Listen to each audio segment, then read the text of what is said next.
2016, and I'm calling to order the Trophy Club Municipal Utility District Number 1. We do have a quorum. The first item is citizens' comments. This is an opportunity for the citizens to address the board on any matter, whether or not it is posted on the agenda or not.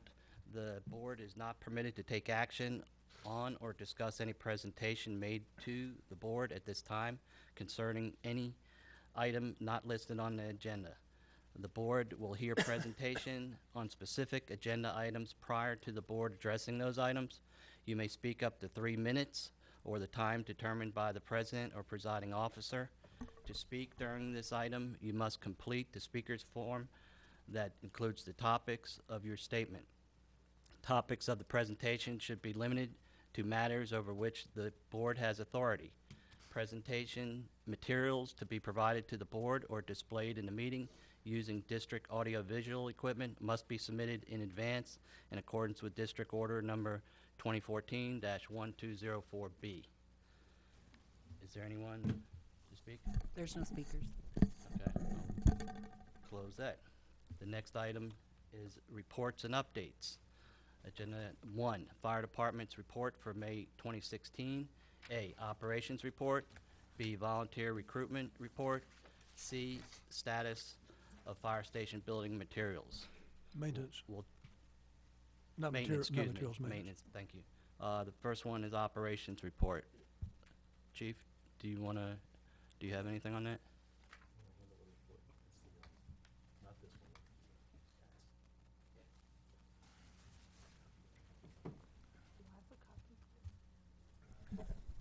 I apologize, I haven't had a chance to see if you guys had any agenda set aside that listed any of the stats for May, so I just kind of made up my own before coming up here. Sure. For the month of May, the fire department responded to 64 calls for service. 29 of those were fire-related calls for service, 35 EMS. 2 of the fire calls were structure fire-related, and 26 of the EMS calls related in transports. We had, on our mutual aid, we received 1 mutual aid response from Westlake during May, 2 from Roanoke. We provided mutual aid to Westlake 2 times and provided mutual aid to Roanoke on 5 occasions. We currently have our fire camp that will be going on next week for our youth. We have 8 confirmed participants in that, and it will be going from June 27th through July 1st from 8 to noon each day at the fire station. If there's no questions, that's a rundown for May. Does anyone have any questions on the fire report? Yeah. On the volunteers for last Sunday for the fire, we had 4 volunteers out helping the whole time during the fires, the CERT team. And for recruitment efforts, we're firing back up the CERT program and are going to conduct training most probably in the next month, if not the end of July, early August, to revamp the CERT program and the Red Hat program. Okay, if you could, just for the record, how many actual fires did we have on the lightning storms? Yep.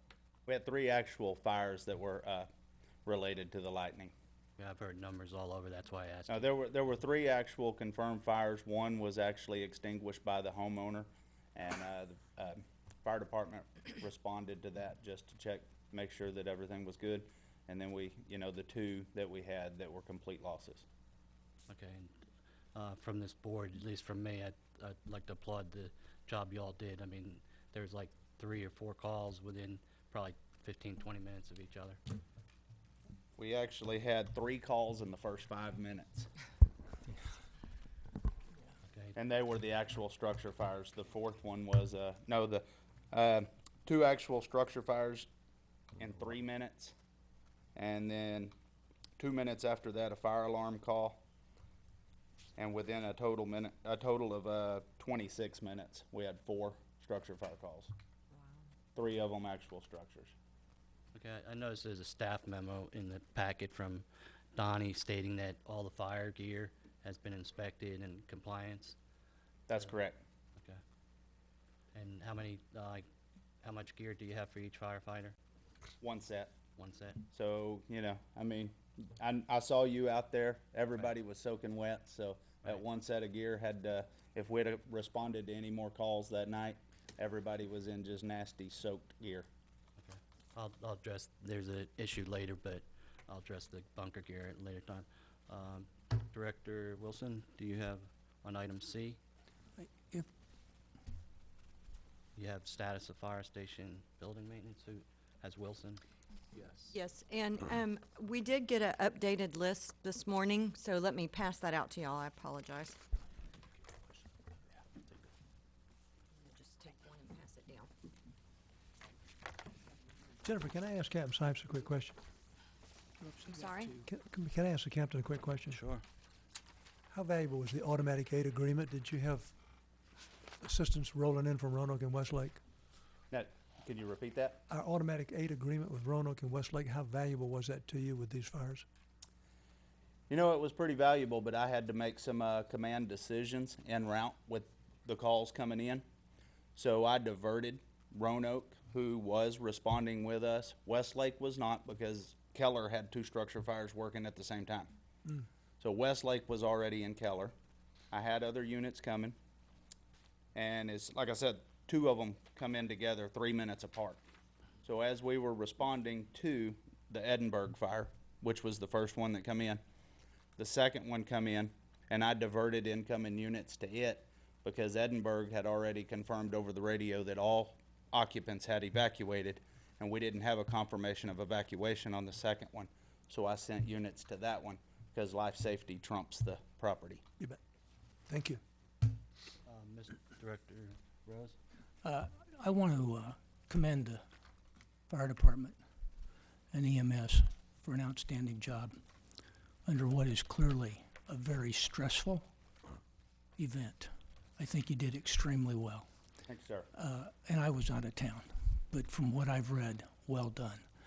The other thing I'd like to bring up is in your fire investigation of those locations, wonder if you have or will be looking at the possibility of what part radiant barrier played in the ignition and spread of those fires.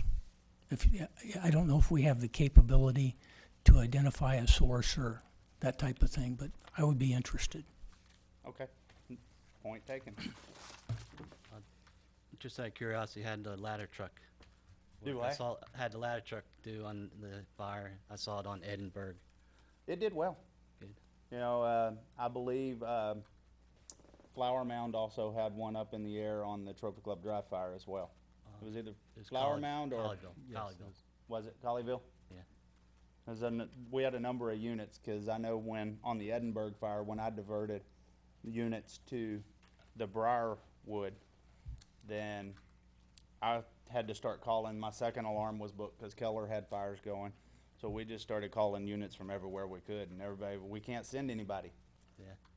I saw people from So- Argyle, Colleyville, Flower Mound. Well, Argyle's on our first due alarm, and they ended up, that, you know, it's a bad day in Trophy Club when Argyle was my second in unit on my structure fire. So we were there quite a while by ourselves.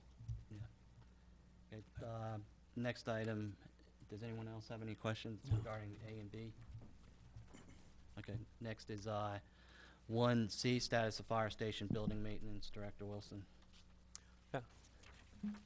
Just like to have Chief Arata kind of walk through the fire station repairs, kind of what's needed, kind of walk through that report and where are we in progress of getting things repaired and how do we go forward. As you can see on the list, I just did a snapshot of where we are and what bids and appraisals we've received. First was the roof. That was one of our first indications that we had an issue for water inside. We have an estimate for that, and within 2 weeks, we got a report today from the vendor. He's buying materials, and he'll be here within the next 2 weeks to start repairs on that. And while he's here, he'll do another inspection and evaluate the whole roof. So hopefully, if there's anything else up there we need to look at, we'll get that fixed. There was something that may not have been on his original quote at the front of the building.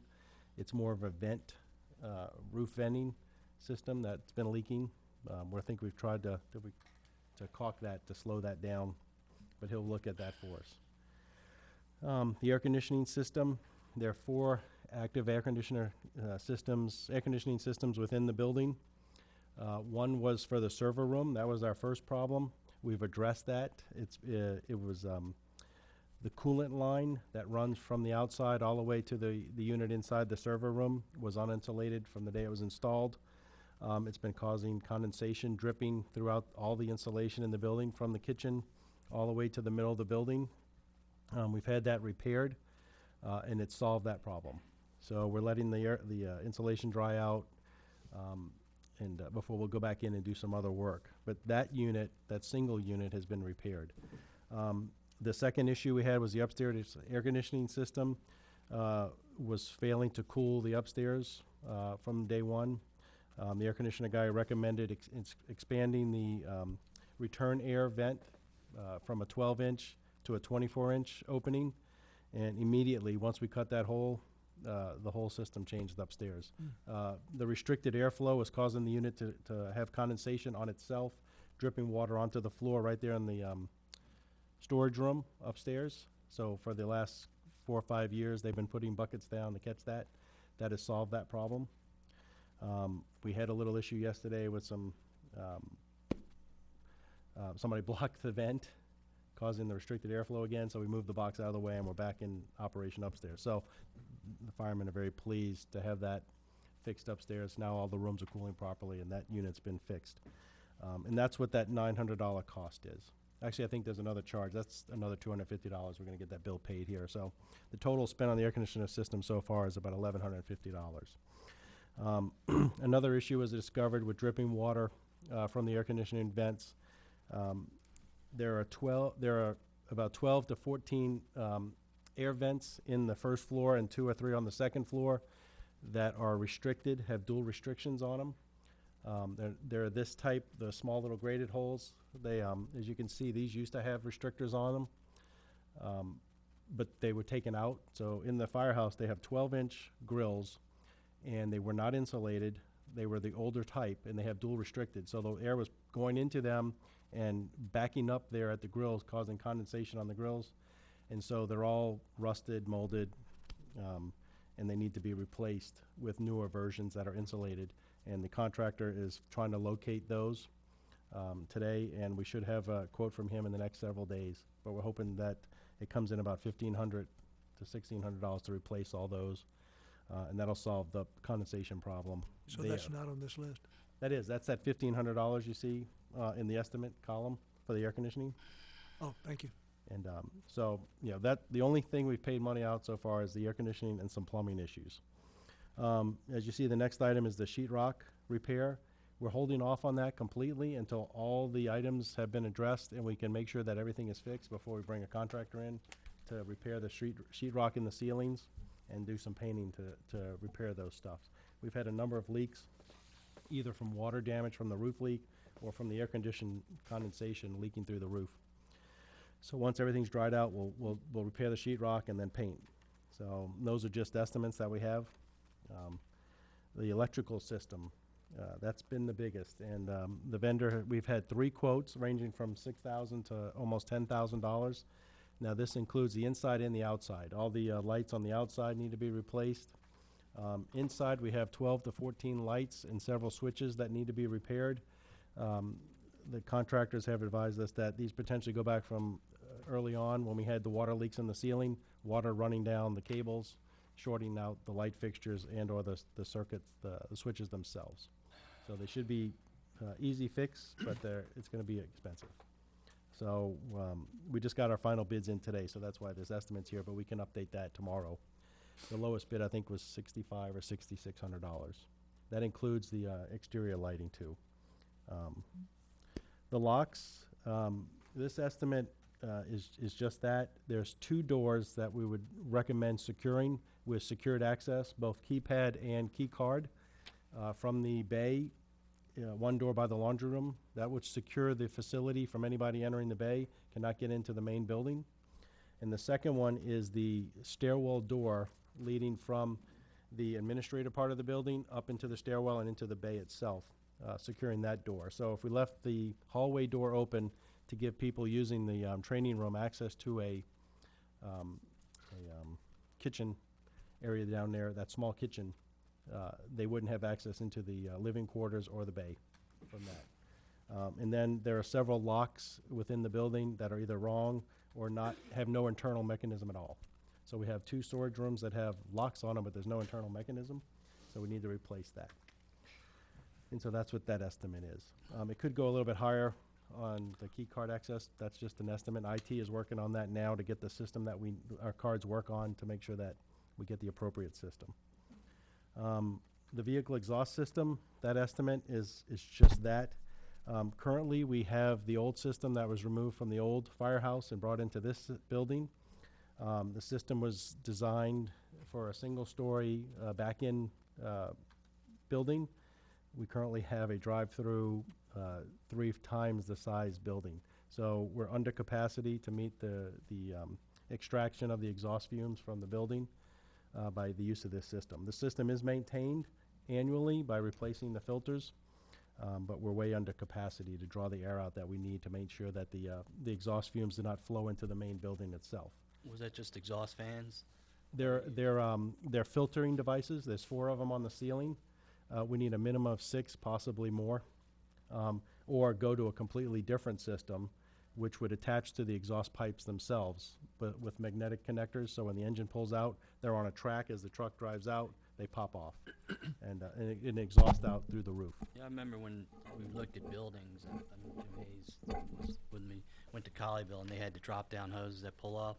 And, you know, I asked at that time, do we need these? And we were told, no, we have exhaust fans. That's the system. But obviously, it's a taller building. Absolutely. Yep. So, Chief Rada, just a quick question. At the council meeting, the question was asked about the cost repair. Mayor Pro Tem Greg Lamont had asked Chief Lasky, and Stephen, town manager, made the statement that some of the costs were design issues, not repair issues. Would this be an example of a design issue? A design issue, I'm not sure if the building was designed for this system, because the system was taken from an older building and just reused. So I'm sure it was not designed at all for this building. Okay. I mean, if you're just taking it from another building, Well, that would be probably a Yeah. design issue then. yeah, it would be a design issue, if you want to put it that way, yes, sir. Is So- the 40,000 still a good number? If we enhance the system we currently have, it may be half of that number. Each unit, I think, costs roughly $10,000, but if we went with a different system, it'd be about you 38 to get a 40,000. comparison report on that? Yes, we're going to get some estimates, Okay, thank so. Does anyone have anything? Yeah, else? we have an estimate, and then the garage doors, the plumbing, and the 2 flashers that are out on the main street that are activated by a light flashing, does not work. So we're trying to get an estimate now to get that fixed. And what this estimate includes is installing a flasher mounted to the main building itself. We don't have a push button type device to activate it. The light will only activate when the trucks exit the bay by their own internal flashers. So if we don't turn on the lights, the strobe light, the Opticon is what it's called, if it doesn't activate those flashers to alert people coming through the blind spots, either over the hill or around the crest, they're not going to be looking for our fire trucks exiting the building. So one of the recommendations is not only to fix the system, but to add a fixed mount Opticon to the main building with a push button next to the door activation buttons. So at the same time they activate to open the door, they hit the button, the flashes start alerting drivers to be looking for a fire truck. And that's what that estimate is right here. So we did identify that on Friday, that the system is not working. Chief Arata, Yes, I sir. had a quick question. I apologize, going back to the vehicle exhaust system. You mentioned it was taken from the other firehouse. So it's the issue with it that the units that are in place now are undersized, or there's just simply not enough of them? Or is it a combination of both? Right. I believe that your second part is true. It's there's not enough of them. I think there's only one size unit, from what I understand. There should be 2 to 3 per row in each bay. So right now, we park the vehicles back to back. There should be one basically over each vehicle. So as that vehicle sits and idles in the bay, the system has an opportunity to draw the air straight out and filter it and pump it back in. It's a filtering system, but it's undersized. So we need at least 2 more, possibly 5 more, and then relocate them instead of just where they are now. So the pricing for this, does this include replacing all the older units or just supplementing those with, to correct the issue? Yeah, To this- get it to size for the existing firehouse? Yeah, Chief Lasky got this number. This is actually to replace it with a different system. But talking with a vendor that works with that system would be $10,000 a unit. A minimum of 6 would be required, and possibly go to 9. How old are the existing ones that were transferred from the other location? And then what's the useful life on those? Because part of me questions if it, I don't know how old the other firehouse is, but most pieces of equipment will have a replacement schedule. And so do we know how old these are and where they are on the replacement schedule? I believe they were under 2 years old is what I was told. That's why it was recommended that we brought them over to this building. And I don't know what their useful life is. I'm sure a piece of equipment like that would be anywhere from 10 to 12, 15 years. What does the replacement schedule say their life is? Jennifer, could you help me with that one? I'm not sure. I don't know. Yeah. I don't know anything about it at all. Do we not have a replacement schedule for all of our equipment where we look at the useful life and to kind of budget for when we need to replace items? I haven't dealt with the MUD's budget on that yet, but we will have one, yes, sir. I don't know. We if have a replacement schedule for things in the water and wastewater system, but the fire department sets their own replacement schedule. So, as it stands right now, I'm not aware of one. Captain? Yes, sir. But we will have one by the time this budget's completed. Chief, is this kind of, comprehensive list? Of all the things we identified so far, yes, sir. And everything on this is still money to be paid? Yes, sir. Only one item has been actively worked right now, and that's why I think the next item on the agenda is to request funding for these things. Well, again, just trying, it caught me a little bit by surprise. I'd taken some notes from that meeting, and Chief Lasky had responded to Mayor Pro Tem Lamont that most of the items in the building had been taken care of, but that there was $18,000 to $20,000 left in roof and electrical work. That's a little shy of $71,000. Mm-hmm. Yeah, this is an ongoing list. As Yeah. I said, I've even updated it as of today. Okay. Yeah, it was 68 before. Okay. Yes, sir. Director Rose? Chief, back on that exhaust system fan, Yes, sir. exhaust fan system, just trying to understand the current design. I get the impression that what is currently installed is just it's either an air exchange system or it just moves the air from the inside to outside. But you mentioned filters. Oh, sorry. It is strictly a filtering system. And Draws so air it's, in one end, filters it through 3 different filters sets, and pumps out clean air. and its purpose is to remove carbon monoxide? Carbon monoxide, large and small exhaust particles from diesel engines. Okay. One of the problems is the air conditioning systems are drawing that into the main building. So that's why it's important to get this right. At the same time these systems are operating, you have the air conditioning system drawing air out of the area, competing against this cleaning system. Yes, sir. And we are now actively working to seal the building, to seal any gaps that we can find. But that's why you need to have an operating system that exceeds capacity of that space that those vehicles are operating in. And that's why either a fully operating system or a newer, different system that attaches to the exhaust that vents it directly out of the main building would work better. And that's why Chief Lasky has this $40,000 number. That's what system he was looking at, was one that directly attaches to the exhaust system as soon as the vehicle pulls into the bay. Which would mean that if it's directly attached and vented outside, then you don't have the contamination in the Bay Area. Thank you. I guess one of the things that jumps out at me on this is, because this seems like a health and safety issue for the people working the building, why is this just showing up now? That's you have a new set of eyes looking at it? Chief Lasky and myself were asked to go down and look at these items. And when we started looking at the air conditioning system, one of the things we identified in the filtering system of the air conditioner was the black particles. That shouldn't be there. Plus the So- bad design on the ducting you mentioned. Mhm. I went back and looked at the budget meeting August 19th last year, and some of these same questions were brought up as far as the building. We had a maintenance bond that expired last year. All these that you mentioned pretty much, except for the ventilation system, which was a decision when the building was made, that could have been covered under the maintenance bond. And we were told everything was perfect, you know, except for a small roof leak, which was going to be fixed. So it concerns me that there's no building, like just a walkthrough.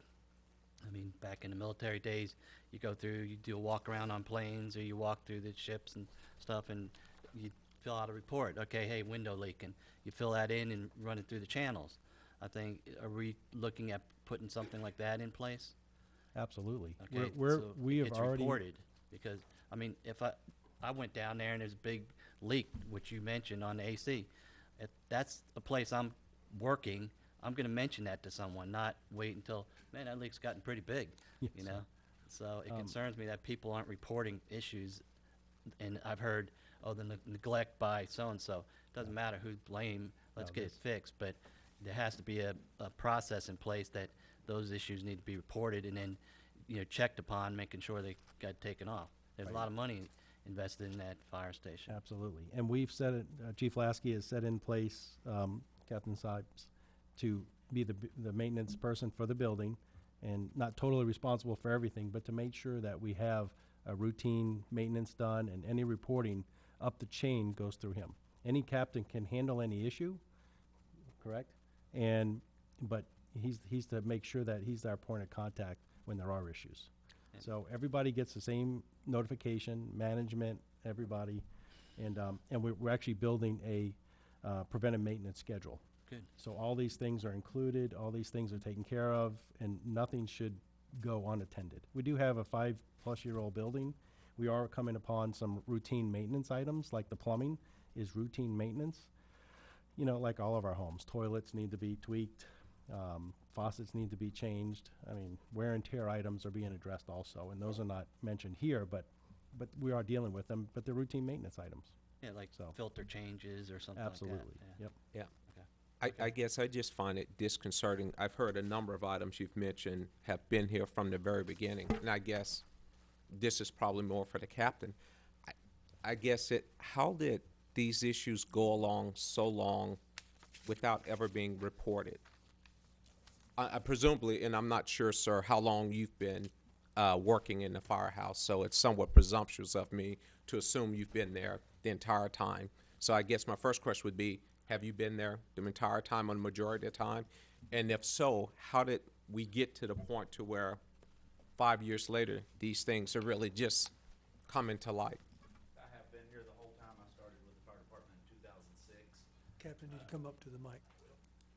Were you on the, I know there's a number of you that were on the design crew. We all went to different stations. Were you part of that? Or was No, I Donnie? was not part of the design I think committee. Donnie was on there, correct? I believe Donnie was. the And chief. Captain Hurd was over building maintenance at the time. I was recently appointed to building maintenance within the last 4 to 5 months. I know issues have been reported through the chain in the past from the guys at the fire station, but as Chief Arata has spoke, that there's just a different set of eyes on it now, and issues are being brought out. When I got put over building maintenance, myself and my crew did a comprehensive walkthrough of the fire station, and we listed every little thing we could find. If there was a tear in the tape and bed on the sheetrock, we listed it. So there was a comprehensive report made probably 2 months ago, and that's what was turned into Chief Arata and Chief Lasky. But what Director Wilson was saying, again, I mean, you walk by that hole in the ceiling every day, and you're saying it was reported within the fire station? Yes. And nothing, because I mean, me being a mud director, I never heard anything but what was said at the August budget meeting, everything was fine, everything's fixed. So now we're looking at something that the maintenance bond has expired, we probably could have repaired. Again, it's history, we can't do anything now, but we do need to address these, like Chief Arata has said. And it sounds like the chief and Chief Lasky are getting, or probably you, are gonna put together a building maintenance, incident report or something and follow it through and make sure it gets signed off, resolved or something. Is that correct? That's correct. Okay, thank you. Anything else for? I'm sorry, Chief Arata, you want to finish going through? That's pretty much it. The garage doors, we're looking to enhance the doors, not only with preventive maintenance, but adding a timing system. One thing our vehicles do today, our operators do today, is when they pull out, they have to stop, make sure the door closes, and then continue on. If we added a timing system, when they open the door, timer starts, they pull out, within 5 to 7 minutes, the doors automatically close by themselves. And that's what this estimate is here, is to add that enhancement to the system, so our trucks are not stopping, hesitating to get out while they make sure the doors close. Well, even under the timing system, there's no guarantee that it's gonna close. No, If but something runs underneath, that's safety. It's a more modern day system than having to wait, and Yeah. you know what? I mean, the system doesn't work, and we get them back here to fix it. Right. So, and it does require us to add more safety features, sensors on the outside, and we like to tweak the sensors on the inside to protect our trucks. Yeah, So, but I know from, experience, there are cell phone apps now, you can just hit it and close the door automatically. Yeah, As and you that- roll and stuff, so. Yeah, we'll look Okay. into that too. Anything else under No, the sir. fire department updates? Director Wilson? How comfortable are you that this list is comprehensive, that there won't be other things that, and I guess one of the other questions is, how much of this is covered in a budget, and how much will this exceed the existing budget? There are a few things, not anything additional to this, but we may find things in here that we're not seeing today, like on the sheetrock and the painting. The sheetrock, there is some spots where there's potential rot that we'll have to address, and we won't know what that cost will be until after we get inside of it. And then there's the PM stuff. We're gonna ask for some funding to do caulking and painting on the outside of the building to continue to maintain a tight building. So that's not included in this type of stuff. That's more the preventive maintenance and annual care to the building that we're gonna present. But I think Manager McKnight is including that in this request for funding. That should be able to cover all those items. Not only equipment and other stuff. Could you put a priority on these? I mean, obviously, Yes, ma'am. Do you mean tonight? Because the only thing we have on the agenda tonight is for the PPE and the Oh, the thermal. imaging. thermal imaging Yeah. camera. And we may, depending on the budget priorities, we may need to ask for some more money. that's why I said, Although we do have an item to discuss how we're going to fund it, so yes, you're correct. Okay, good. so could you come back with just a prioritization, and then you're gonna come back with a report on what's the best vehicle exhaust system? Absolutely. And I expect that would shut off when the doors open up, right? It's Yes, sir. linked to- Once the vehicles pull towards the front, they're on a track system, they pop off, they turn off automatically. Okay, thanks. Yep. The biggest priority, I would say, is the roof and the air conditioning systems, because those are the ones that are causing water to enter in the building. Yeah, you don't paint and do drywall before you fix the Yes, source. we need to get the Yeah. building dried out, Yeah, so. okay. Item 10 on the agenda is to further discuss these building maintenance issues and how we might fund them. Real quick, Chief, I have one question too. Yes, ma'am. And I think you answered this before, but I don't remember the answer. But when we got the quote for y'all on the roof, it was about $1,400, and you found an additional problem. Is that correct? Yes, yes. Okay. Thank you for bringing that up. The downspouts are going to have to be rerouted because they're deteriorating the concrete structures where they're mounted today. They're close to the building, and we have, what are those called? The protectors? The backing protectors next to the bay doors. On the inside, closest to the building, the downspouts stop at the building, and the water runs down the side of those before they exit onto the street or into the drain. We're gonna extend the gutter system beyond that and turn it into the street or the roadway or the driveway, because right now it's deteriorating the concrete. So we'll do a little patch on the concrete once we get that done, but that's one of the big items. And then the additional part was, the original bid for 1,400 just was a partial fix to the, what's that edge?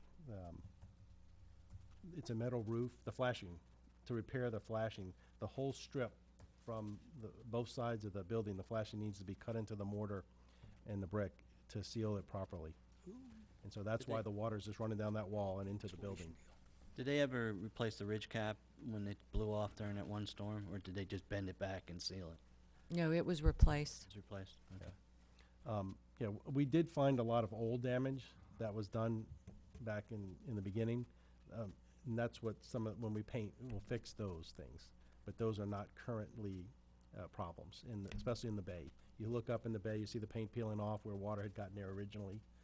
And we've checked those. They're old damage that just needs to be repainted, and it'll look fine. Yeah. Again, the big concern, as Director Wilson mentioned, is how come none of this was ever reported or addressed? I mean, it just seems like it snowball effect, with a small leak turns into big leak, drywall paint, Yes. things like that. But going forward, it sounds like it's being addressed, so. Yeah. thank you. I mean, I really look at this as a cultural issue where you could have this level of damage that occur and it never get to the right place for funding. And I'm assuming pretty much when you said it was reported, I'm assuming to the previous fire chief? That's correct. I personally think I know these guys are responsible, but I think since it's our building, we're still accountable. I think we need to have something on our side where we're doing something to make sure that the repairs are still made and something like this doesn't happen, because I can rent my house to someone, but if there's a problem with the town, they're gonna send the bill to the owner, not to the people who's occupying it. So I think we have to have procedures on our side to make sure that that we're doing walkthroughs so something like this never happens again. Well, what's always been the case in the past, the firefighters, that's their home, pretty much, from when they're working. And you take care of your home. And it sounds like, from what we just heard, Captain Seib and Chief Arata are going to come up with some procedure that has, you report the maintenance issue, you put the resolution on it, and then it signs off. I mean, the mud board or the mud staff shouldn't have to do that. Is that correct, Chief? No, sir, they shouldn't. I mean, and I think one of the things that has changed is that That's my phone. there's a better chain of communication. Yeah. We are all talking, we're all communicating, passing documents back and forth. We want, like I've told Jennifer and Chief Lasky's told us, there's no secrets here. We're all trying to get to the same place at the same time. And I think the staff understands it, and that's why the other day at the fire, I mean, I got to bounce back and forth to both, and it was amazing to watch the professionalism of our people. And I'm just as proud as you are. Even though I'm the police chief, I have the ability to sit here tonight and stand with them and with you as a staff to monitor what they've done and support them. And this is going to get fixed, and we'll move forward. And they have stepped up, and they're doing as much as they can to make sure that we will not miss another issue like this. Yeah, I mean, I agree with you that we shouldn't have to do it. Yes, sir. But apparently, someone should have been doing it. Right. And I think as a minimum, I think on our side, we have to have some oversight to make sure if whoever's in that seat is not doing their job, that there's oversight to make sure they are doing their job, because my experience is that you don't get what you expect, you get what you inspect. And if we have a building a block down the street with $70,000 worth of damage, it's something that if the person down there didn't do what they were supposed to, I think we should have caught it and to make sure that they were doing it. And so that's my opinion. I completely agree with you that it's their home. It should have been caught, but it didn't. And so ultimately, the taxpayers are having to pay for someone else's bad choice. And that's unfortunate. Well, that's done. Moving forward, sounds like we got it under control. Is that correct? Okay. Yes, sir. Anybody else have anything? Nope. Did you have anything else? I know I sent you an email a couple of weeks ago. I saw the fire guys out there cutting the grass. My personal opinion, their time would be much better spent doing something else other than cutting the grass. What's the status on that, or where are we on that? I know I sent some emails and we exchanged some emails with regarding it. Just curious, why are they cutting the grass? I've never seen and I'm by no means a fire expert, but I've never seen the fire department outside cutting the grass. It goes back to that same decision. The person that was making the decisions at the time decided that the firemen will cut the grass. Currently, we're working with the manager to come up with a contractor to cut the grass, because Chief Lasky and I both agree, and I'm sure the captain here will agree, that firemen have better things to do than cut the grass on a weekend. We can have them do other things, but we are working on that, and in the next fiscal year, that will no longer be the case. I talked to town manager Seidel. He said the town agreed to cut the grass free of charge. Is Yes, that sir. true? Has a request ever been made to the MUD to allow the town to cut the grass free of charge? Yes, sir. He's told me the same thing. We've talked about it, and I think it's been decided that we're going to continue to cut the grass until we can get it on our budget. Well, you don't need a budget if someone's going to cut it free. What is that a budget for? Who decided, or are you aware who made the decision that they should continue cutting the grass? Wanna- Yes, I made that decision. When I sent you the email, in your email response to me, you said Chief Thomas made the decision. No, I said that Chief Thomas made the decision originally to not put it in our contract. Is there any particular reason now if the town is volunteering to cut it free of charge, why we wouldn't let the town cut it? Have they presented anything that you've seen that they'll cut it? Yeah, normally, I asked the question, he said it Yeah. would. Do they need to present something to say that they'll Well, cut it free? You know, when they were cutting the grass for us, they terminated that. okay, we're kind of getting off this. I mean, we're on the mowing, but there was an ILA where they cut the grass for lift stations, and they terminated that thing. So if someone told you they would cut the grass, and it's not going to be any cost, then I think Chief Arata or Chief Lasky should investigate that and see if they're willing to do that at no charge. Yep. Okay. If it's okay with you guys, we'll implement that immediately. Okay, is everyone comfortable with that? If the town is saying they'll do it free, is everyone? Greg, who told Let you- me, who- who let me told- who just told clarify, you- guys. Who Jim, told hold on you- a second. Who told you the town would do this? Who specifically? Stephen Seidel said they would do it. Okay. We're really getting off. I've been trying to sit here and say, is this building maintenance? Is it not? We're really in a report. We're really not in a discussion for action. So maybe we want to put it on a future Okay. agenda, but we're really getting off the point of the report at this point. Okay, that's all the questions I have. Okay, Thank we'll you. move on to consent agenda. All matters listed as consent agenda are considered to be routine by the Board of Directors and will be enacted by one motion. There will not be a separate discussion of these items. If discussion is desired, that item will be removed from the council agenda and will be considered separately. The agenda number 2, consider and take appropriate action to approve the consent agenda. Item A, May 2016 check register. B, May 11th, 2016 regular minutes. C, May 18th, 2016 special meeting minutes. Does anyone wish to remove any of these items? Mr. Rose? I was going to make a motion to Okay. approve the Well, let consent. me see if anyone wants to remove anything. Okay, there's no, okay. Do I have a motion? I move to approve the consent agenda items 2A, B, and C. Okay, I have a motion by Mr. Rose, a second by Director Thomas. All in favor? Say aye. Okay, all, and 0 opposed. Okay. Next item, regular session.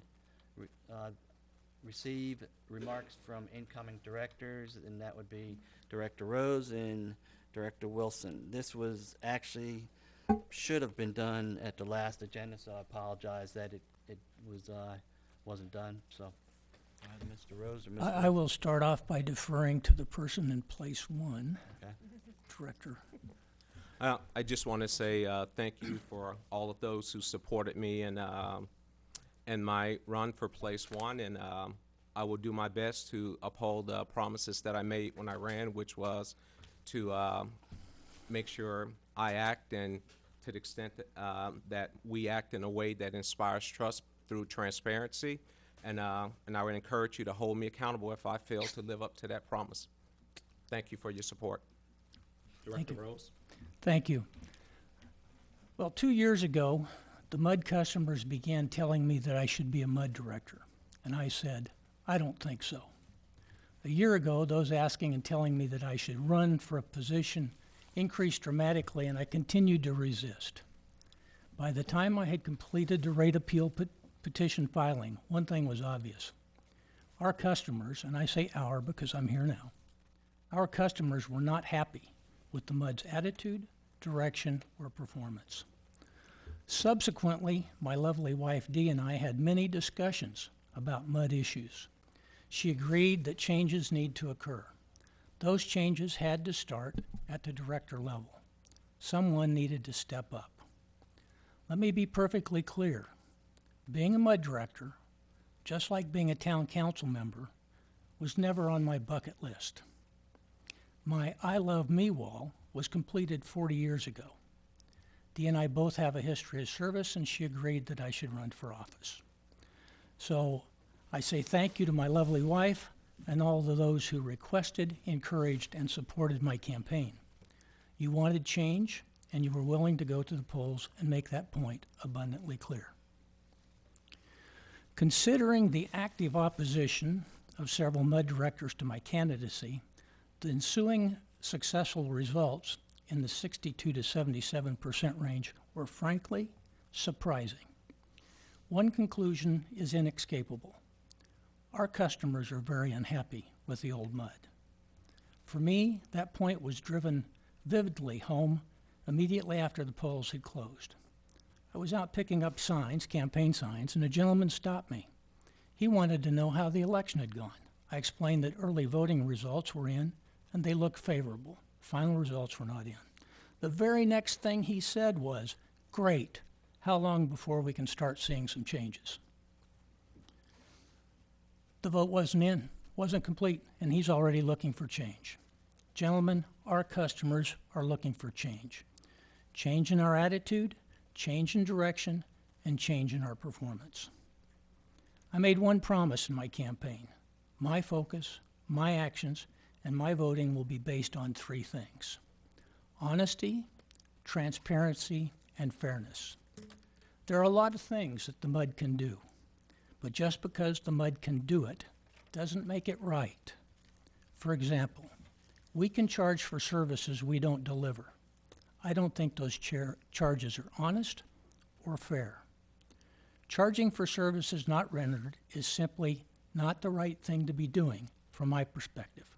Doing what is right requires doing the homework, looking at options, and dealing in facts. I believe that being honest, transparent, and fair will resolve and preclude many issues that the MUD currently is facing or may face in the future. Gentlemen, it is time for the MUD to face forward. It's time to move forward with honesty, transparency, and fairness. Once again, my deepest thanks and gratitude go to my wife and all those who have supported me in this journey. Thank you, and let's face forward. Thank you, and again, welcome Director Wilson, Director Rose to the MUD 1 board. Anyone have any comments on? Okay, we'll move on. Agenda item number 4, consider and take appropriate action to elect the following officers of the Board of Directors. A, President, B, Vice President, and C, Secretary/Treasurer. I'll start with any nominations for A, the President. Before we go to that point, if I could, I'd like to discuss a general issue on elections. On elections, On the, as in, yes, on the general procedure here. the general procedure is we nominate for the president first, and then we vote, if there's two nominations or three, we vote on Okay. each one, and then we seat the president, and then the new president will take over the rest of Okay. the thing. Okay, my question would be, when do we campaign? There's no campaigning. Well, If you want to say something, go ahead and say it. okay, well, I had heard, and strictly rumored, that, and no offense, but you had been actively campaigning for the position of president. It's totally false. Okay? That's a so social let's- network, Facebook. Okay, that's fine. We won't go, let's not go any further than that then. Okay, so my question then at this point would be, who on the board are willing to serve? Because I've not networked with anybody on the board to determine their interest, other than Director Wilson. Yeah, I received one call from a director, I'm not going to mention her name, that had interest in Secretary of Treasurer. Her name? Excuse me? Not going to mention her name? Their name. I got you. Thank you. Their name. Okay. We have bigger I'm- issues of that's Again, going on. Yeah, I okay, think- does anyone have any okay. I would, issue with serving in any of these positions? I'll ask that question. I see none. Okay. So again, back to the nominations of 4A for president. Do I have any nominations? I nominate Director Hayes for president. Okay. I nominate Director Kevin Carr for president. Anybody else? Okay, I have two nominations, Director Hayes and Director Carr. I'll take the votes for Director Hayes as being president. Oh, that's right, okay. How many people? Let's see, one. Two. Two? Okay, two. Director Wilson and Director Rose. All for Director Carr as president. Show of hands. Okay, that'd be Director Hayes, Director Carr, and Director Thomas. I assume the role as the president. Thank you very much. You have to move. Let me get up and, okay. Okay, next one is for the position of vice president. Any nominations? Kevin, I want to nominate Director Wilson as vice president. Okay, I have a nomination for Director Wilson. I'd like to nominate Director Rose. I have a nomination for Director Rose. Anyone else for vice president? Okay, I will take the votes for Director Wilson to be vice president. How many? I have three. Okay, Director Hayes, Director Carr, and Director Thomas, all for Director Rose as vice president. I have two, Director Wilson and Director Rose. Congratulations, Mr. Wilson, you are the vice president. Last one, Secretary Treasurer. Do I have any nominations? I want to nominate Director Hayes for that. Okay, I have a nomination of Director Hayes for Secretary Treasurer. Anyone else? I see no further nominations. Vote for Director Hayes for Secretary Treasurer. Show of hands. Even though there's only one nomination, just for the record. That's unanimous.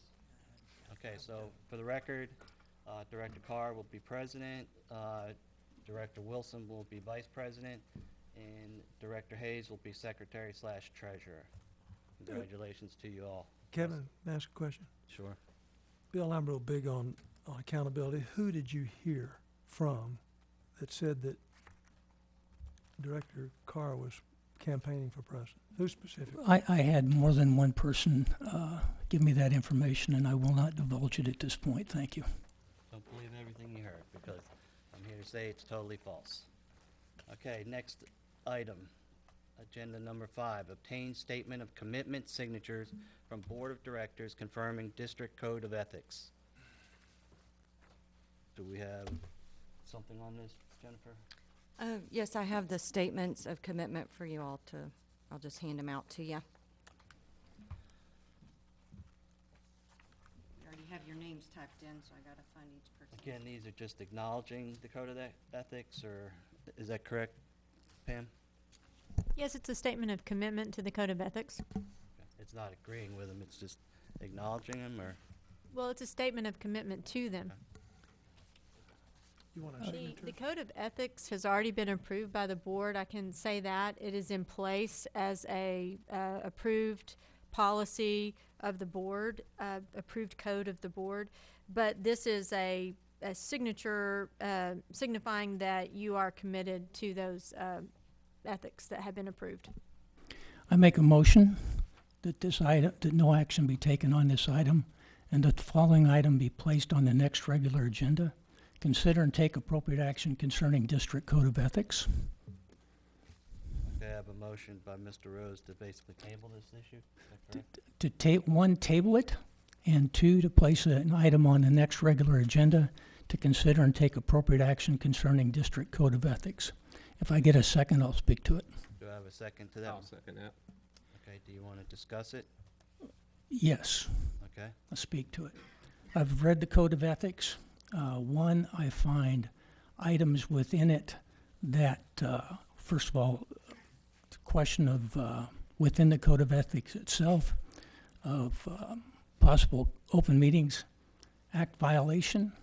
I also find things in it that, quite frankly, cannot be evaluated because of questions of exactly what it is, what's entailed in an evaluation. I also find items in there that are a clear violation of freedom of speech. And when I was on the town council and we looked at our code of ethics and rewrote it, one of the things that we discovered is that when you are elected to a position, and there were certain standards that were required within that election to put you in that position.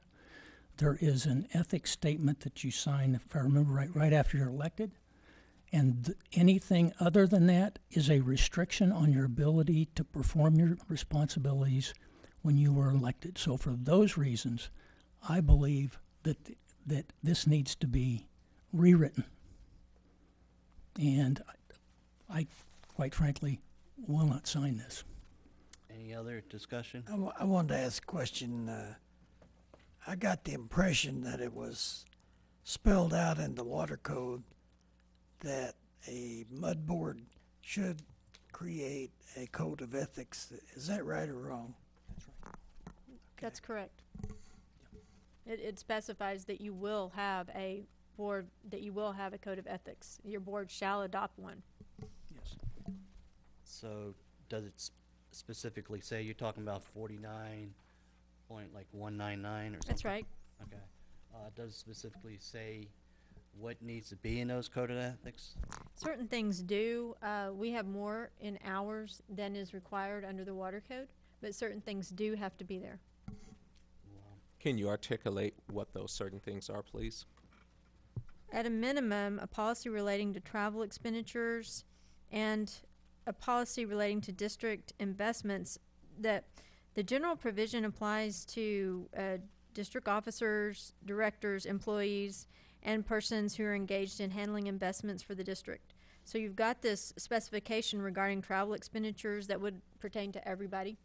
And then you've got another requirement here that is more tailored toward that persons who are engaged in investments for the district regarding investments.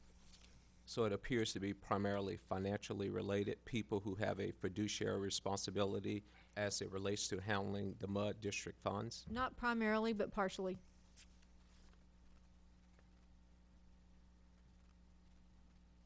Okay, the first one was regarding travel expenses, and the second was regarding investments, correct? Right. Well, Those are minimums. okay, and that's what I was saying. The two that appear to be regulatory mandated are related to funds, finances. Well, if you want to call it that. The travel expenses, that doesn't have anything to me to do with, like financial investments of the district, which is what the other is talking about. So I don't see them as the same thing, but it's okay with me if you call them that. Yeah, and I said it had to do with funds, finances, not necessarily investments. That's just one form of finance. You could have petty cash that deals with money. So it wasn't to say everything was related to investments. It was dealing with finances. I guess one of the issues I had with it is the statement, and it's more of a clarification, that fully support the decisions of the board. Can someone quantify what that means? Because my position would be this: if the board agreed that they wanted to do A, and there were 4 votes and I was the dissenting vote, would I go for it and, to the best of my ability, as a director, try to ensure that that is enforced? Absolutely. So my question is, when it says fully support, some people would take that to mean that if you didn't agree with it, that you were beholden to go out and defend it. And if that's what that means, then that's something I wouldn't do.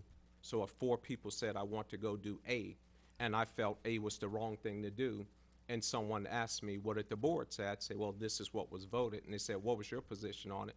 I would tell them. And so I guess for me, I would want clarification of what's expected. That way, everyone is on the same page. Anyone have anything else? Here's my view on it, is the Water Code 49.199 has minimum requirements. I think somewhere, a few years back, it was added, I think it was, 2010, 2011. It got expanded to add things that, it could, as Director Rose mentioned, could be not withheld or, stood up. Do you agree with that, Pam? Yes, I do. Okay, so based on that, my personal feeling is, I don't have any problem in tabling it. Let legal look at it, maybe have input at the next meeting from the board on items that we will have issues for or could be possible conflicts. So if no one else has it, go ahead. I was going to say one other thing, as I think about this. When I was working on it at the town council level, and this was 5 years ago, something like that, ours looked and somewhat very similar to some of the items that I see in this one. Always is question of the truth and all that type of thing. And basically, after research, a lot of that came out, and it became, it was retained at that time in the handbook, because that's where it was. But it was carried specifically as items that were not enforceable. And so it just became a standard, but it could not be enforced. It was recognized that it could not be enforced.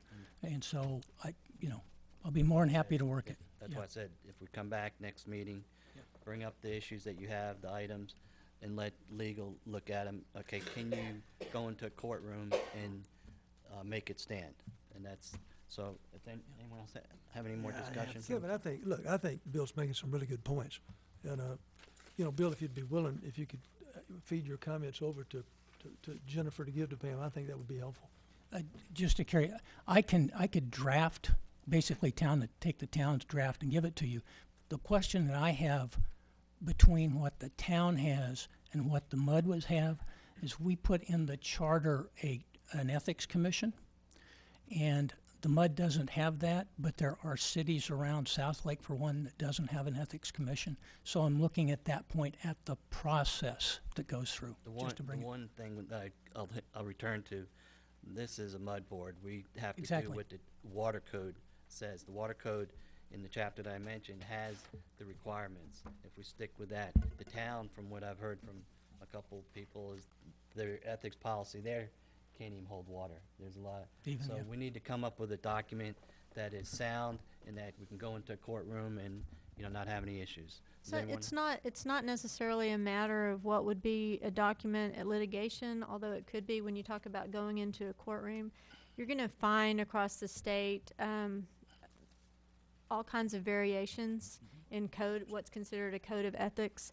The board in the past has done and approved what they believed was the right code of ethics. It's not that there's something wrong with that code of ethics.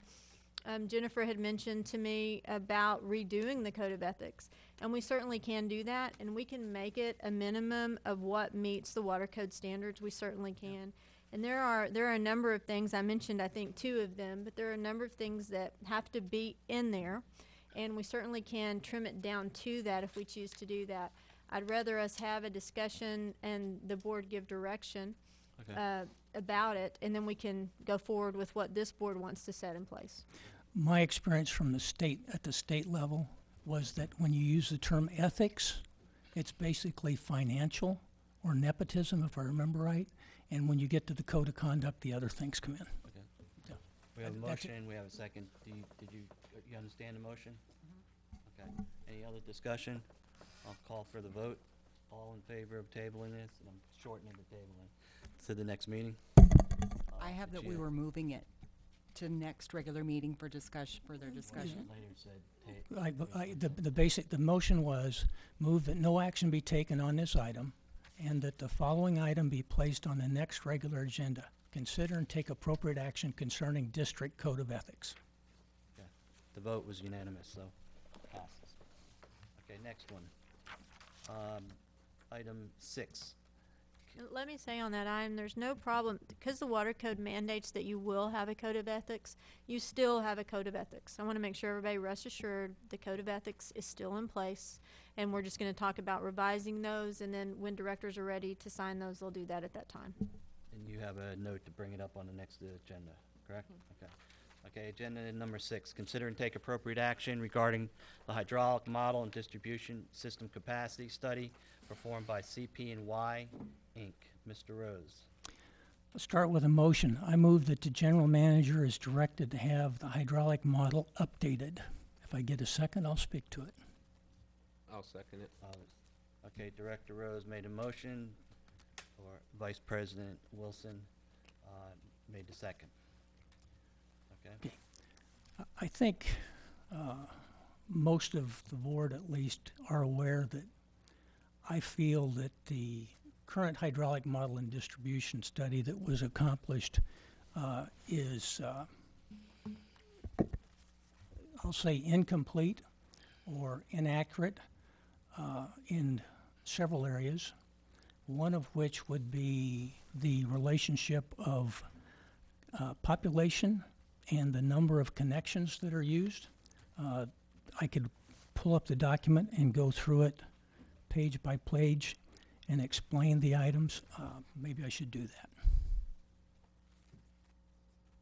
So there's no question.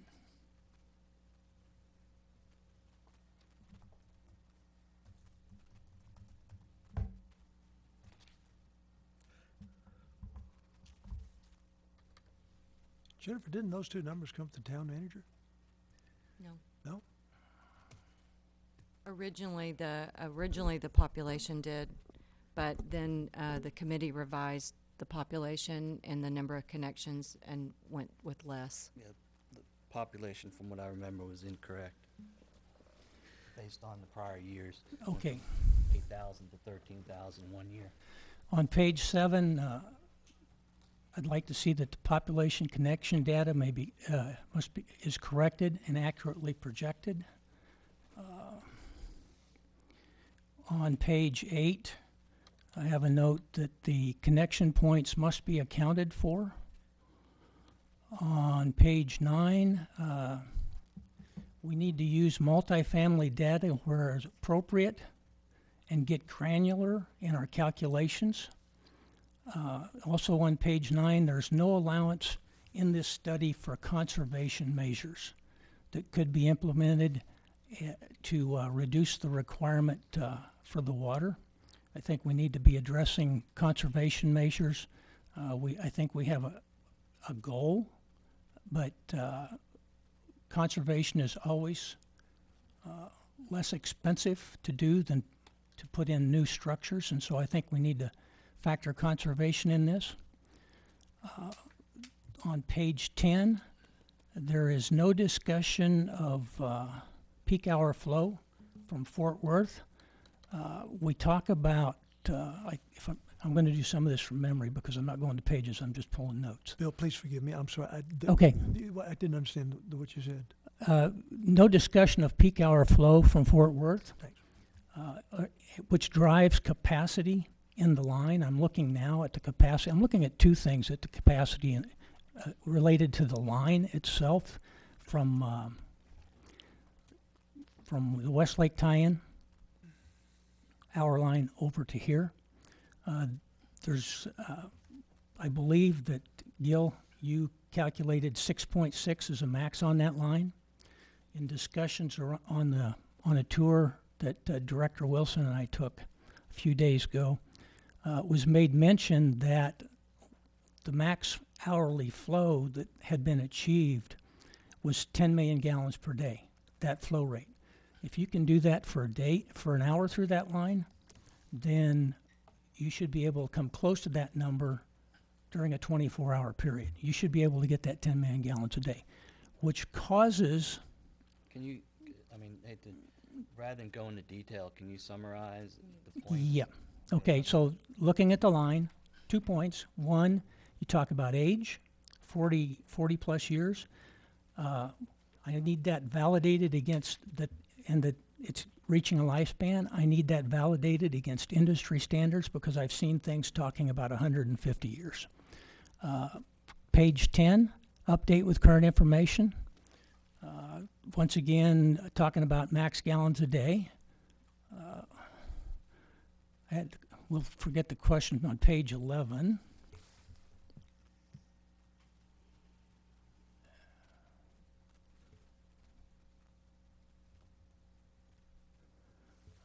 Page 8, once again, connection points need to be accounted for.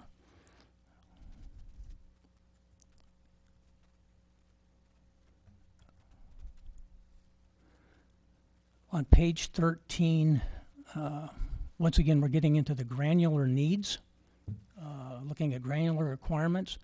I need to get a projection from Westlake on what they anticipate might be built in the remaining space over there so that we can get an accurate projection or a good feeling on how much water that particular parcel would require and get that into the projection. Once again, granular as far as apartments, PD 30 development, PD 27 development.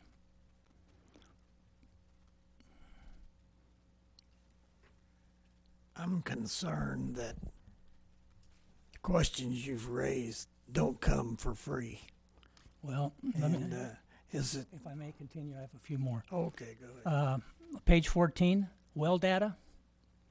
I think that the well data should be included.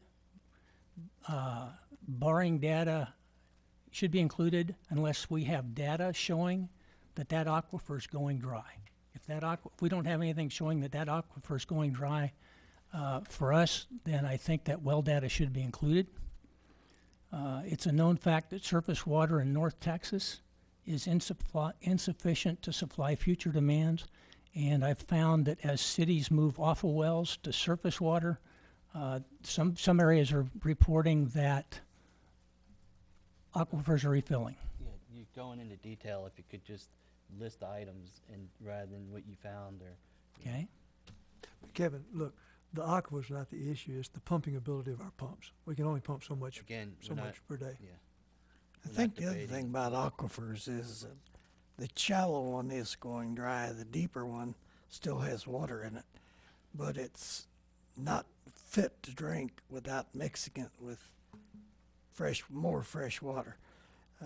And the other thing is, every time I've looked at the cost of these aquifers, I don't think we have an accurate number on that. I think they actually cost more than Fort Worth.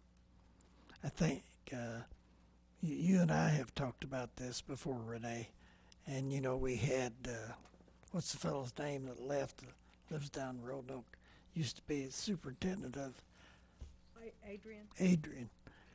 Adrian listed one day in your office all the things he does with those wells, and I thought that entered my mind is that's got to be pretty darned expensive. I don't know when the last time we looked at putting a price tag on all that, but you know he sends a guy down to each well every morning and just checks it over, I guess. Can we, Mr. Rose had the floor, could he finish up his list? I also have questions concerning the need and location for a third water storage tank. Looking at TCEQ section 290.45 and 290.46, I think we need to validate that requirement. To say that we need it, Requirement was to ensure that we have a day's operating flow. I think that was justified in there. well, that was the standard that the MUD gave the engineer to bring back. I question that standard. The data that I have show that there were things included that would make that, to build a third tank, it would be questionable to build a third tank based on the requirements for some of the studies I've seen. For example, one of them indicated that you do not include irrigation in an emergency supply system unless you live in an extremely arid climate, Arizona and New Mexico. So I think that including those items in ours leads us to believe that we need to build a storage capacity that's not required. Continue. Sure.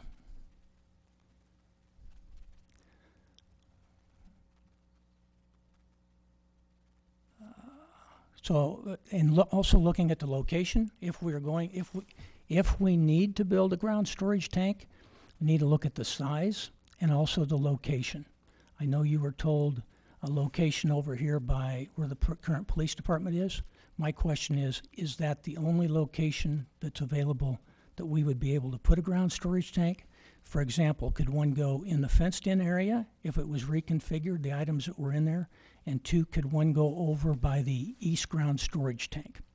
That And report that's was done, wasn't it, Jennifer, as far as the best location for the tank with existing plumbing? Yes. My understanding from the report was, once again, the engineers were told where the tank was going to go. And I prefer to have the engineers tell me the possibilities on where a tank could go. That's Okay. my items. Okay, we have a motion. Do you want to just restate your motion for the record? Back to the other page. My motion is to direct the general manager to have the hydraulic study updated. Okay, I have a motion. I have a second. All in favor? We have Mr. Rose and Vice President Wilson, all opposed. We have Director Hayes, Director Carr. I kind of want to say something else. I think some of the things that Bill is bringing up, Kevin, is worth a revisit. I mean, look, Then, we paid a lot of money to have this thing done. Now, some of the things Bill said has been already looked at before. As an example, we spent an unbelievable amount of time several years ago looking at a placement for the well. We looked at almost every spot in Trophy Club where it could go. And you got the problem with hydraulics, you got the problem with pumps, you got the problems with the height of the water so that it drains evenly. And we've been through that exercise in massive depth. And that's why the letter was originally given to the town that we're gonna have to put the thing where the fire station sits. So to me, that's just rehashing something that we spent eons of doing. But I think there's some other things that are worthwhile revisiting. You know, some of the numbers and stuff to make sure that we got them right. So what's your vote? Mr. I'm gonna vote to revisit it. okay, so I'll take the vote again. All in favor? Okay, Director Thomas, Vice President Wilson, Director Rose, all against? It passes. Okay, I have a question. We probably need to talk about funding on this, so I'll bring this back next month, okay? Okay, sounds good, add it to the agenda. Jennifer, also, not just funding, there's some huge decisions that have to be made, like this pipe from Fort Worth. If you're gonna redo this, it's gotta be redone quick. Because we got major decisions on expenses, possible budgeted items for vote in November that have to be done right now. It's not like something we can just drag our feet on. We need to get the, what I suggest is Mr. Rose, provide his concerns to our general manager, and if we have to, we'll call a special meeting. Is that okay? Yep. Okay. Yeah, 'cause these are decisions we gotta make Okay, real quick. moving on. 7, consider and take appropriate action to approve the bid and award district contract number 2016062101 for ammonia feed system project and authorize the general manager to execute all necessary documents. Do I have a motion? Yeah, I'll make a motion that we approve district contract number 201606-2101 for ammonia feed system project and authorize general manager to execute all necessary documents. Do you mind mentioning who it gets awarded to and not to exceed number, please? 190, 300, and Fryer. Okay. Uh, 190,300, and it was awarded to what is it? Fryer Yeah, Construction. Fryer Construction Company. Thank you. Do I have a second? I'll second. Any discussion?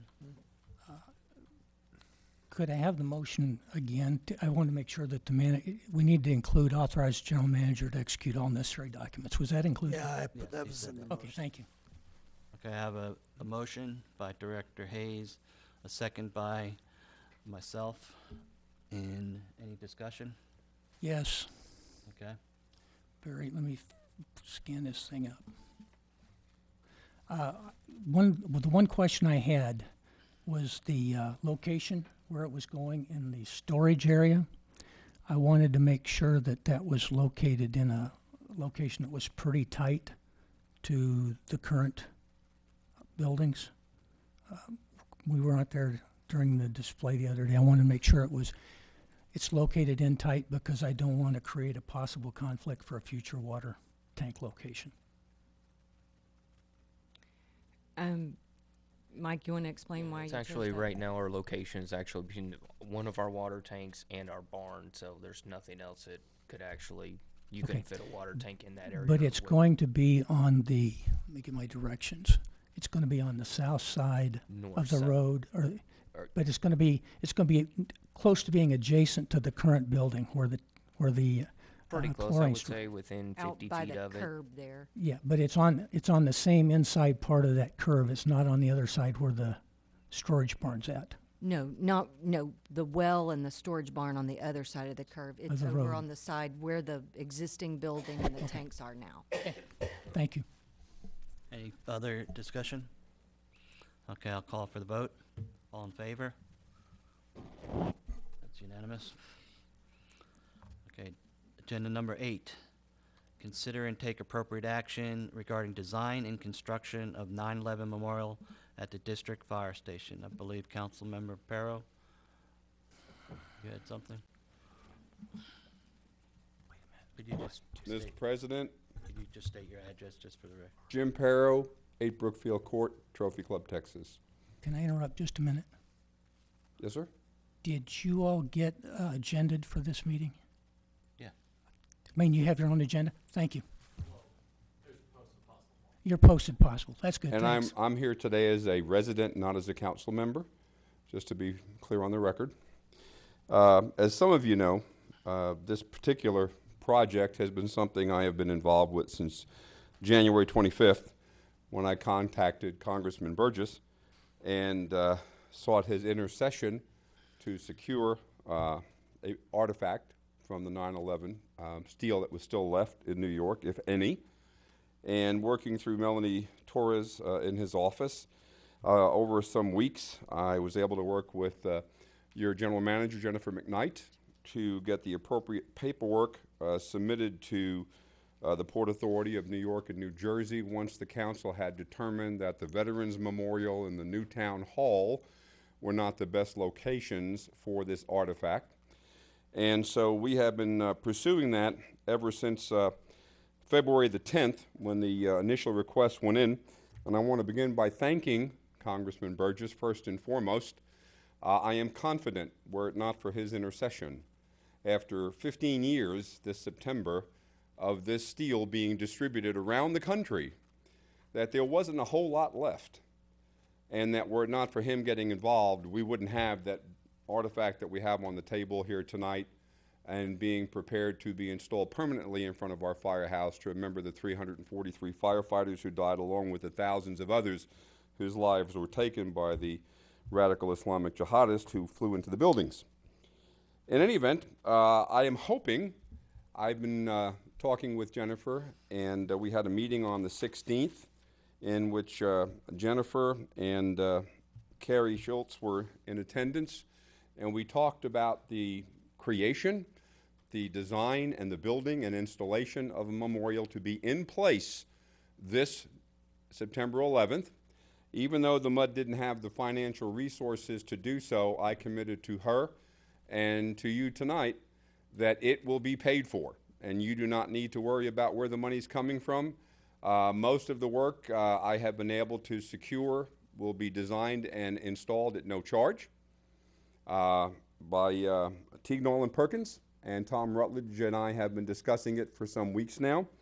And when he heard about my desire to get this in place by the 15th anniversary and my willingness to pay for it out of my own pocket if necessary to have it in place, he stepped up and said, no, we are a much bigger outfit. We got a lot more money than you do. Let us do this to honor those who died on 9/11. And he stepped up and took the ball and ran with it. And he and I just had a meeting in front of the firehouse tonight to get measurements and so on toward that goal. And I am hoping that the MUD Board will allow me to continue doing what I've been doing since January and allow me to fulfill, as I have promised to do, the installation of that memorial in front of the firehouse for the benefit of all those who have died, to honor their memories, and also to respect the families and friends of those who live in Trophy Club. I, as you know, was born and raised in New York.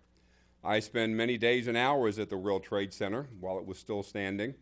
And as a veteran and a patriot and someone who flew to the site as soon as planes were allowed to fly and met hundreds of firemen and police officers from both the Port of New York and New Jersey, wrote poems to honor their service and sacrifice. I am asking the MUD Board to allow me to continue doing that and to help Chief Lasky to organize the ceremony on 9/11 to unveil the memorial once it's been installed and completed. And I'm hoping you'll give me that honor and privilege. Jim, question for you. When you said front of the building, the front door where you walk into the building? No, it'll be between the two flagpoles facing Trophy Club Drive. And in fact, if you hadn't seen it already, this drawing is a picture of what was submitted to the Port of Authority of New York and New Jersey that Jennifer and her staff put together to show them a sample of what we had in mind to get the approval to receive the artifact. So this is right in front of the firehouse. You cannot speak for your peers because you're not here representing them, but you think I they am would, not. you think they would let us put a spotlight on it? I can't imagine why they wouldn't. I would certainly pursue it with all vigor.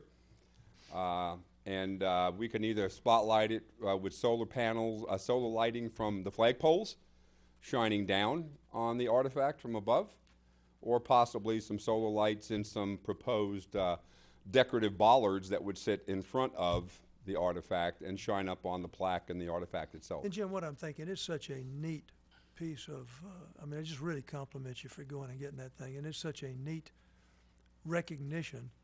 I would just love for people going down Trophy Club Drive to be able to look over there and say, boy, that's ours, you know. That's the intent.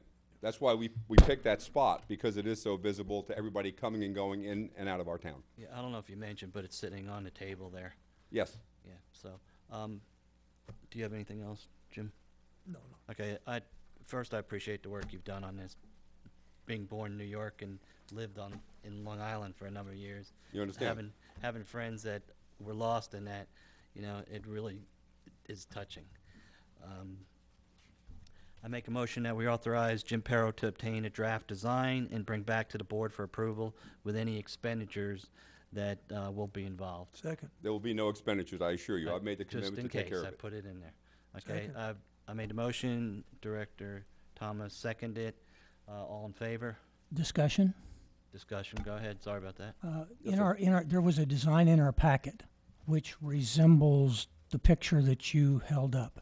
Is that the design that you plan on going forward with? That's a concept. Concept, Now, Tom Rutledge is going to provide a three-dimensional drawing, and he's going to use that actual artifact as the as part of that drawing, so we're gonna measure it and take photographs of it and so on. Okay. And we don't know the exact size at this moment. We've measured the available pad between Okay. the flag poles in front of the firehouse, and we will try to scale everything appropriately so it looks like it belongs there and is not an afterthought or something that was just set out there as a second thought.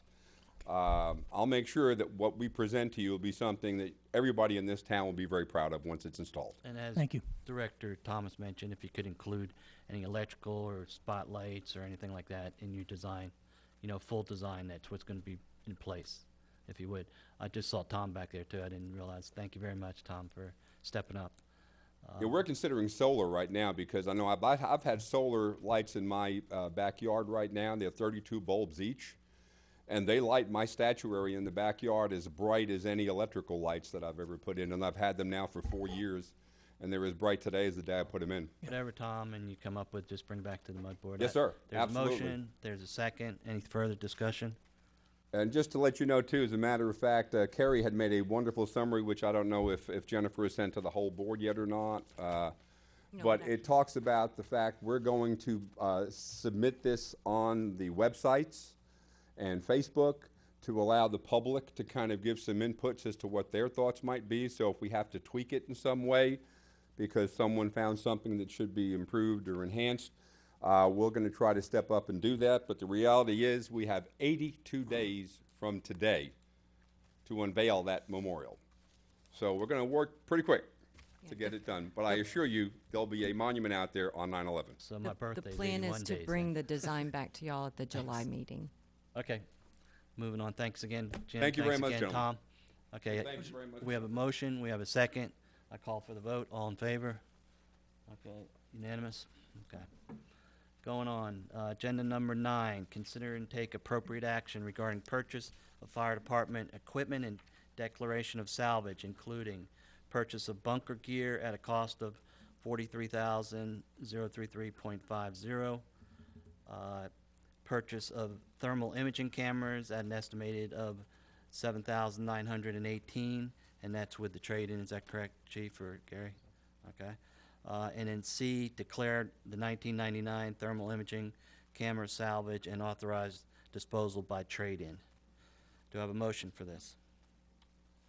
I- Mr. Rose? I move to approve the purchase of the bunker gear at a cost of $43,033.50. Purchase a thermal imaging camera at an estimated cost of $7,918 with the trade-in in there. And also declare the 1999 thermal imaging camera salvage as salvage and authorized disposal by trade-in. I also include in the motion that the funding come from the Gadsby Fire Department Reserve Fund. Do I have a second? Second. Okay, so I acknowledge Director Hayes as a second. Is there any discussion? Yes, I just have a couple of questions, Chief Arata. I'm assuming the purchase of the bunker gears to get a second set for all fire. So that's 15 sets. It'll be one for every active fire member we have. Okay. And then That is a second set, though, right? Yes, sir. Be a second set. and then the thermal imaging camera. Is this just a part of a replacement of a old unit that needs to be replaced, or is there? That's a 1999 at the trade-in Yeah, the that's upgrade. the one we're gonna Okay. get rid of. Oh, It's so this is just upgrading to a better equipment, okay. yes, and all these items will be put on a replacement plan. We'll start, for the bunker gear, we'll start, I think, he talked about a 3 to 5 year replacement plan. So the bunker gear has a 10-year life, expectancy. It's by, what's the fire code I'm thinking of? And it has standards of a 10-year life, so it can't use it after 10 years. It can be donated to a volunteer fire department through the National Park Service, but for an active firefighter, the suits can only be used for 10 years. So what we'll do is start a 5-year replacement plan, so we have these suits being rotated out within a reasonable amount of time. So we'll get a good amount of use out of them. And then the thermal imagers also. We do have a brand-new one on our brand-new fire truck. Right. The ladder truck has the thermal imager. This was the second one that we had that is obviously quite old. and it needs to be replaced immediately. I thought we had 2 before that. Is that not right, Gary? Captain we- Simpson? We traded it. Before we got the new truck, I was told we had 2. One was out for repair, and one was being used. We did have a complete failure of one. Okay, so that got totally eliminated. Okay, that answers the question. Donnie had mentioned to me that you all might need 2 more, that you should have 2 on each vehicle. So are you, and I'm kind of pointing that out because Terry and Renee are here. Will you all be budgeting for 2 more for the next fiscal year? Definitely a third one for next year, and if possible, we'd like to have a second. So give us total of 4 active thermal imagers. That would be a great enhancement to the inventory. Okay, well, if you would just make a note, is Chief Lasky, whoever's doing the budget, Yes, sir. to include that. Mike, just go ahead. You can go. Go ahead if you like. Okay, finish. I brought this up early in the fire report, but last year at the budget, at minute mark 23 about, is that right, 2023? Yeah. There was a remark that said, okay, the past fire chief, amended the budget, he had 14, then he bumped it up another 20,000 for the purpose of purchasing a full set, 2 sets now, for all the firefighters, and then 5 extra ones for any volunteers. That's on the tape. And then I questioned why he only had 9,000 in this year's budget, and he said, that's just for inspections and things. Now I'm hearing that, number one, they didn't purchase 2 full sets for everybody, and it's another 43. What happened to that 34,000 last year, and then an additional 9? Yeah, I'm not sure what happened with that 34,000. I do know that we did purchase, I think, 2 sets last year, or in this current budget year. One for a new employee and one as a generic set. But again, when there was a person that was hired, then they left a month later, 30 days later, and I brought that up. I said, okay, we outfitted this person. There should be something in the hiring contract. If they leave within so many, months or something, they should have to pay back any gear expense that we had. And I was told the gear only cost like $3,000. So again, I don't have, believe me, don't get me wrong, whatever they need, we've always given them. Yes, Ladder trucks, 1.1, 1.2, new fire station, any equipment. But I have a problem with the 43,000 approving it tonight before I know what happened to the 34,000 that I was told, and it's on tape, that they were gonna bring everyone up to 2 full sets, including 5 extra ones. Kevin, I asked Chief Lasky and Donnie, he asked Donnie to answer that question. I knew that they had bought generic. If you recall, Danny reported later that he got generic sized gear for the part-time, so that when the guys send their equipment out, their PPE out for testing, they could use a generic size. In other words, a guy that wears a large, there was a large set that he would use while his went out. So I asked, well, what are you all doing with the generic sizes? And the answer that I got from Donnie is they are using it, that one of it is being used for a part-time staff, or some of it's being used for part-time staff. One set is for the volunteers. One of the volunteers was issued one of the sets of gear because his older gear was not passing the inspections. And then they've had a few guys that have moved on to other departments, are no longer employed here. And when those individuals were replaced, they had to use some of that gear to accommodate the new people's sizes. So they're kind of rotating it in with other. Then also they had a new hire that apparently they did not budget for that new 5th person's position. They didn't budget for a set for that person, so they're using some of that PPE for that person. So they are using that other that was purchased, the generic sizes, for part-time and volunteers, and then for the new guys. That was the answer that I got. Okay, the first key word that came up is generic. We're talking about firefighters going into a fire with generic, really? I mean, why did we even purchase that? So I'm not too good on that one.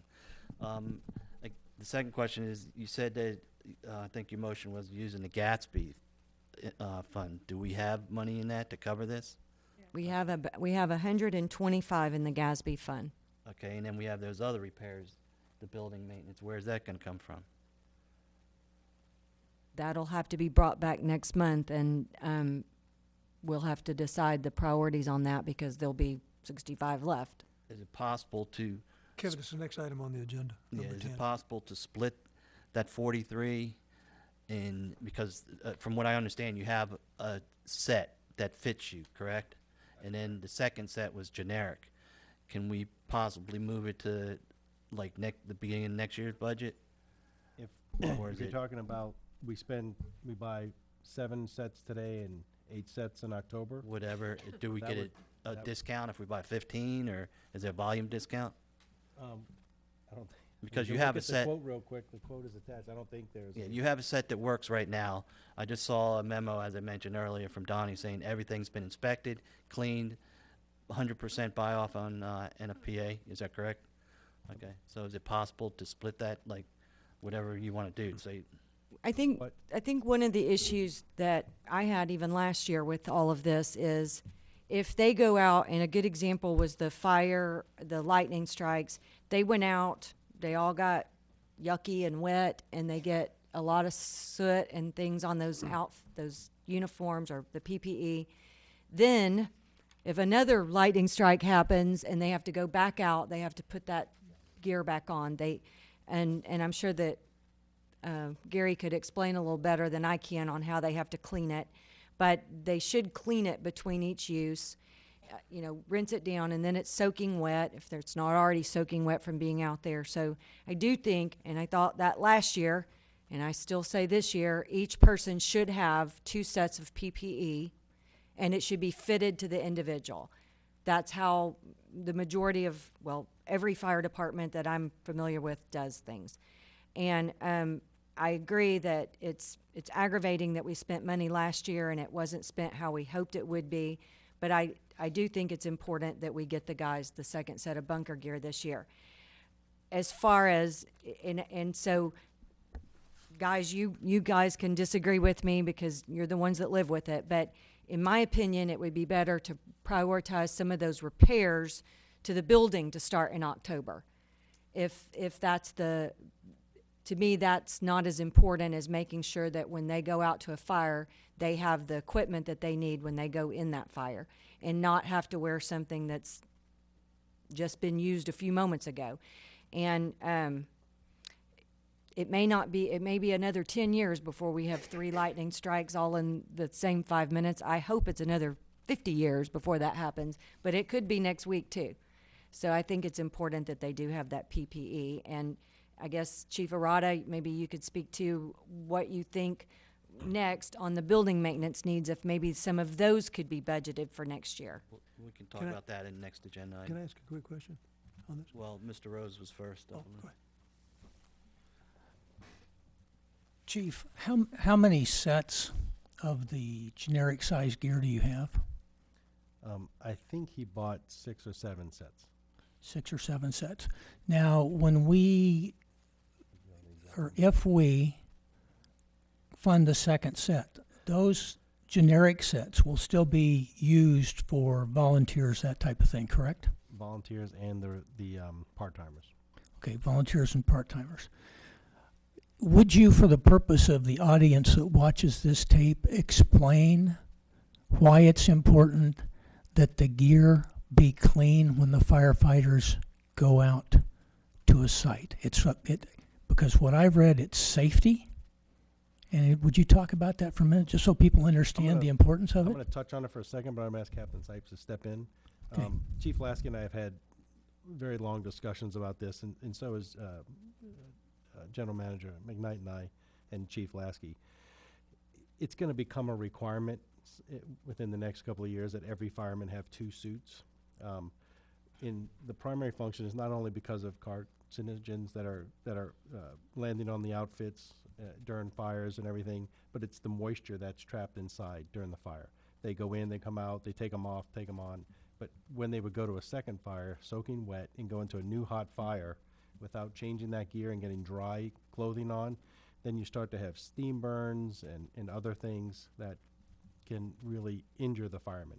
You lose the insulation value. Yes, sir. And would you want to? The number one reason that I Captain, due to the carcinogens. they can't hear you.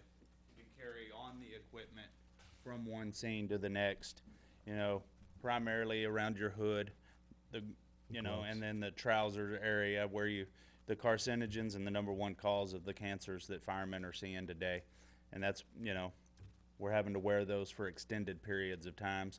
So the second set of gear is for situations like we had the other day where our others can be removed and cleaned and before they're put back in service. The one that in my reading, the one that really caught my attention was the fact that when you've got that soot on those uniforms, that carbon will carry electricity. And when you're in an environment where you've got an stray electrical charge, your risk is increased over a clean suit. And that caught my attention. Thank you. Do you have any? Yeah, I was and just then gonna say. You and then Mr. Thomas. I agree with General Manager McKnight.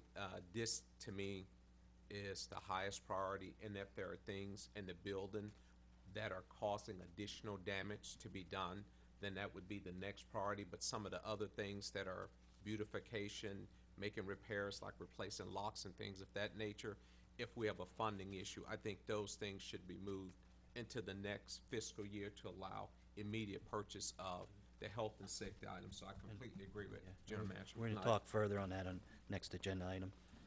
As per to Director Thomas. Jennifer, is there anything that prohibits us from depleting a GASB fund at one time? Not that I'm aware of. And what are the requirements about building it back up?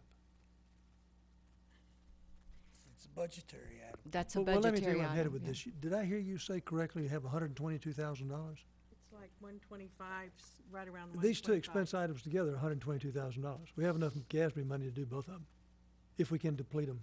We have enough money to do both. Okay. Any other discussion? That money was originally put in the GASB funds for a future fire vehicle. That's what it was earmarked Right. for. It's just restricted by the board, and so you all are basically unrestricting it for this purpose.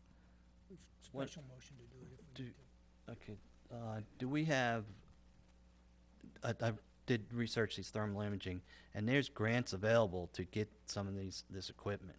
Has anyone researched it? And second question is, who at the fire station or involved is looking at grants for equipment? I know we got one for the brush truck that almost paid the whole thing. So, and there are grants out for thermal imaging. Has anyone looked into that? Not yet. We've talked about it, but we haven't. This wasn't on our radar. It was on our radar for a replacement plan, but when it failed the other day in the fire, it became a priority. If So, you made But- the motion, is that correct? but we can do that for the next ones for next Yeah, year.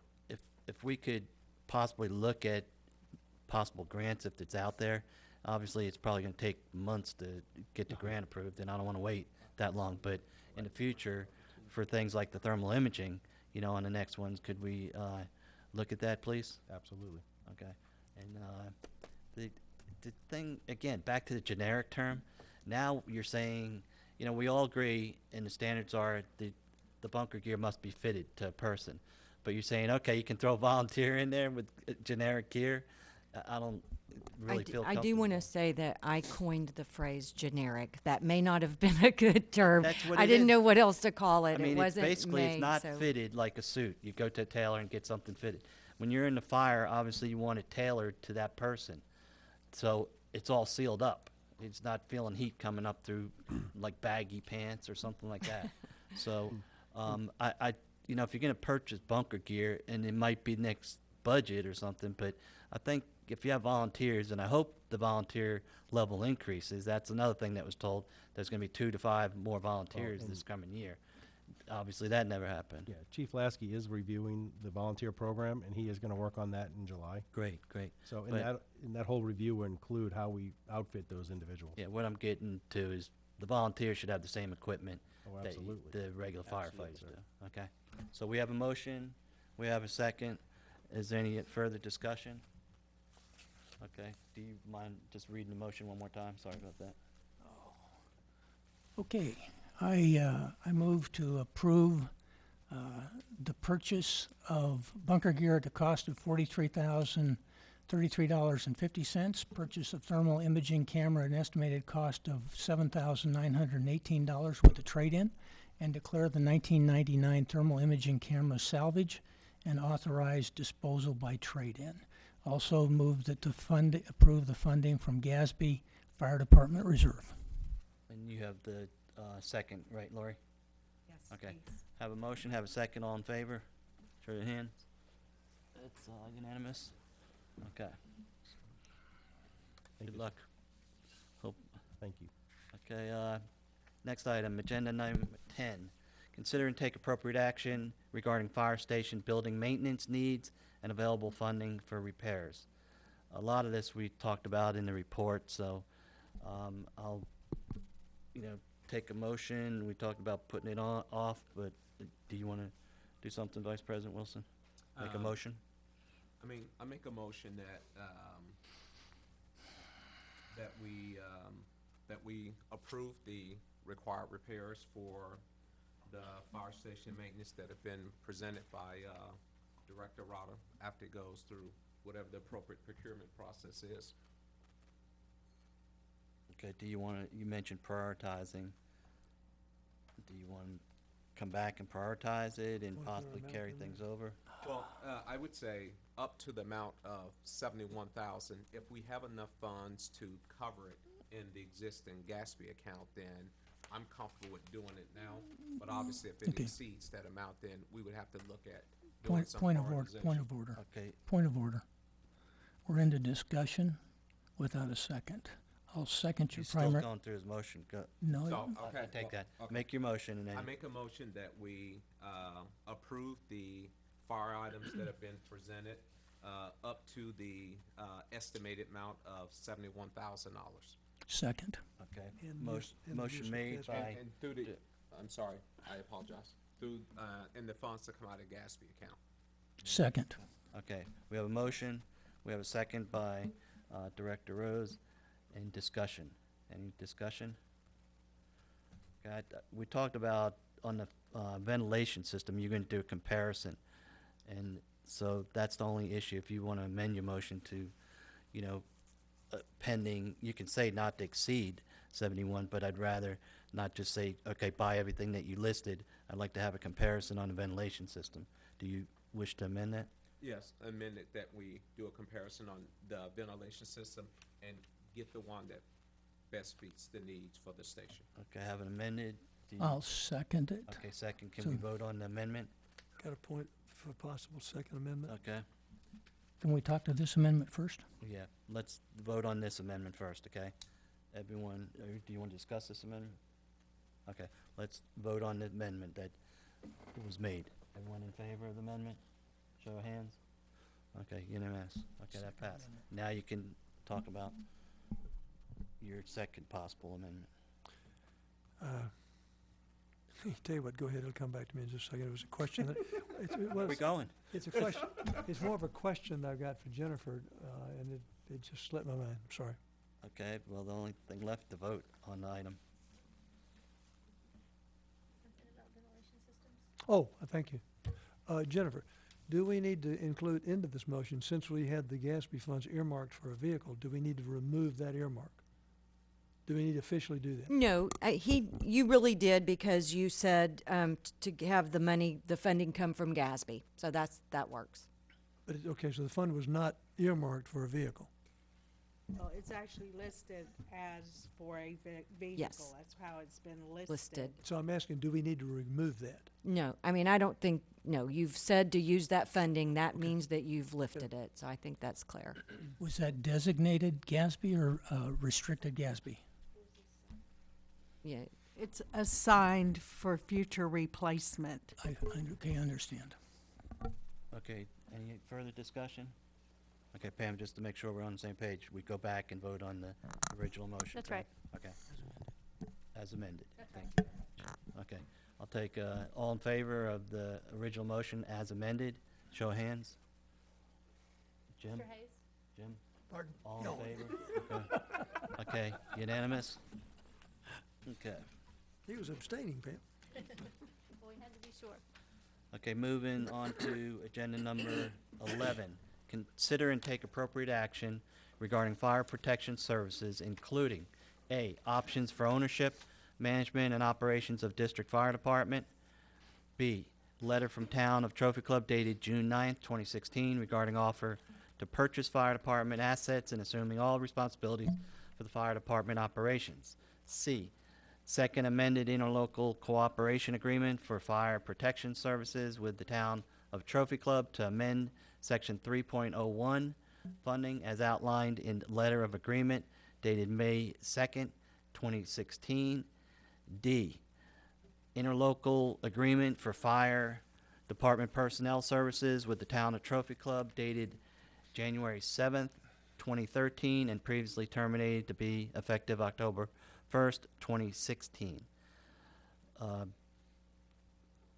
I'll start with A, 11A.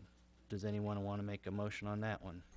I move to rescind the motion made on May 11th, 2016 concerning options for ownership. It's found on page 28 of the packet. Kevin, I'd like to address, Point of order. There's a motion on the table. Okay. There's a second. there- I'd second it. Okay, there's a second. Discussion? This particular item was accomplished back on May 11th, and I've reviewed the information, and I'm not comfortable with that particular action. And so I would like to rescind it. We have an item from the town council now offering to purchase the fire department. I think that has a higher priority, and I think that should be taken care of Okay, we're without this address- interception. Okay, thanks. We're addressing option 11A only. Yes. Any further discussion? Yeah, just a quick question. I think aren't all of these items listed in our executive session for legal advice?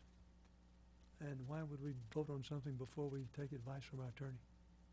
So are you asking to go to I think executive I session? think this one should be put off until we get legal advice, then we can discuss it very openly. Okay, so 11A, we can go put that down for executive session, is that correct? You Even though can there's a move motion into and- your executive session now if you like, or I know you aren't gonna wanna go in and out of executive Yeah, session. I'm just, and it's listed on there, what about B, C, and D? Is that listed on there? Aren't all of those covered in the A through F of executive session? You can move anything you'd like to the executive session for Well- legal advice. So if Okay, if it's on there, I'll tell you, do you, Well, I would say, can we, I don't think D is something that would require executive session. Cause it's essentially what I'm calling for is to make a motion that that we rescind the termination of the interlocal agreement for the fire department personnel service, with the Town of Topher Club that was, dated January 7th, 2013, that we rescind that termination. okay, we have a motion and a second on table. Let's do this, we'll just go to executive session, address anything that's listed as executive session items, and come back and pick up at A, because there's a motion and a second right now on it. Is that okay? Is that okay, Pam? That is okay. The board wanna do that? Okay. Everyone in agreement with that? Okay. So the time is 7:58. Do you mind reading? We will go into executive session. And you wanna do all of the executive session? All of Okay. executive All right. session. You do it all at one time. Pursuant to Texas Government Code Section 551.071, the district will consult with its attorney on a matter in which the duty of the attorney to the governmental body and their disciplinary rules of professional conduct of the State Bar of Texas clearly conflicts with the Open Meetings Act, or to seek advice of counsel on legal matters involving pending or contemplated litigation or settlement offers. A, legal advice regarding incompatibility and dual office holding limitations for members of the Board of Directors. B, legal advice regarding terms of interlocal agreement with the Town of Trophy Club for provision of fire and EMS services. C, legal advice regarding potential sale of district assets. D, legal advice regarding terms of interlocal agreement with the Town of Trophy Club for billing services.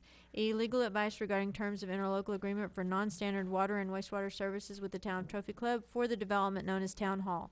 F, legal advice regarding appeal of retail water and sewer rates pending with the Public Utility Commission of Texas. And we've added to that, we're including legal advice on item number 11, A through D, as may be requested in executive session. And I need to, for point of The door record, open until we're quite finished. as a point of record, I will not attend for F because of a possible conflict. That's correct. Thank you, Mr. Rose. We got a time Can we limit take a on? 5-minute break? No, we're gonna go in my office. We'll go in my office for a second. 10:20, and we're going to reconvene into regular session. And the executive session was multiple items. Some applied to agendas. And the executive closed session was agenda number 24. And I'll just, for the record, say 24A, legal advice regarding incompatibility and dual office holding, limitations for members of the board of directors, applies to agenda number 21, and we'll address it at that time. 24B, legal advice regarding terms of interlocal agreement with the Town of Trophy Club for provision of fire and EMS service, that applies to agenda item 11, which we were on when we went into executive session. C, legal advice regarding potential sale of district assets, that also applies to agenda item 11. D is a standalone legal advice regarding terms of interlocal agreement with the Town of Trophy Club for billing services. E, legal advice regarding terms of interlocal agreement for non-standard water and wastewater services with the Town of Trophy Club for the development known as Town Hall, applies to agenda item 17 and will be addressed at that time. And F, legal advice regarding appeal of retail water and sewer rates pending with the Public Utility Commission of Texas, stands alone, and we'll address it at 24F. So saying that, we had a motion on the table as we went into executive session. We will readdress that. Do you want to read the motion again? Or take any action? Okay, the motion I put on the table, and I think the secretary can probably validate that, was for 11A. And my motion was to rescind the motion made on May 11th concerning options for ownership, page 28 of the packet. I would like to withdraw that motion if the second will agree. I agree. And I'll make a general statement instead. Okay, just for the record, we have a motion to rescind by Director Rose and an agreement by the second Vice President Wilson. Okay, we'll continue on with discussion of A. Okay. Or if you want to make a motion for A to discuss. No. I think basically I just want to state that the motion, the prior motion that was made, it's on page 28 of the packet in the minutes, basically has the MUD taking over responsibility for the EMS, or basically chain of command and reporting. I think those items belong with the town. 80% of the fire activity is EMS with the MUD and EMS through the fire department, and that the last time the MUD answered the first call to a fire alarm in Westlake has been I don't know how long. And so just want to put my position out there, and that's all I have to say on it. Okay, any other discussions on A? Okay, we'll move on to 11B, letter from Town of Trophy Club dated June 9th, 2016, regarding offer to purchase the fire department assets and assuming all responsibilities for the fire department operations. Director Thomas, you had this on there. If you want to make a motion, or, Well, I think there's some things that we're gonna have to discuss having to do with the other items. I've been interested in selling the fire department since January to the town, but at a, okay, wait, do you have a motion, or I'm just gonna make a statement. I do not have a motion. I'll make a anyone motion. have any problem with that? He can make a statement if you like. Okay. I'll make a That's motion. fine. I want to speak on that too. Well, go ahead. I'll yield if there's a motion to be made. Okay, I'll move that the Mud Board enter into negotiations with the town council to draft an agreement for the purpose of transferring all fire department assets, liabilities, and operations to the town. Do you have a second? If I have a second, I'll speak to it. I'll second it. Okay, Director Wilson seconds.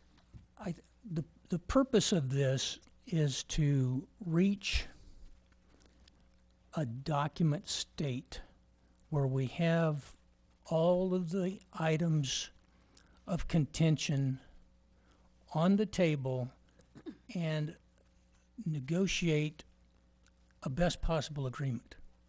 My motion does not state that we will sign that agreement.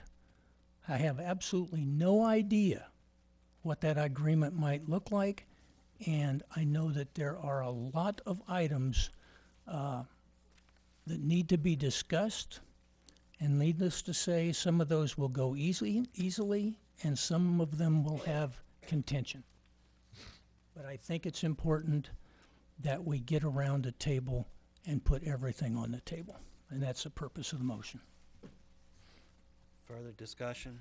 I'd like to speak at this time. Sure, go ahead. To this time, just this time.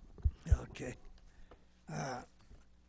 I watched the town council meeting where y'all adopted the proposal to us, and I want to say a couple of you, and I think Ryland was one and Reed was another one, said during that meeting that you didn't care who had control of the fire operation, but you wanted one boss. Well, I would like to affiliate myself with that position. I don't care who runs the fire department. And now I do have concerns about the $150,000 that you proposed was the lost revenue from tax revenue from Solana. And so for my benefit of my folks on the podium that have a copy of my remarks, the page 3, which is a printed computer printout, shows that the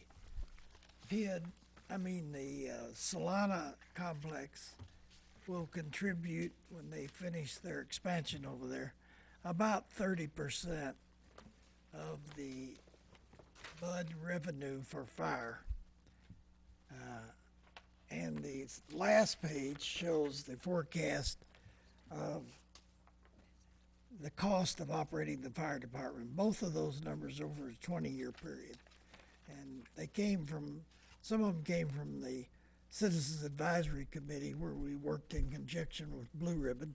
Some of them came off of a fire study made last year, I guess it was. So that's where I'm getting my basic numbers from. And so in the year that we're in now, 2015-16, the fire budget was $1,254,000. And for the next 19 years, at the end of the 20th year, it's at $1,590,000. So the average is about 1.4 million, approximates the anticipated fire budget over the next 20 years.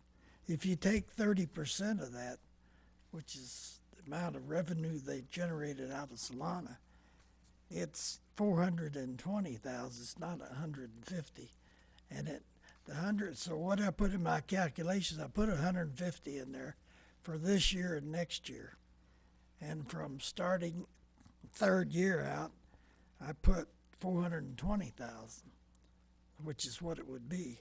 So if you take 2 years at 150, that's 300,000. If you take 18 years at 420, that's 7,560,000. You add those two together, and you're talking about 7,860,000. Sizable amount of money. So I don't think the 150, it was accurate for the next 2 years, might even be 3 years, but it's not accurate after that. And so on top of that, you will have a loss of fire revenue if you move the tax assessment to the town, because they have the over 65 lost revenue for folks like me that are over 65. But I don't think, Stephen, you've ever calculated what the value of that is. We estimated it was 10 to 12% of the households, but we have no way of knowing. When a guy hits 65, he doesn't get much for break. He hits 75, his tax assessment is going to be measurably lower than it was if you didn't have this over 65 provision. So if it's 7,860,000, just based on the Solana fire tax, and you add in something for the over 65, I don't know what that'd be. But anyway, it's going to be around an $8 million lost revenue over a 20-year period. So my comment on my sheet was, we need to put this question to the voters. It's not, I don't think it's my job to assess the people at a value of $8 million. I think the voters ought to do that. Well, but I just learned in closed session that we cannot have a binding referendum. The only way we could have a binding referendum is if we had an agreement to adopt that between us, the two parties. So my recommendation to my fellow members is, do not accept your offer that encompasses 150,000 for a couple of years, because you're going to give up huge amounts of tax revenue from Solana if you do that. So we are going to submit an ILA to which basically calls for the MUD to take over the EMS. I think from an economic, and I'm doing all this from an economic point of view, I don't have any objection to the town running the fire department, but I don't think it makes good economic sense. Okay, back to the offer. There was some different interpretations of Water Code 49, I think it's .226. Can you explain that in legal terms? You bet. And Fair market I value think the and- best way to do that is, I received an email from Tony Corbett. He's an attorney that has worked with us on several issues in the past. Some of you may have already met him in the past. He's an Austin-based attorney, and he is our bond counsel. So he had provided this information, so I think the best way for me to do that is just read what Tony sent. Normally, a district is required to secure fair market value for any property conveyed by public or private sale. This requirement arises out of constitutional provisions that prohibit the granting of public money or assets. Section 49.226B of the Water Code, however, specifically authorizes property of a district to be transferred to a municipality, quote, upon terms and conditions deemed necessary or advantageous to the district, end quote. This statute is an exception to the general prohibition described above. A number of courts have held that the constitutional prohibition regarding donation of public funds and property was intended to prevent the grant of public funds or property to private individuals or corporations. In other words, courts have held that the constitutional prohibitions do not apply to a grant to another public entity that achieves a public purpose. Thus, I believe the district could convey property and assets to the town of Trophy Club for less than fair market value, as long as the board of directors determined that the conveyance was, quote, necessary or advantageous, end quote, to the district, and that the transaction achieved a proper public purpose. Having said this, I question whether the board could make the appropriate findings in this case. It is my understanding that the conveyance of the assets to the town would result in a significantly smaller tax base having to fund the fire department and its operations. Thus, either the cost to the district residents for the same level of services would increase, or the level of services would decrease. In other words, I question whether the board can make a finding that conveyance of the fire station and other assets is advantageous to the district, when doing so would result in higher costs or lower services for district residents. I also assume that conveyance of the assets would result in the district's loss of control/management regarding fire department operations. Whether or not the district has the legal authority to convey the assets for less than fair market value, the board of directors should also consider whether it is in the best interests of its residents to do so. I am not aware of any net benefits that would be received by the district as a result of the conveyance. For instance, if the town would provide a greater level of service with other assets or at a lower cost, then such considerations may be a reason to justify the conveyance of assets to the town for less than fair market value.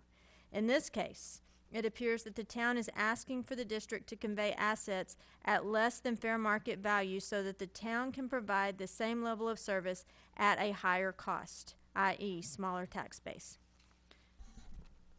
Thank you. Anyone have any discussion on that? Oh, I have a couple of comments. One, I would say I agree with part of what Director Hayes said, which is I think it ought to be under one entity. The second point I have is a lot of conversation's been made around this concept of fair market value.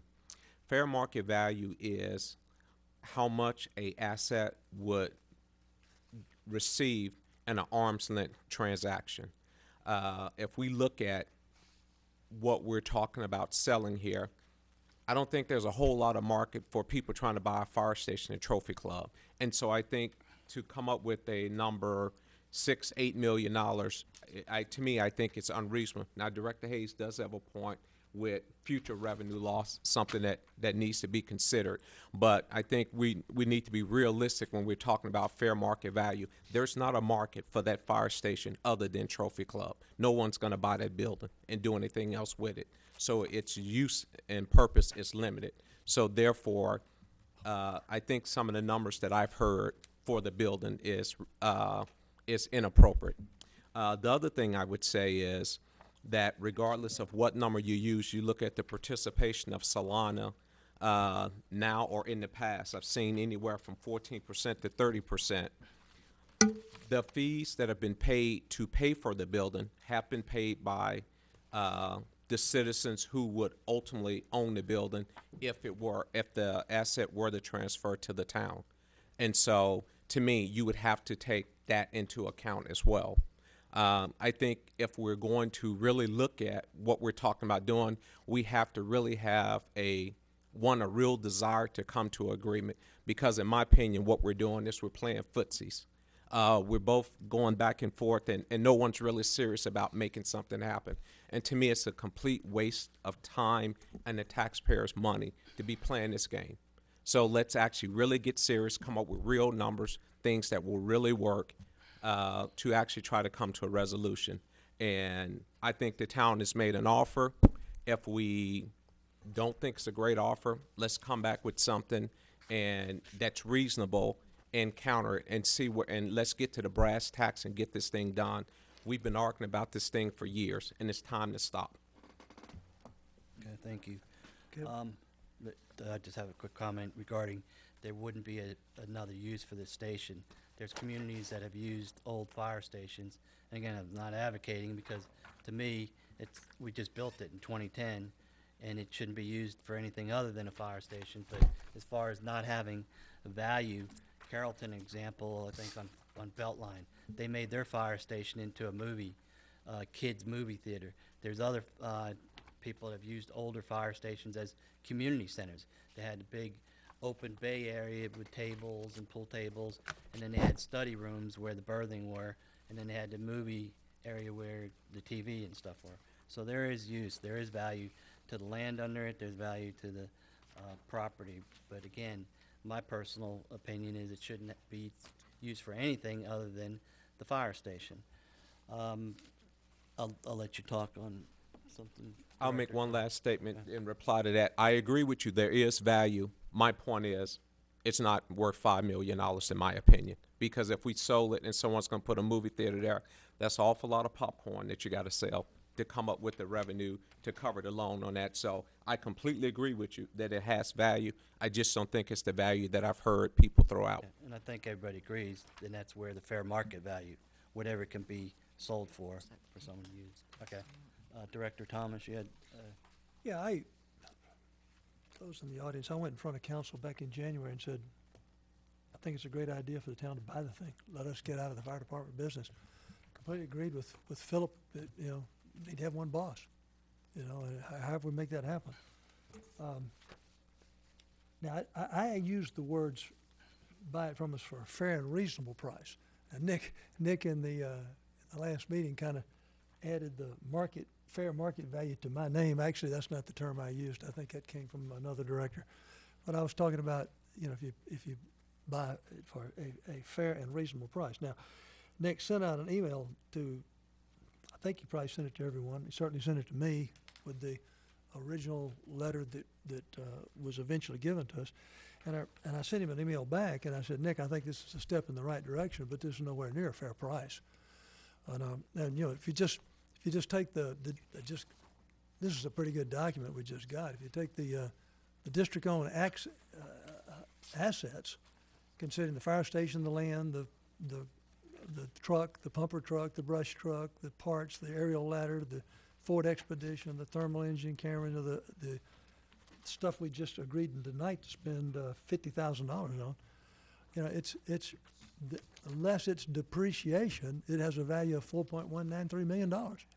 That's a heck of a lot more money than the 2.6 that we were offered. And if you go into the description of some of the other items in there, they've got a depreciated value of $202,000. So, anyway, my point is this. Today I listened to the council meeting from 2 weeks ago, a week ago, and I got to say that I completely agree with Ryland and Garrett about having one boss. I'm totally in agreement with that. Ryland's point was, single reporting structure, one boss. Then he said it's hard to justify the increased expense. Even Councilman Schaffner pointed out that the 2.9 they were offering was a big difference from the 5.3 million that the committee had said there was value associated there. And so Philip even commented that he wasn't sure how we would react to that difference in value. Garrett said he has no preference on who takes over. Just keep the taxes down. He said he has never felt unsafe. EMS and fire should be under one roof, and I agree with that. It should be. And I don't think anyone has ever felt unsafe. If we've had a need for a ambulance, that sucker has rolled.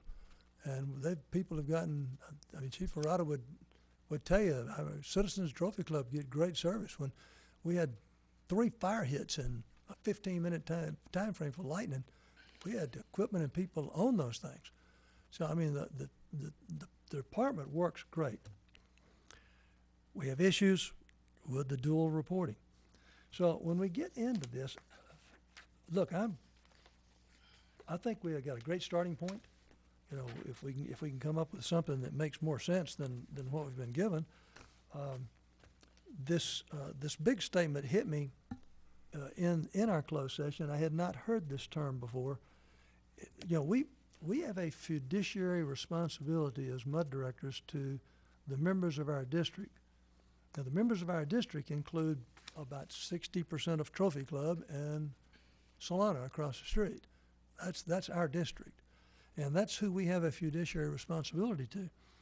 And we can sell this thing at a lesser cost than market value if it is necessary or advantageous to the participants of our district. It is not advantageous to walk away from $8 million in revenue to our district. It's gonna cost those people, it's gotta be made up. It's gotta be, and even though the town will make it up in some portion, they're gonna have to make it up out of the members of the MUD as well.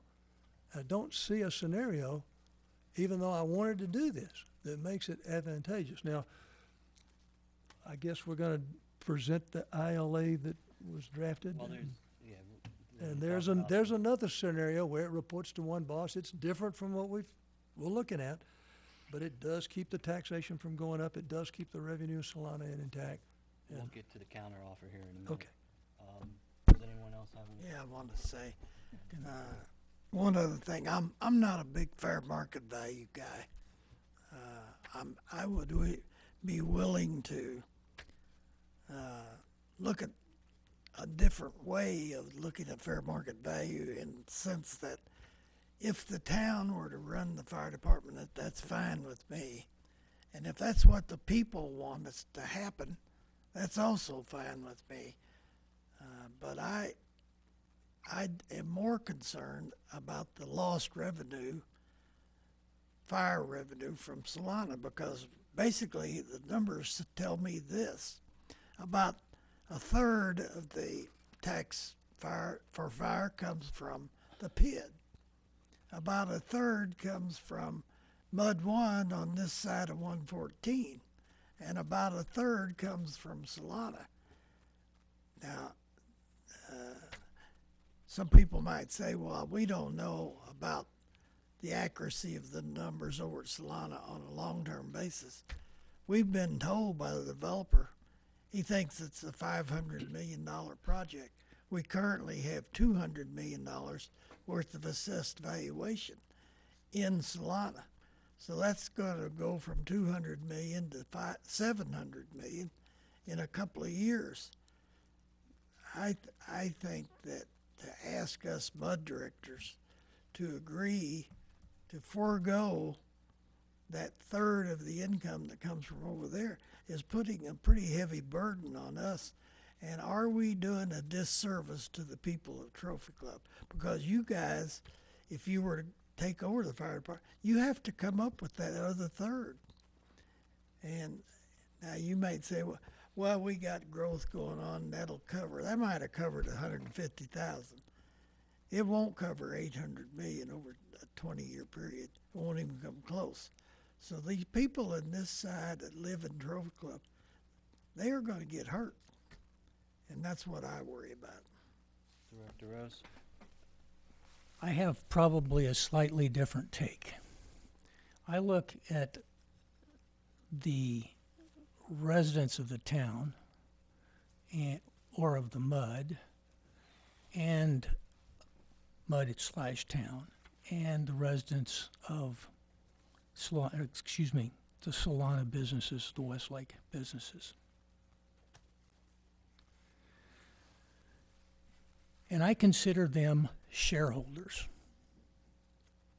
in the operation, in the organization. It's not my money. It's not the town's money. It's the shareholders' money that we're talking about.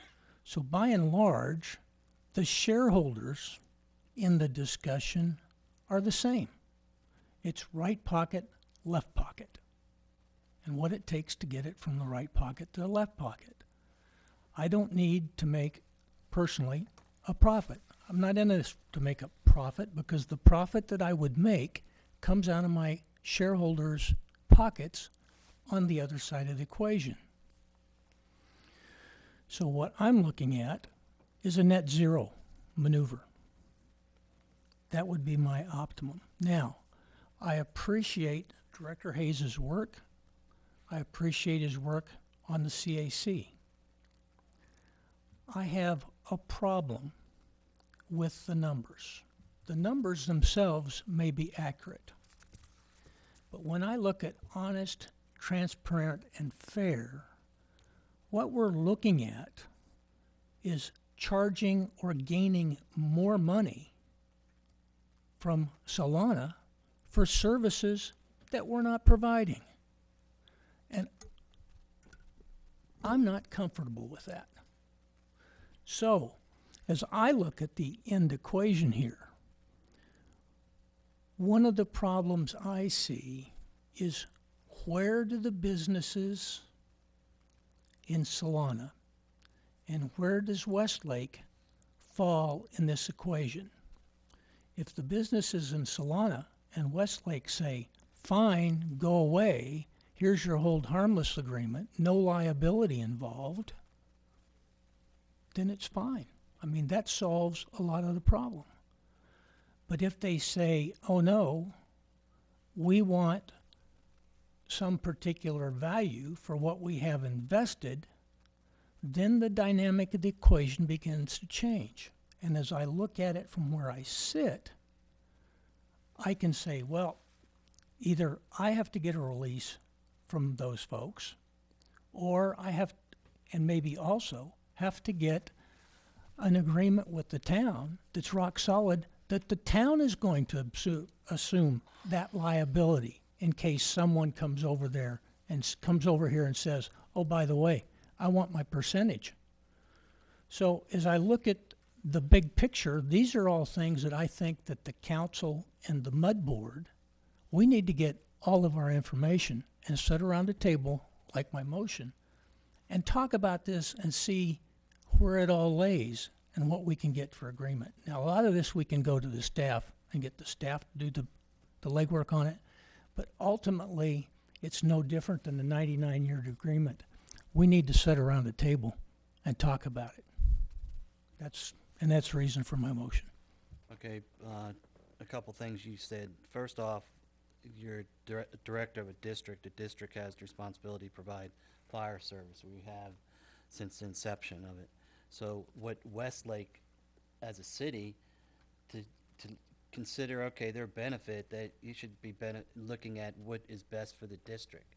Fair market value, what was presented, there was no value to things like the brush truck, to the pumper truck, where they have value, whether you like it or not, where that revenue would go back to the district to offset other things like the water project, an example, a storage tank, for example.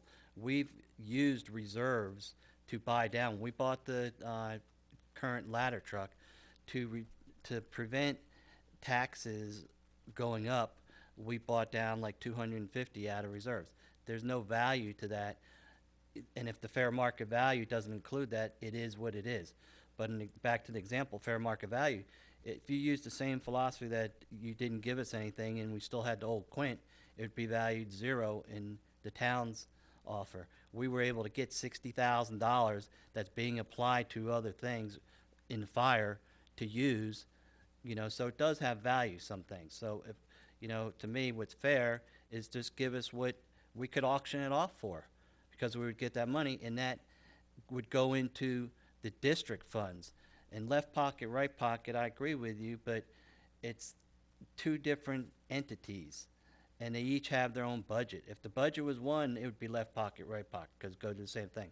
The district includes Solana, and whether they want fire or not, we have a responsibility to give them fire, and they benefit in their ISO rating from our equipment.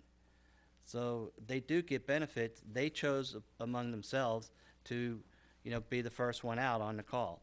That's their, but I want to say one thing too, that I always see that kind of gets forgotten in the discussions about fire service, and that is, if Solana catches on fire, they're going to hook up to fire plugs that belong to the district to put those fires out. So they do get a service from the district. We make sure that we have the right fire flow so that if there's a fire, it can be put out. So I don't see that there's no fire service provided over there. and That is certainly one of the little items, or one of the tweak items that would have to be addressed. but they yeah. do benefit by the equipment that they help buy when we respond to mutual aid. Do I they agree. have a ladder truck? No. Did they have a fire that required a ladder truck? Yes. So they benefited because they helped purchase that ladder truck. So to say, oh, well, they don't use us, that's not true. Through mutual aid, and again, if we're called, if their bell rings, and now through automatic aid, we respond anyway on structure fires. So I don't agree with that. Kevin, that was the point I wanted to make, is that the very first run of our ladder truck was to put a house out in Westlake, very first run. So we do, hang on, we do make runs over there. At the request of Roanoke and Westlake, we entered into an agreement in January of this year called Automatic Aid.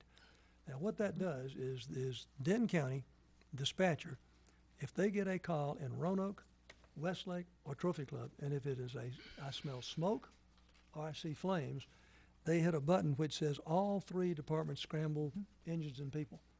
So we're gonna, here's the interesting thing.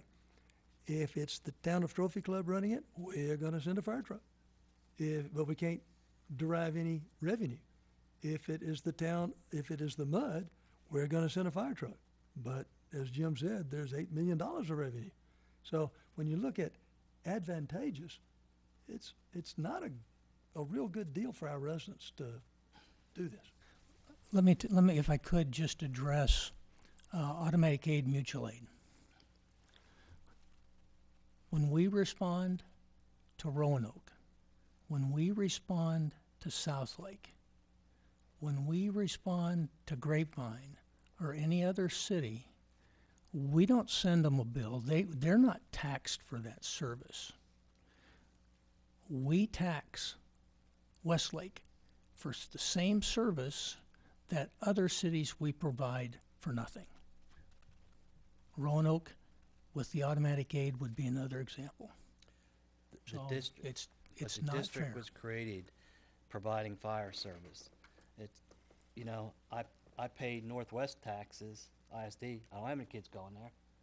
So, but that's, that doesn't make any sense to me. You get when they asked to annex into, us to annex them in, they knew what they were getting into.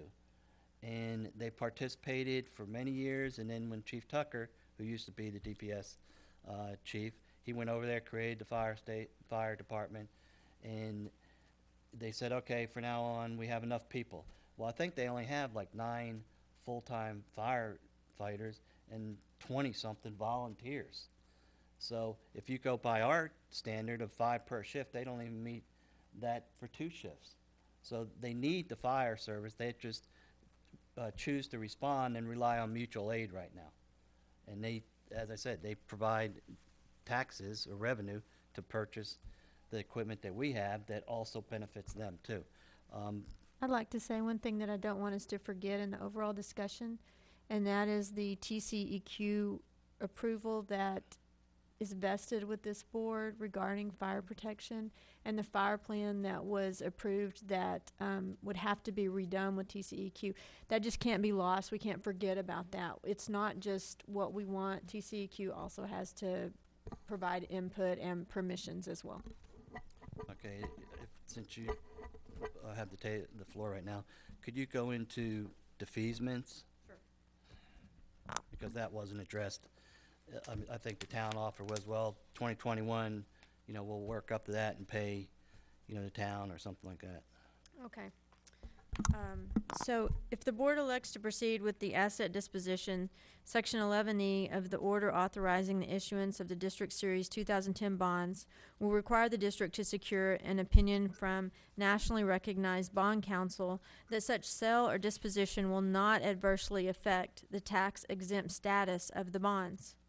In the event the district conveys the assets without defeasance of the Series 2010 bonds, it would remain responsible for all covenants set forth therein, including payment of debt service. Accordingly, I would not recommend, and that's Tony Corbett, but I do agree with him, I would not recommend that the district convey the assets without defeasing the Series 2010 bonds. Thus, any conveyance of the assets should be structured such that the Series 2010 bonds are defeased through an advance refunding. It is recommended that the town pay all costs and expenses associated with the defeasance, bond counsel, tax counsel, and financial advisor. Okay. Does anyone have any discussion on defeasements?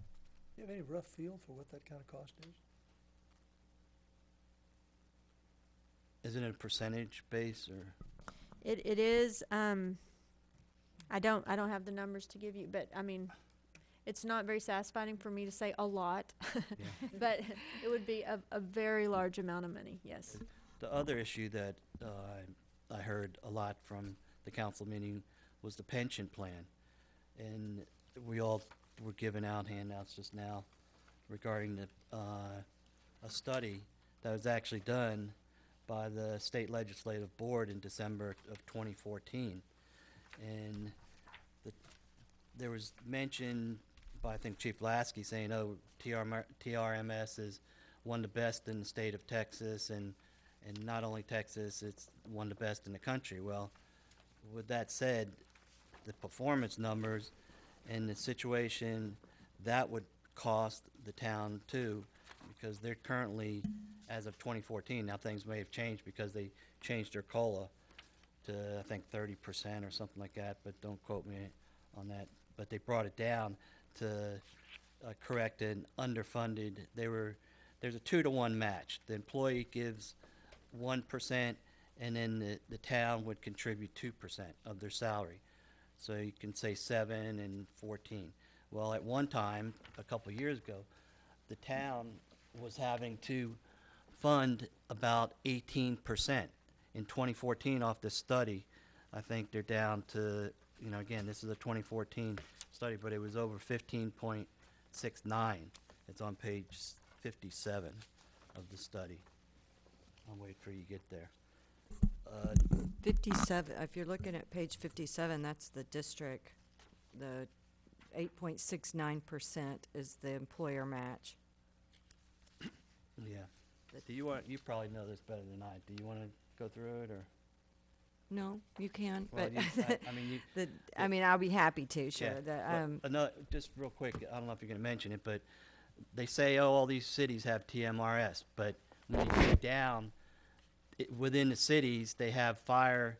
Examples here is like, let me go through here. There's fire funds that are set up among these cities that the firefighters don't have. You have Galveston employee retirement. You have Odessa Firemen's Relief. You have Harlingen Firemen's Relief. You have Greenville. You have Atlanta, Grange. All these cities that may come up as TMRS, if you dig down, their firefighters aren't on that program. They have their own separately funded. Yes. Dallas, Fort Worth. Yeah, each one of these is a separate pensions, government pension system in the state of Texas. I think there's a total of like 93 of them. If you look, the majority are firefighters, different types of pension plans for firefighters. That's what this first portion, the first 3 pages of that packet, just show the different pension funds altogether. Page 26 through 30, I think 30 or something like that for people that find. Okay, do you want to just go over the position that we were as of the state legislative report? Yes. As far as where we were funded, our pension plan versus the TMRS. Yes, if you look at, in this little handout, it says page 57 at the bottom. Trophy Club Mud, we match 2-to-1, just like the town. We have a 7% requirement for employee contributions. Our rate was 8.69%, the districts, to match that 7% at 2-to-1. Because we are overfunded at 105%. So we are actually overfunded, not underfunded. We have an amortization period of 0. I do want to say I noticed something that I think is incorrect in this report, not on this page, but the next one. So our system, if you add the two together, what the employee gives versus and what the district gives, it was 15.69%. So say right at 16%, but that's equivalent of the employee given 7% and the district matching at 14%, because they look at this over a long period of time, and with the money that you're going to make in your interest and what we funded it up front, it lowered our matching rate. If you move over to, if you notice on here, it says Social Security, and the answer is yes for the district, that we do participate. On page 84 in the packet, that's where it covers the TMRS plan that the town has. And the mistake that I see is that the town, y'all do participate in Social Security, right? Yeah, and they have no here, but they do actually participate in that, so. But they show that the town, again, has a 2-to-1 match, contribution of 7%. The employer has to give 15.56%, so that total, to get that 21% total, is 22%, 22.5%. And that is because their funded ratio is only 74%, where ours is 105%. So, and they have a 30-year amortization period. So that kind of shows the difference in the two plans as to where they are right now, where they stand during this period. Okay, another thing that was handed out, do you want to do any further on that report, or are you done? No, I was going to cover this other item that I handed out, and that is that back in 2015, I can't recall what the discussions were at that time, but I would imagine they were something similar to what we're having today about the fire department. Staff was asked to see what our retirement system would be if we added the firefighters. So we did get a quote, and we were told in their letter that their outside actuarial firm studied the impact of acquiring the employees based on the information and determined that our required employer rate for 2016 would not change if we were to hire additional 19 staff. So it would not change at all. I mean, the additional staff. It would not change our matching rate to have the fire department on this. So that was a question that I got another time, so I brought that. The name of that firm was Milliman? That's the outside actuarial firm, Right, yes, that's what I'm saying, Milliman. okay. Just so it's on record that, does anyone have any discussion on the pension plan? Well, yeah, just, Jennifer, there's an awful lot of, I think, misunderstanding associated with TMRS versus TCDRS. As an example, I was in a council meeting some time ago when I believe it was Eric Jensen presented to the council that if the firefighters were to move off of TMRS, that they would lose all of and move over to TCDRS, that they would lose all of the matching funds that the town provided. Well, that's not true. I mean, if you're vested, you're vested. That money comes with you. The money doesn't come with you, but once you're vested, you will receive a pension from that plan. Correct. You do not lose the money, is my point. What you're And- talking about is what the employee puts into the account. No, I'm talking about the matching money. His comment was that they would keep the money they put in, but they would lose the money the town put in. As long Yes. as if they're not vested, I understand. and if but they came back, they That's not would. the way it was said, Kevin, but I understand. Okay. That's why my point is there's a lot of misconception about this. When we brought, when we brought you guys over, there was some, I forget what the term is. We paid some funds in order to make sure that all of our employees that came off of TMRS over to TCDS didn't lose anything. You were paying down the unfunded liability. Right. One That's that what we're you were paying. 105%. That's right. But And you now- have Now we're overfunded in that. you have that ability to do that with the firemen, is my point. I mean, you don't let these people suffer. You do not let them get hurt financially. And moving from one system to the other does not hurt them financially.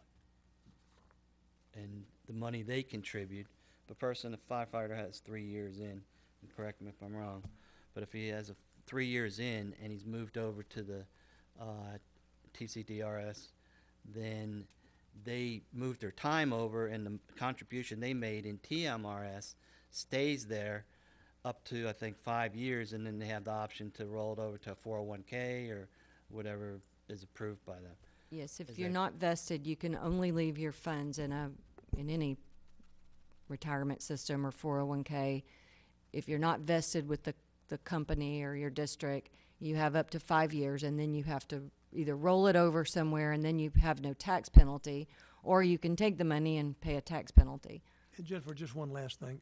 There was some discussion on that tape about the MUD could move back to TMRS. We cannot do that. I think you need to talk about that for a second. Yes, the district does not TMRS and TCDRS are basically the same thing in a way. They were both created by the legislature, but the difference is TMRS is Texas Municipal Retirement System, and it was created for cities, only for cities. TCDRS is Texas County and Districts Retirement System, and it was created for counties and districts to participate in. All different types of counties or districts can participate. So the district itself, if you have district employees, you cannot be in TMRS. The way the district was in TMRS before, the district wasn't really in TMRS. The district had no employees. All employees were town employees. And as town employees, they could participate in TMRS. Thank you. Okay, the other question I have that we hadn't talked about, if a firefighter has TMRS now, we move them over to the county retirement or the pension plan, and then they go back to another city that has TMRS, they would pick up plus the years they had in the county, right? If they worked 3 years at the town, moved over and worked for another 3 years, and then went back to another city, that after 2 years or something, or 3 years. All of their 6. time would count, yes. Okay. And then Because they could pick up, the time moves up- between the two they systems. could pick up where if their money was still in TMRS, they didn't roll it over, they would just pick up that funding They again. would just keep going. And then they would get the full pension after 20 years at age 60. Depending on what the city's rules Right, were, right, yes. Okay. Just want to make a, And Jennifer, I just wanted to potentially, and tell me, I didn't ask this earlier, but the statement was made in the council meeting that the difference between the two plans was 1%. I believe it's 2, is it not? It is 7% participation hours and 5% in TMRS?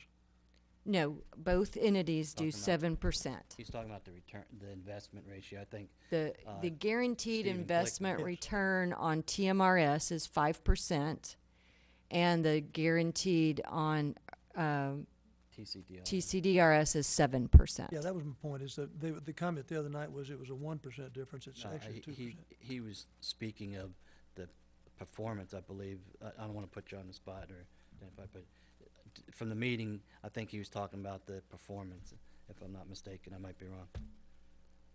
But, okay.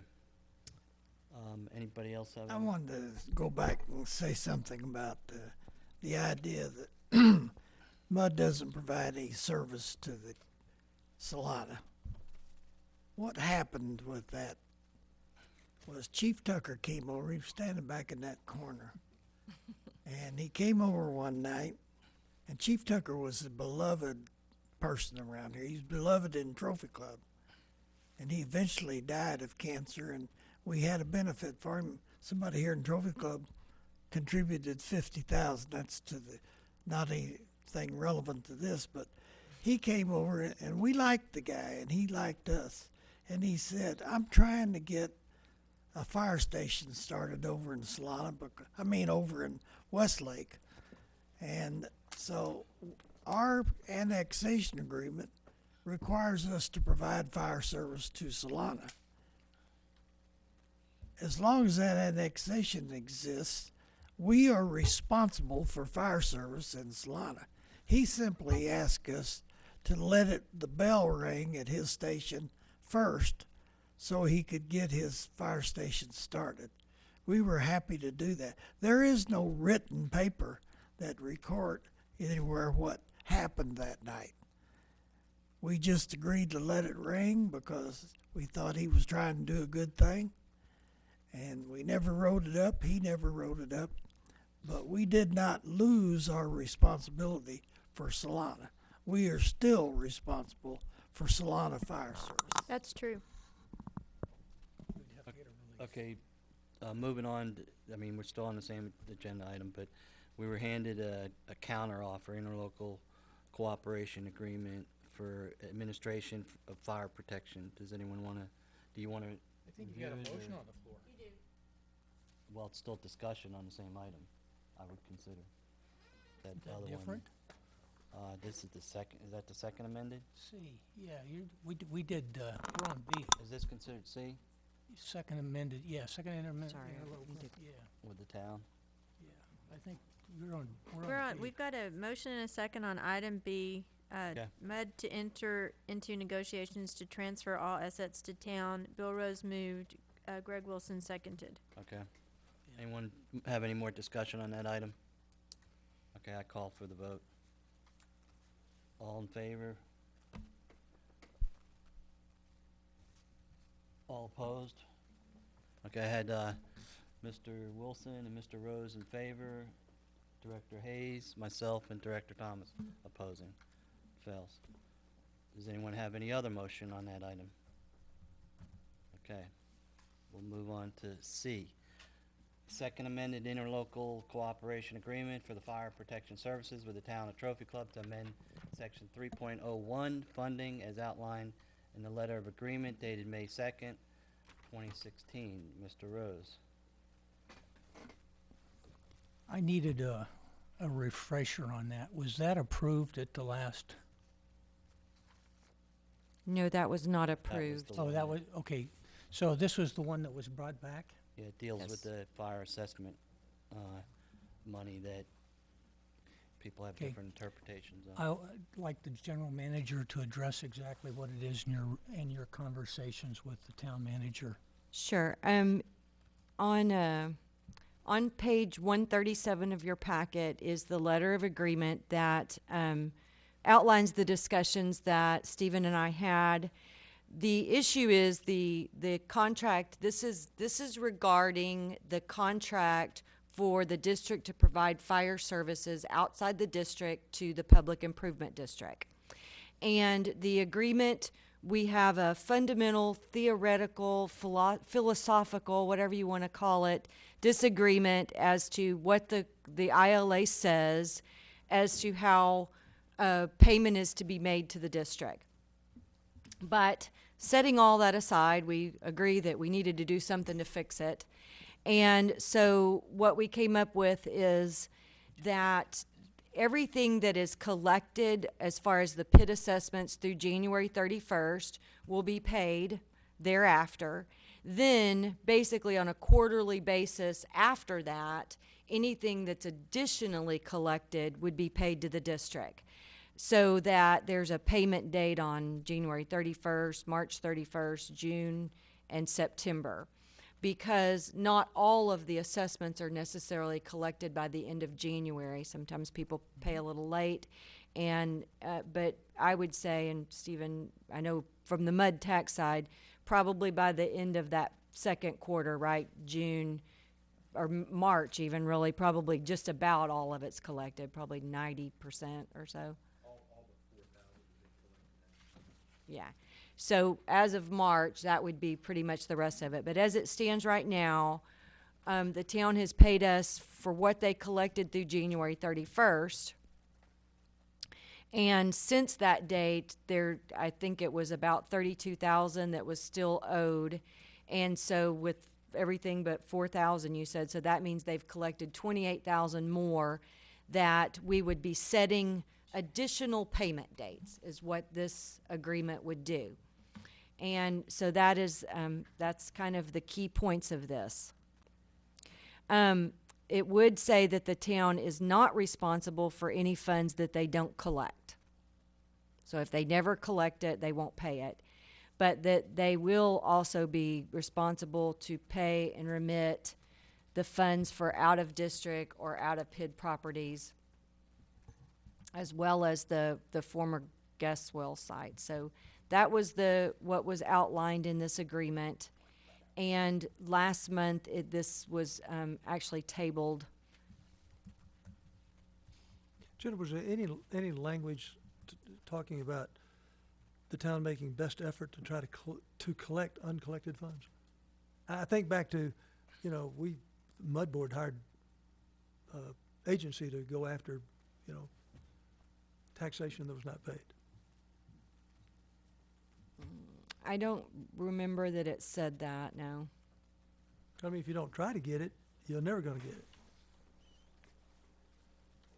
Well, I do know that they have a collections firm, right, for your delinquent taxes and assessments, so it doesn't Supply say to that they them? will continue that, but I know that they do have one, so. Stephen said it applied to this, Jennifer. Well, yeah, they just changed their collection. My input is, this is a funds for a service that was provided, and these funds are taking money out of the fire budget. We just looked at improvements of $71,000 or 78, whatever the number was, and we're going into Gatsby's to take it out. Well, this is for services that we provided already, and it's just like taxes on how Denton County applies. They're due by a certain date, and you need to pay them. And we shouldn't be the bill collector, or that we don't even have authority to go and collect these funds. It's a town. So I think, I'm fine with this agreement because both the general manager and the town manager agreed. Is that correct? Yes. You drafted this. So, we talk about communication. Maybe it's the first time they both agreed on something. So why not let the two managers do their job? They came up with a solution, and I think we should approve it. I know it's a new concept, but, just saying. So, do I have a motion? I have a question on it. Okay. My question is this in correct form? We have an amendment to an ILA. Pam, do you have any? Is this in correct form? Yes, there is an actual interlocal agreement. Yes, but I mean, if you have an amendment, Are you asking me if you can amend the ILA? no, I know I can amend it, This amendment but is but great. is Let me- but let is me- this let in me pull it correct up. form? In other words, does this look like and have everything that an amendment should have when Wait. you amend an ILA? No, what you're seeing in your packet is only the letter of agreement. But there is also a second amended interlocal agreement. It's just not with your packet. And So it- what's and the what's second- the intention on that actual document, not the letter agreement? It just incorporates those things. That's all it is. And does it exist yet? Yes, and it was in the packet last month, but it's not in this month's packet. Okay, so it's already been approved. Is that what you're saying? No, it No, has it not hasn't. been approved. And it was amending section 3.01. Okay. Yeah. So Oh, this is the one that was moved to table to, Yes. okay. so what They you're just saying don't is have before them tonight the second amended. They just have the That's letter right, agreement. Just the letter Okay. of agreement. So this is No, not no. the correct format, but it exists apparently, but you just don't have it. And it's been reviewed by Pam as well.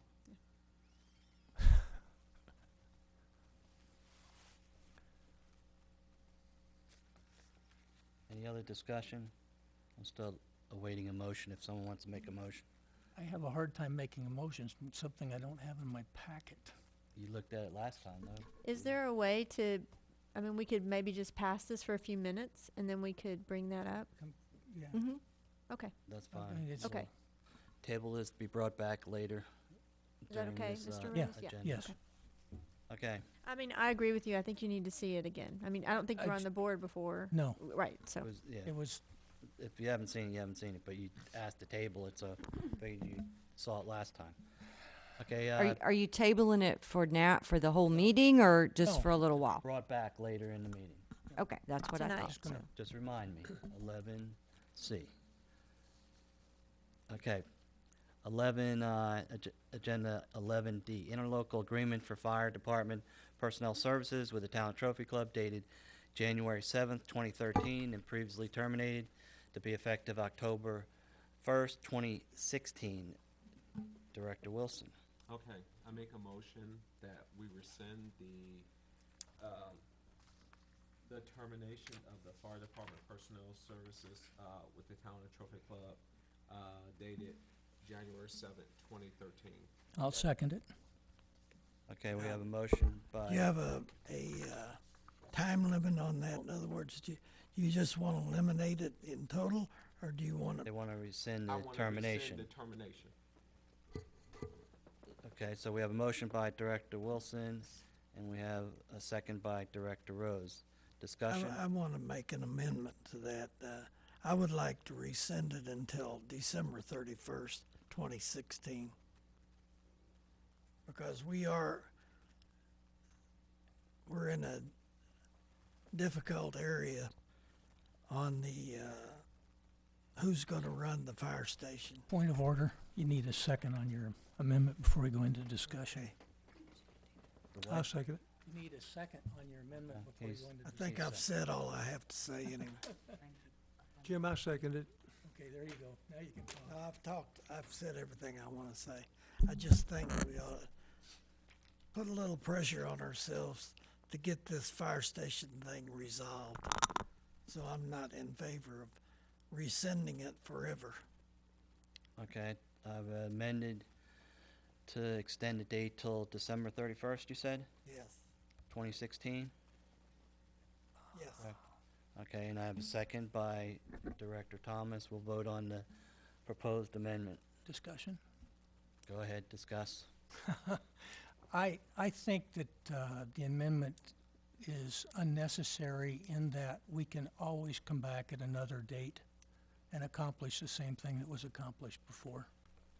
So I don't see a necessity to do that. Bill, I'm not sure that's true.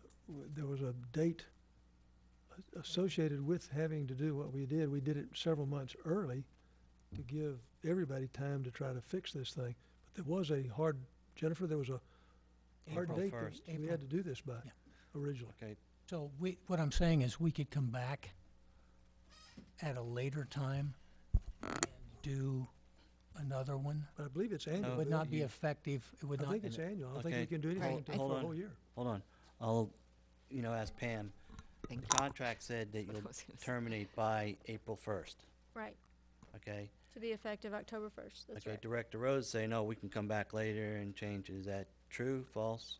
It would be for the following It year. would just have to be, whatever the agreement of the parties came up with at that point, So prolong it till basically September or October 1st of the following year, 2017.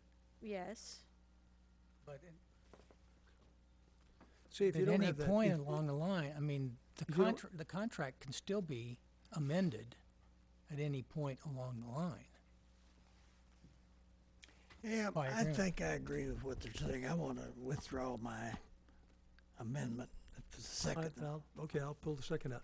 I liked your thought of we all need to keep working together to try to get this Is thing that- fixed. We don't have to vote, right, since they withdrew? Well, technically, Let's- you do have to vote because the motion belongs to the board at this point. Okay, You're right. let's vote on the amendment to extend it till December 31st, 2016. All in favor? Anyone? Anyone? No one. Okay, all opposed? Opposed? Opposed? Oh, yeah, I'm opposed. Okay, unanimous. The amendment fails. We're back to the original motion to rescind the termination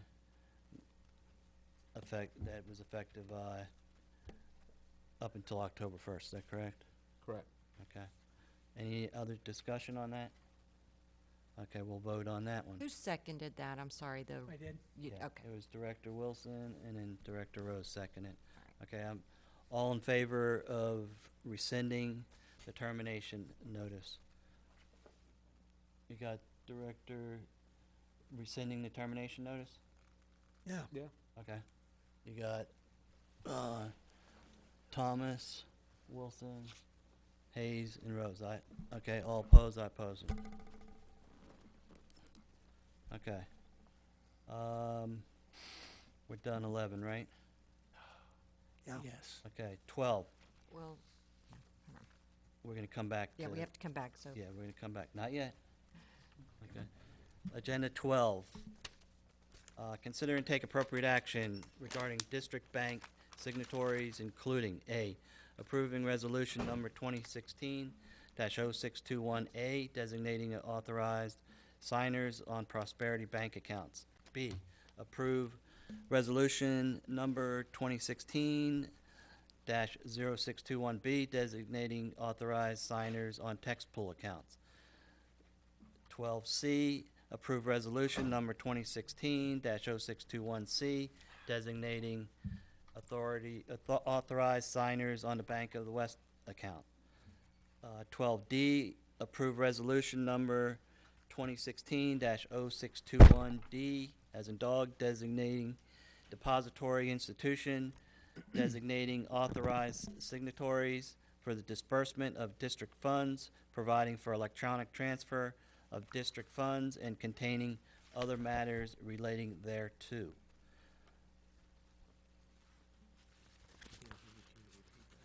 Repeat. Kevin, What, are you kidding me? I'll make a motion, but I'd like to ask Pam a quick question. Can you move on all four of these at one time, Pam? Yes. I'd like to make a motion that we approve the resolutions as specified in items A, B, C, and D under item 12 on our agenda. Do I have a second? Second. Okay, I have a motion by Director Thomas, a second by Director Hayes. Any discussion? I have a question on A. A, approve resolution Yeah. 0621A. Okay? Outside of my bailiwick, but why are Rose and Wilson convenience signers and not owners?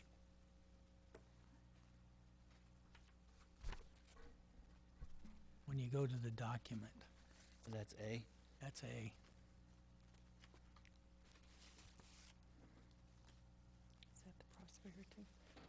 Where do you see that? checked. You see that box is not checked. Yeah, they just had to list y'all under there because we There was had no more room. more people than Okay. would fit above it, so. But the But- box is not checked, so that does not apply. So that makes us owners. Okay, thank Do you. you really want to be owners then? I wondered about that when I spotted it. Okay, I we was have- hoping y'all were convenience signers because that means it would be real convenient for you to do it, Okay, right? Renee, do you have anything to add Yes, I have all of these resolutions, and I need to get signatures tonight. tonight? Tonight. Okay, Or 12 then? Let's hope it's before 12. okay. Okay, One, I have one- whatever it is. I Okay, have one just more item. Just whatever. Just before they leave. okay. Yeah. we Okay. have- Which one? I got Don't go discussion. home. It doesn't have to be by midnight, just Okay. before they leave. Just- Okay. Okay, one more Before you go discussion. home, before we go home. That is D. Yeah. Director Rose has a question. On D, let's see if I can find where it's at. I'm back on page 161 right now. Come It's on on, if I can 160. teach this computer to work. Come on. Somewhere down there it talks about removing somebody. Bill, you're looking at D. D, D. Delta. D as in dog. Delta. I question whether, let's see, I don't spot it. But anyway, I think it talks about, maybe it talks about removing What page? Director Moss. What page are you on? I'd have to do a word search. I'm down about 162. Look at the bottom of the page. It says One- 162? I got 162 up here. Yeah, it's 162 down there. Okay.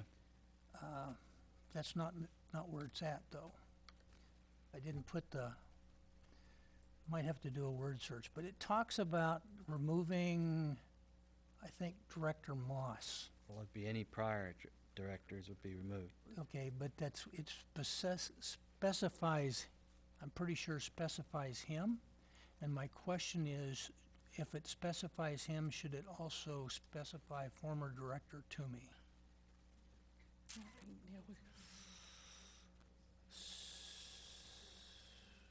Do you know anything about that? Renee? I think it's on the, I don't think it's actually in the resolution, but I could be missing it. I'm looking for it. There was Oh, wait, one wait, account oh, there that it is. Neil I was found it. never added to it. I found it. He never could. What page? Wrong document, just a minute. Let me- Okay, that's what I was gonna say. It's on page 1, come on, You know this computer. time's coming off for future discussion, allocation. Well, I have this computer that's responsive to, It's to, the one that I electric- asked y'all about, because I noticed too that only Jim was on there, and Neil never got over to sign the signature card, so he never got on the account, so we didn't have to delete him. That should be the Bank of the West. And that was Bank of the West, thank you. Which would be, I think, the Text- third one after, it's the one after text pull, if I'm not mistaken. okay.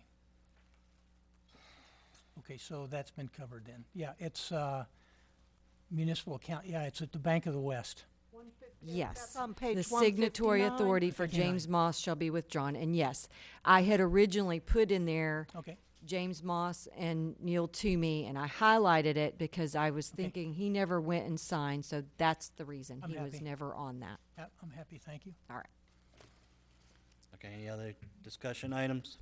There's a motion to approve all the resolutions and a second by Director Hayes. Any further discussion? I call for the vote. All in favor? Unanimous. Okay, 13. Okay. Consider and take appropriate action regarding the fiscal year 2017 budget cycle calendar. Director Rose. Okay, I had a question on the budget calendar, on two things. One is meeting with the board treasurer on 8/1, and then on meeting with the board treasurer on 8/1 in the FY17 calendar. And I'm looking at transparency on this, and so I would like to bring as much into the board to be transparent for the purposes of the citizens and their ability to preview it. So I'll make the motion that the items which would be covered with the board treasurer will be covered with the board during a board meeting. Isn't that is that part of like budget workshop? Wouldn't it be It's in the presented calendar. at that time? It's in the calendar here. There was a prior meeting prior to the budget workshop. There's a prior meeting listed on the calendar for August 1st to meet with the board treasurer, which is simply a preview of what is going to be presented at the budget workshop. That was how we did it last year, and it was just for us to take anything the treasurer might have to say that we could incorporate to present to the budget, to the complete board. That was the purpose of it at that time. And that's their duty as a treasurer, isn't it? Okay. There's a, I you made made a a mo- I ma- motion, correct? I don't think I got a second. No, I'm just saying you have a motion, that's all you're Yeah, gonna I say. made a motion. I don't think I Okay, got a is second. there a second? I'll second it. Okay, there's a motion made by Director Rose, a second by Director Wilson to remove, is that correct? Meeting with the board treasurer and just have the August 11th meeting? Well, to have that information, however the general manager would like to work it, but to have that information brought in and presented to the board Well, for there's a, transparency and avoid duplication, in this case, well, there's a avoid budget duplication. workshop on August 11th. Well, that works too. I mean, if You're saying, your motion, just to make sure it's clear, is to remove August 1st. Not it- meet with the treasurer at Right. first, Is is that what he's correct? suggesting. that'd be correct. Do you want to restate it just to make sure? You said to talk about it, but what motion did he say? What did I say? I have I don't that know. to have all information that is being brought to the secretary treasurer be set at a meeting of the board of directors. Okay. And if we need, Do you want to, And to remove the August He didn't 1st say meeting. remove. He didn't say that. I mean, that was Do you kind of wanna brought up. Do you amend- want that added? No, I thought that's what he said. That's what I wrote down. okay, there's two Okay, ways. You can okay. add it and then he can approve it. okay, let me start over. Okay, you're going to I'd like to, rescind? I'd like to withdraw my motion. Second. Okay. Okay, I'll wait, make a wait. motion. Wait. You're rescinding your motion? Yes. Okay, do you, No, wait a minute. We have to have board approval on that, since He he has to- restated. Second, he had he to has move the to second. Did, agree with that? did The he own problem it? is, we're not clear on what your motion was. That's the problem. So normally, now that you've made the motion, then it belongs to the body, and the body needs to vote on it. But Yes. I don't think we're clear on what your motion was. Okay. So please clarify. Okay, here we go. Scratch the rescinding of the motion. The motion is that the meeting on the August the 1st, 2016, meeting with the board treasurer be held in conjunction with the budget workshop with the board on 8/11/2016. And remove He asked for that. 8.1. That would require a removal of 8/1, yes. Okay, do you understand? You still second? Okay, again, do you have it, Lori? No, say it again, please. I'm sorry. I have a question. Kevin, Yes, go ahead. does that in any way, shape, or form slow you down? Could you explain? Well, it's just an opportunity for the treasurer. sorry, it's an opportunity for the treasurer to provide direction as to what he thinks the board is going to want, and then we bring it back to the board, and they look at everything that's been discussed, and they make the decision. The complete board does. It just allows us to have a little more direction getting into that budget workshop to present to the full board. But if it doesn't happen, there may be.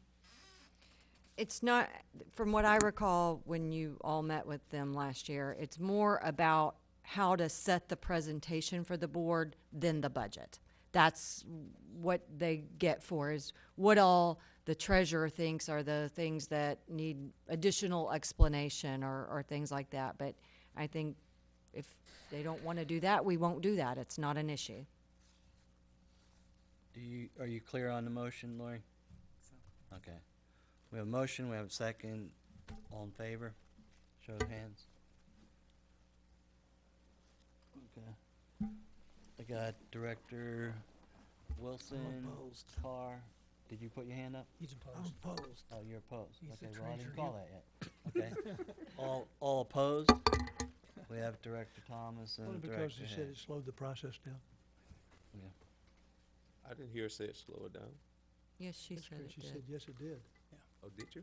Yes. Okay. Okay. Did you want to change? No, Okay. we just gave her 2 hours to speed it back up. Yeah, okay. Okay, next one is 13. Or did we just talk about 13? Okay. Number 14, consider and take appropriate action regarding annual rate study, including A, timeline for completion, and B, appoint directors to the rate committee. We'll start off with 14A, time for completion. Mr. Rose.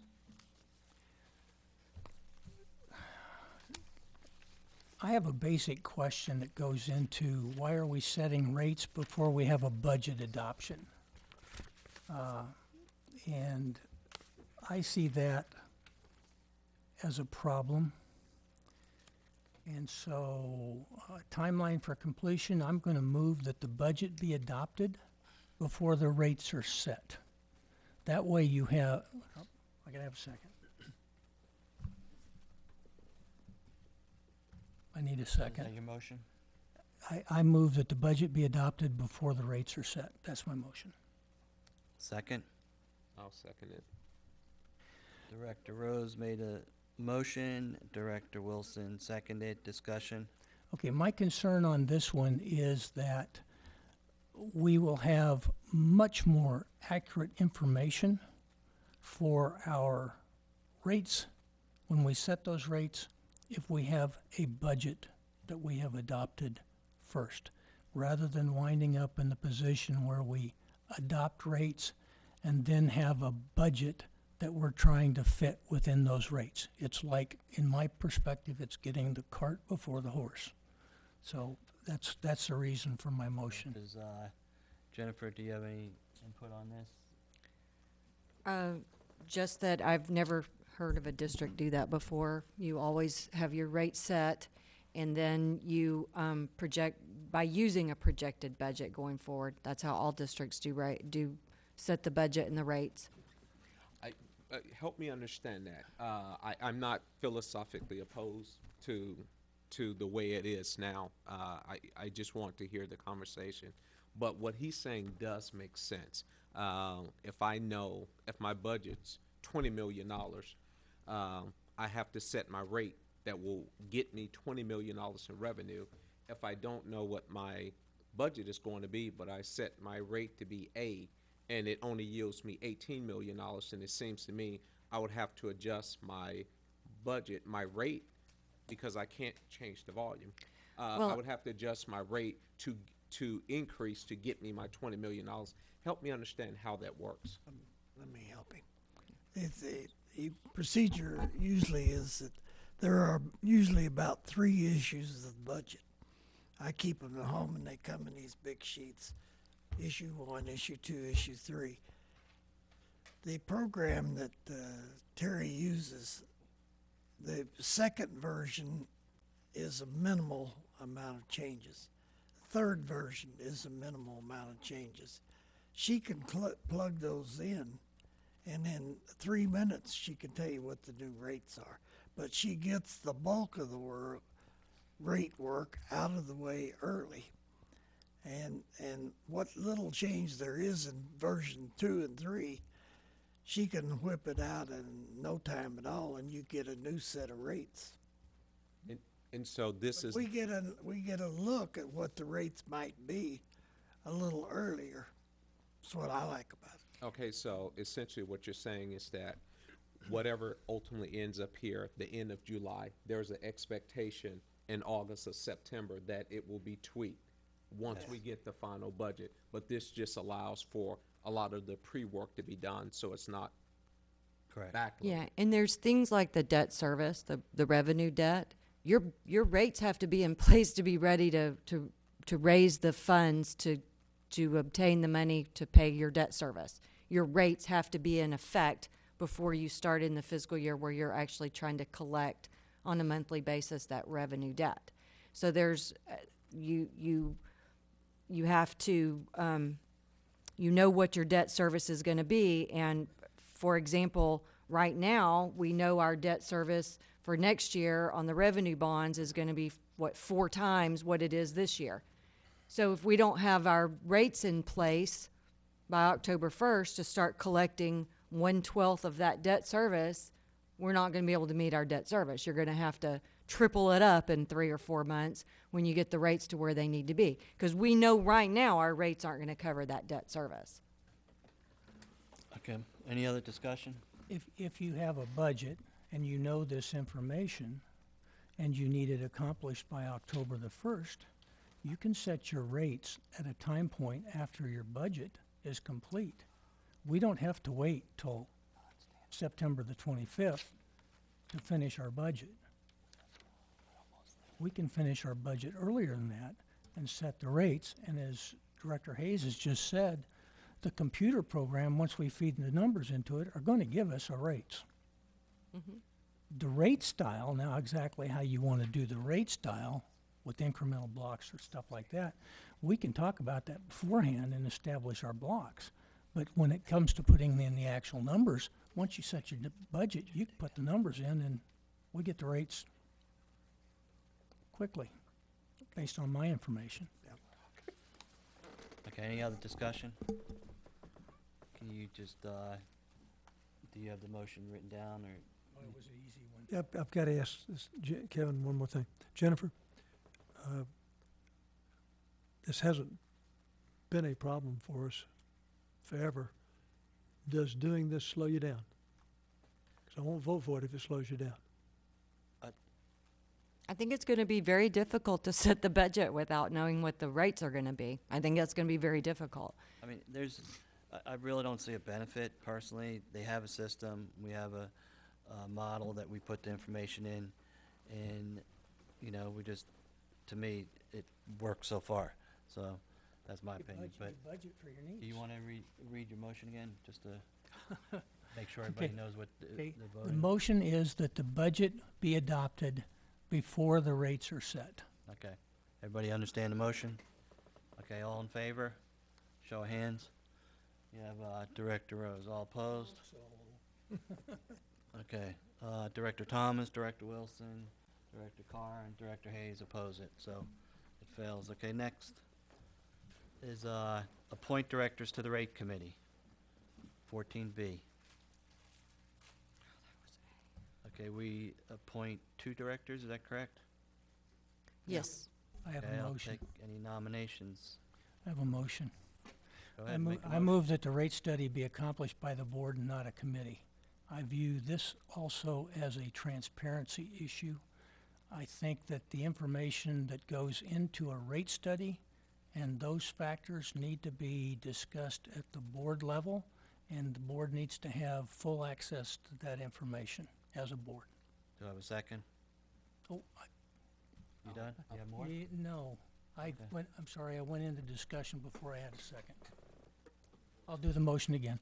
I move that the rate study be accomplished by the board and not by a committee. Okay, you second I'll it? second it. Okay, discussion? Well, just based on past activities, Bill, the committee meets 5 or 6 times before the mud board sees what they've done. So you're talking about 5 or 6 mud board full meetings. I mean, it's not like doing this once every 30 days. I mean, you're talking about over a 3 to 4 week period of time, this entire group meeting 5 or 6 times. We could do it in a workshop. It's a lot more complicated than that, Bill. It takes longer than just a Okay, short workshop. any- This last year, the 5 or 6 times were 3-hour meetings each. Okay, any other discussion?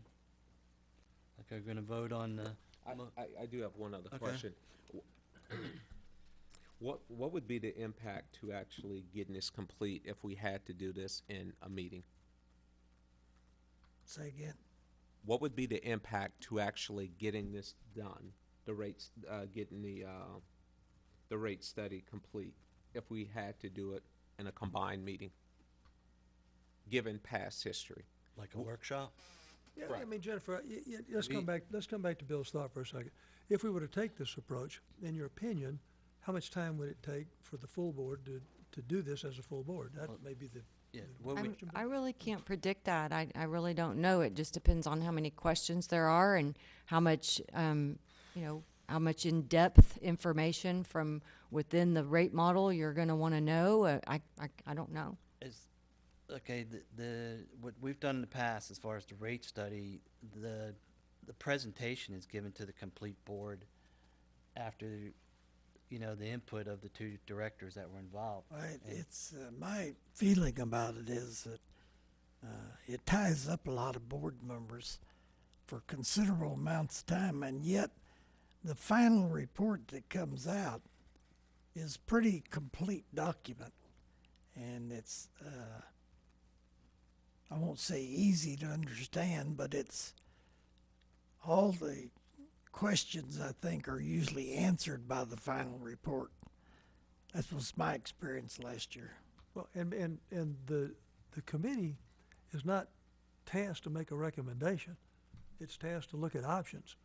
And those options are brought back to the full board and presented by the general manager in detail, and then the full board makes a decision on the various options. And that's what happened last year. Okay, I have a motion to, basically conduct it in front of the board, is that correct? Yes, to have Be the accomplished by study the done board. by the board and not a committee. Okay, I have a motion and a second. All in favor of that, show the hands. Okay, Director Rose. And all opposed? Director Hayes, Director Wilson, Director Thomas, and Director Carr oppose it. Okay, do I have another motion now for the directors on the committee? Any motion to nominate people for this committee? I'd like to make a motion that Director Wilson and myself serve on that committee. I'll second it. Any discussion? No discussion, I call for the vote. The motion was made by Director Thomas, second by Director Carr, to appoint Director Thomas and Director Wilson to the annual rate study committee, is that correct? Okay, call for the vote.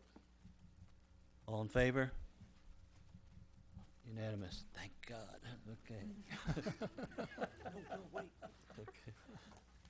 Too late, I'm moving on. Okay, bond scenario. 15, consider and take appropriate action regarding potential November 8th, 2016 bond election to fund water system improvement projects. A motion? Can I, Can we, okay, since there's basically 3 different scenarios, yeah, staff report on this? I just want to real quickly, last month you all had directed me to discuss with our finance FA an $18 million bond scenario, bond election. Sorry, it's getting late. And so if you look at this bond scenario 3, what I asked him to do, and first of all, Andrew wanted to apologize. He could not be here tonight, but he will be here at our meeting next month. And so we can talk a little bit more about it next month. All I did was have him show what it would look like. We would not issue it all at once. We're looking at doing $2 million in 2017. That would be the line from the the water plant over to the elevated storage tank, going across PD 30. Then we just kind of moved forward from there. We said maybe 2018 issuing 10 million. And that would be mostly for the water line from Westlake to, all for the water line from Westlake to our meter, but that would not be all of it. If you notice, the next year we have 6 million. That would be if we needed to do the tank at that time, but it would also be the rest of the 10 million. This is kind of, we talked about different ways to break this up into different bond issuances is kind of the idea here. And by doing it in this way, where we do a 2, a 10, and a 6, you can see over on the side kind of what the INS tax rate looks like based on that scenario. So this was really just kind of food for thought for y'all to be thinking about for next month when he's here, and what you might want to do as far as if there's ways you want to look at this differently, how you want to look at breaking this down so that we can start putting together somewhat of a presentation that we would want to take to our customers if you decide to call a bond election for November. This was actually this item. I went ahead and included the stuff from last month because it was actually an item that one of the directors asked to bring back this month.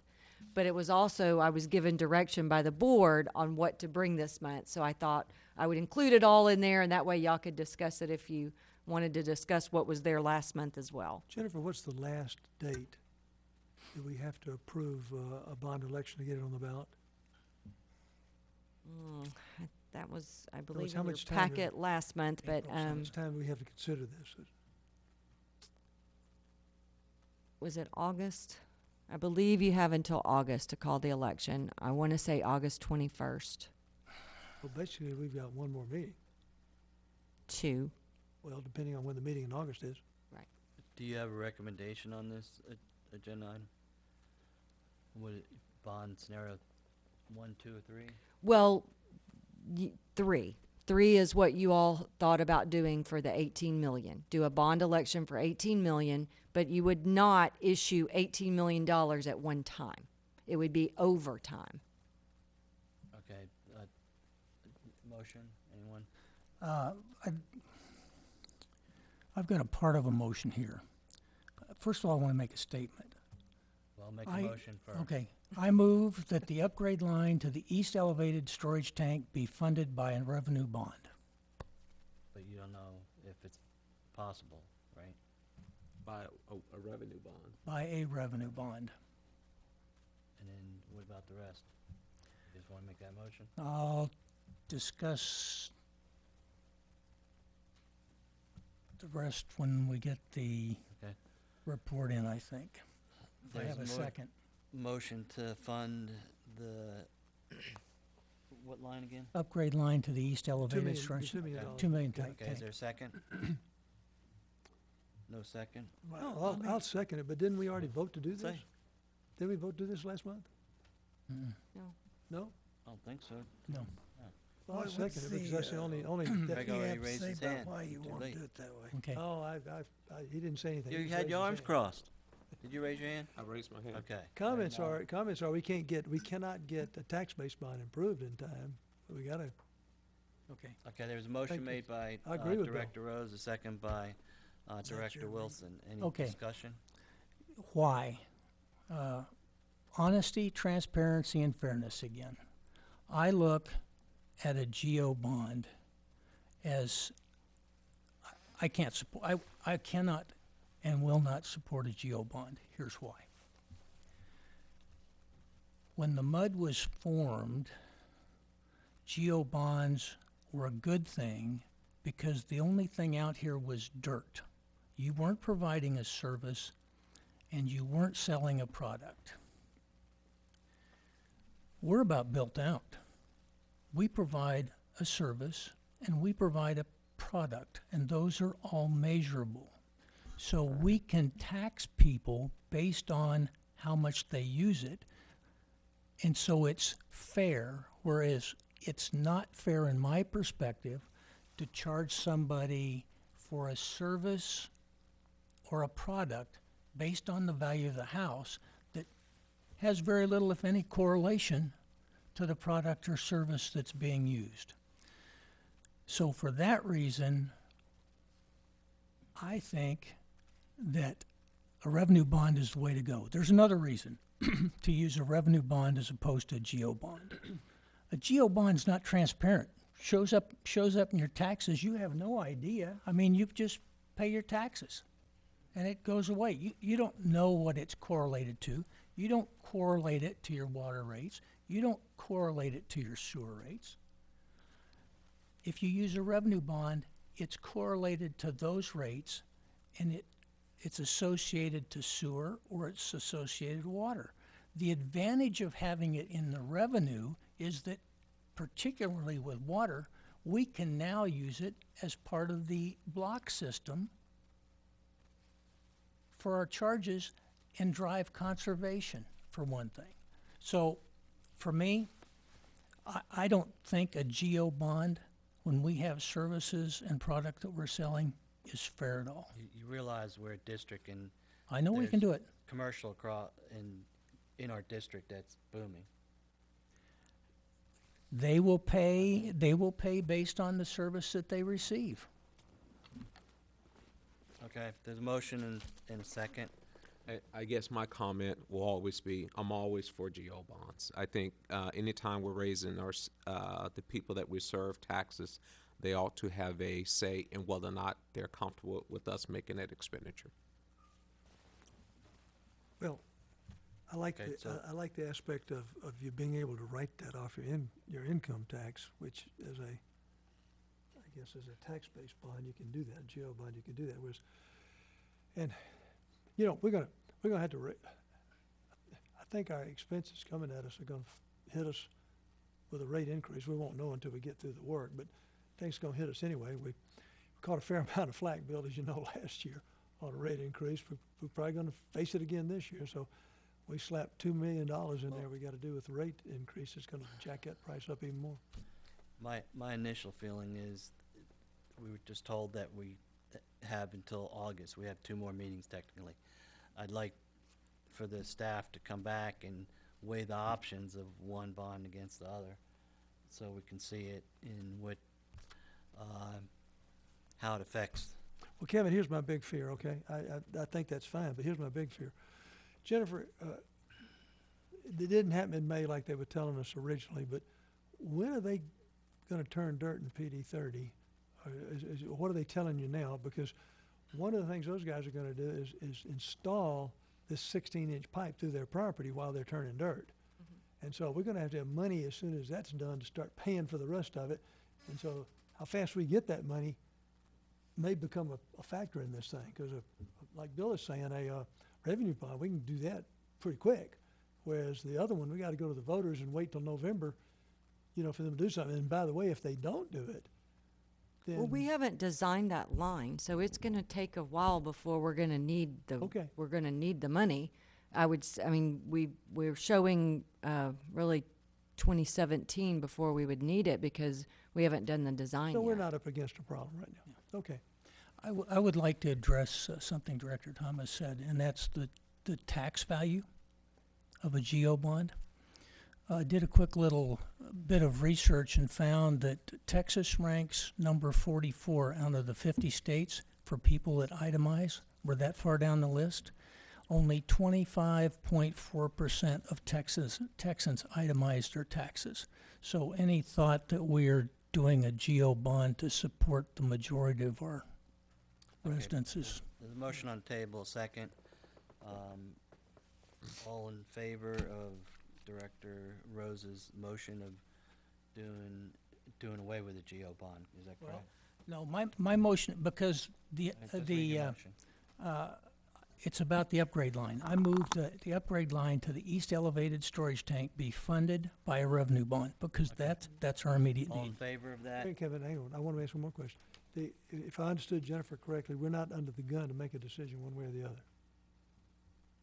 We have 2 more meetings. We have minimum, 2 more meetings where you maximum. could come back and give us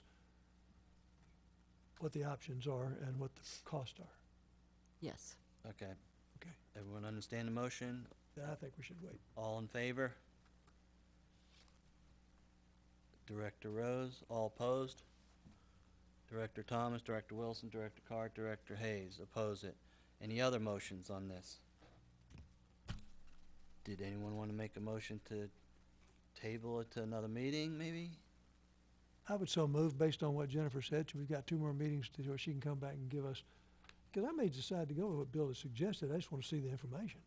And Okay. I think we got 2 more shots at it. Okay, so what is your motion? That we table this item to the next month. Okay, I'll second that.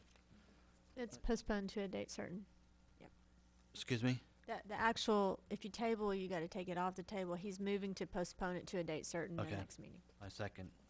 Okay, all in favor of moving it to next meeting? Regular meeting. Okay, discussion? Sorry. Anyone? You had to say something, now you brought it up. No, I just won't have to come back to it later. Okay. Okay, all in favor of the motion? Who was the second It's on that? unanimous. I was Kevin second. was. Kevin, thank you. Okay, I'm gonna ask Jennifer a quick question. I mean, we've had staff here for a while. Is there any agenda items? Obviously, the approval of the financials. Is there anything else that they need to be here for? Or that you would like them to be here for?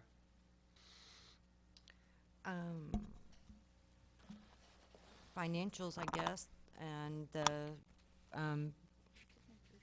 she needs to get y'all to I can get the signatures, Renee. But just the financials and then the project updates I can probably handle, but you may have some questions about that. Why don't you jump to 22 and let them, in case they need I answers. mean, we can take a 5-minute break and get well, signatures. Did you see that note Yeah, about I 18? think that there's some people, visitors here that would like for us to take That was my next 18. one. I was gonna move up, but I'm asking about staff right now. And then we'll move number 18 after the financial, or we Yeah. do 18 That's- might take a little yeah. bit of time. The financials can go pretty quick. Is that okay with everyone? Yeah. Everyone? Jim, you okay with that? Mhm. Okay. So I'll now go to item 22, consider and take appropriate action regarding the May 2016 combined financials and variance report. I make A, combined financials, and B, variance report. I make a motion that we approve the May 2016 combined financials and variance report. Second. A and B, okay. There's a motion made by Director Carr, second by Director Rose. Any discussion? Okay, I will comment since I looked at them. There was a couple items I had questions on. One was vehicle maintenance in the fire budget, account 122-550-090-045-000. There was 4,200 spent, and all it said on the variance report was repairs to E681. I received the invoices, I looked them over, and I found them all in line, so that was one of the questions. Let's see. The other one was programs and special projects. I don't see Chief Arata here. We're at 7,500 budget, and they only spent $688. But during, I think, the fire report, they mentioned that there's going to be a camp going on or some summer session, so that's probably where the remaining funds, just to make sure that the overtime, as discussed in the August 19th budget, goes to overtime and the materials go to this program. You know, he mentioned that it had included overtime. The past Chief Thomas mentioned that, but the overtime hours should go to the overtime line item. Is that all right, Renee? Okay, you with me? Yes. Okay. Next one was unemployment taxes. There was an adjustment that moved workman's comp to the correct section. Is that correct? Yes. Okay. The last one, and this is my personal opinion, maintenance and repairs accounts for mowing services too, and personally, I think that should go to the property maintenance account. And I just wanted to get a feel from the board if they agree or disagree with that. The maintenance Yeah, that it should go down to which account? to property Yeah, it sounds right to me. management. It's this one right here. Property maintenance, excuse Property me. maintenance. So, can I just make a suggestion on that? And we can, You're solo. Pam. It seems more appropriate, but maybe You're that's. solo. You're solo. Solo. Everybody's doing other things. I'm the only one here. Can I just make a suggestion that in the next budget, we do that, move mowing to, it Sure. doesn't need a motion or anything, right? Well, I mean, staff really is controlling of how that all is presented, but you got, I mean, yeah, you can make that Okay, suggestion to I them. would just direct the general manager, Sure, you know, to you bet. possibly look at that, to move the mowing services to property maintenance. I'd like to say that I don't think he can make that suggestion because he's no longer the treasurer. That's right. I'm not sure I want to go along. No, I think it's Okay. fine. Mr. Okay, Hayes so- rescued him. I made a motion, there's a second. It's outgoing farewell. Yeah. Yeah, All right, I'll, we'll let you do one Hey. more. I call a vote for the motion to approve May 2016 combined invariance. All in favor?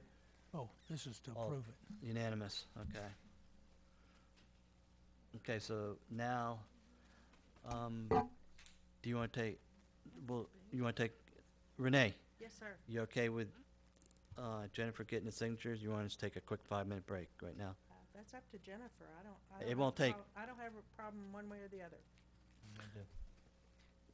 I don't Just mind bring it you- over, we'll take it. Yeah, I don't mind you taking a Okay. 5-minute break. It's actually. 12:10, and we're going to take a 5-minute break until, be back at 12:15. Hand me what you want me And to we're say. going to go to item 18, okay? What? Sure. Two on the 22nd, and we will go back into That's supposed to be general it. session. Agenda number 18, consider and take appropriate action to approve interlocal agreement for non-standard water and wastewater services with the town of Trophy Club for the development known as Town Hall, and authorize general manager to execute the agreement. Do I have any motions? I would say, if there are things that are substantive that are not strictly legal related, let's address those and then direct our attorney and GM to get with the town manager and their attorney to work out the legalese and get this thing signed and done with. Okay, so, It's not a motion, but a directive. So what items, Jennifer, what items are here that are not strictly legal issues? I know there was like an engineering report, something with dollar amount, who pays for that. Let's talk about those and get approval on those, so then the only thing that's really have to be debated or worked out between you guys are the legal stuff, just the legal verbiage. Okay, I guess the best thing to do, I'm not real sure what you mean, so just kind of starting on page 2. Well, first of all, where they've changed the word developer to town, that's not an issue. That's fine all the way through. But they've changed what the definition of internal and off-site facilities means. And that's just kind of, it's standard in that the internal facilities would be anything that's, other than their private plumbing, but things that are on the, if they were building, installing a fire hydrant that they're gonna dedicate to us on their property, that's an internal facility. Off-site facilities are things that are constructed off of their property. And they've changed those definitions to be internal is on their side of the meter and off-site is on our side of the meter, and that's not necessarily the case. So that changing of the definition of those two really changes all throughout the document. So I don't think that's going to be something that we could accept. Can we, as we go through, can we just see if anyone has, input on it, and then probably. Sure. Definitions, does anyone have any objections to what Jennifer just said, is keeping the definitions as they stand? Can you give me, like one major item where it would be problematic, just for clarity for me? And with the modification to those two, definitions, one thing that creates a glaring problem for the mud by those definitions being modified. I don't know what they mean by internal facilities anymore. I don't understand how they've redefined it. I don't understand that. Okay. Just start off with, this contract is essentially the same one that we've been using since February and drawn up by our attorney in following the water code. Is that correct? Yes. Okay, and the people that we've presented to is PD 30, and correct me if I'm wrong, PD 30, MUA, OTD. There's been some residential developers too, is that correct? Or did I miss someone? The developers that have used this, Yeah. we've had Canterbury Hills, Hogan's Glen, How about the commercial PD back by- 30, How about the commercial back by the high school? yes, I forget what that one's called, the medical office building. Okay. Let's see, Second. Drees, Let's do this. what is the one with the bridge that they built? The residential, yeah, I know what you're talking about. Okay, so when we presented this to them, did they change any definitions at that time, or? Who, the other developers? No one's changed the definitions. Okay. Water's Edge at Hogan's Glen, Canterbury Hills, Isle of Turnberry, Meet You Anywhere, OTD. I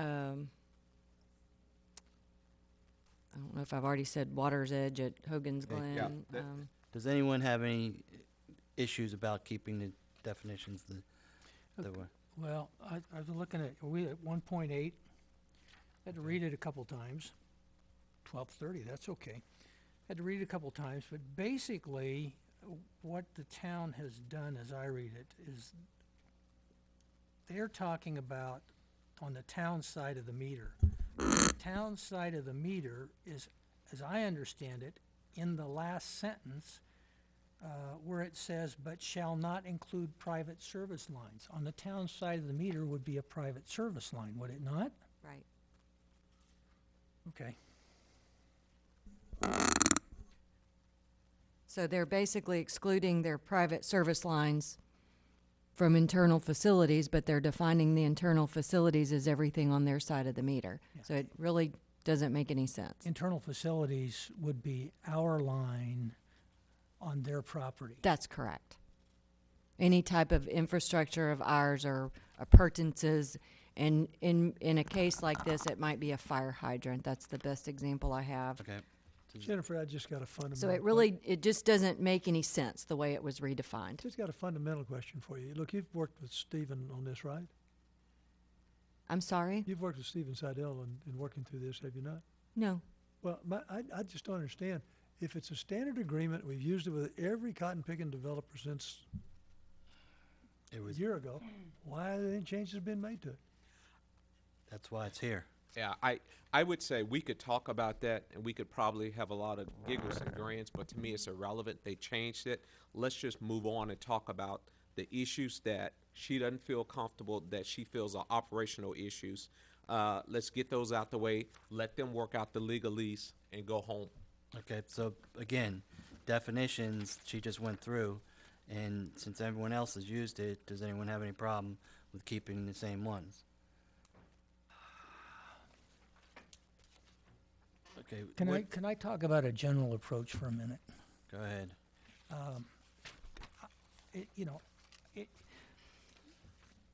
The question was, have you talked with the town manager about this? And the answer was no. There's a level of communication there that needs to happen. Now, the town needs this document in order to go to work, as I understand it. If that means, general concept here, if that means that the general manager and the town manager have to sit down and have a discussion, and we have to have another meeting in short order, I'm in favor of that. When was this presented, or when, I mean, they had to know they had to get one, everyone else. But it doesn't make any difference. You're here, you need a solution. Jennifer, when was this presented? Or obviously Stephen knew, or, Well, I think this is pretty much from his staff, worked through by Ron and Pat. This isn't something that Stephen deals with, I guess. And it was sent over to them, and then they sent it to their attorney, and then I got it back from their attorney. Ron obviously knew about this from prior experience. When was it sent to him initially? 2 weeks ago, a month ago, 2 months ago? It's been a few weeks ago. I really can't remember off the top of my head. I can go find the emails. Her attorney came back with this total revamp of an agreement, is that correct? Yes. I guess one of the questions I have would be if, this thing has been talked about for a very long time. Is it normal for them to have just gotten this a couple of weeks? Is this something that they should have requested prior to now? Is this something that we would send out to them? This seems like pretty late in the game for them to get We're it. still actually waiting for some information that we would need before we would typically issue one of these. That is the plans. They haven't updated their plans to show some things we asked for. And they also, we've been waiting to get their sprinkler system impact so that we can make sure that we're looking at the right capacity in here. But because they need this, and we're also looking at also a water line relocation in this, we were trying to get it moved on through. And it's in our own ordinances about getting, agreements. So it's not like they aren't aware of it. And this has been in place since February last year. Is there an issue with, and this is just more generic, because the legalese, regardless of a group updating documents and all of that, will that ever change that? Is it possible that we can start sending this out well in advance, because you always have attorneys' time, and my experience with dealing with attorneys, it always takes far longer than we would. The template of this is on our website. Yeah, So- and if you're gonna I do mean, it's something- there, You're but gonna do something, build or, develop, you go to the city or the town or the district and say, okay, what do I need? Yeah, Well, I guess I'm just saying, can we, and it doesn't change where we are now, but just in general, and I think there are probably some things that, from a staff level, we can work through if, but I think there's going to be some board and issues that you all need to talk about. For example, are you willing to waive the requirement that they have to have a maintenance bond? Personally, no, but Okay. we've had this, we went through the same process. It isn't like the first time that we've done this. PD 30, there were some things that they requested, and I consider them minor. And, the template, it is what it is. If they want to make minor changes, of wording, like developer of town, that's fine. But for the most part, a lot of these things follow the water code requirements. And they were, it was created by an attorney that's very familiar with the water code. So, there might be things, and I guess you need to get with Stephen and find out, and Stephen needs to get with Ron to find out, okay, what can you live with and what can't you live with? The maintenance bond, I'll tell you right now, it's something I can't live without.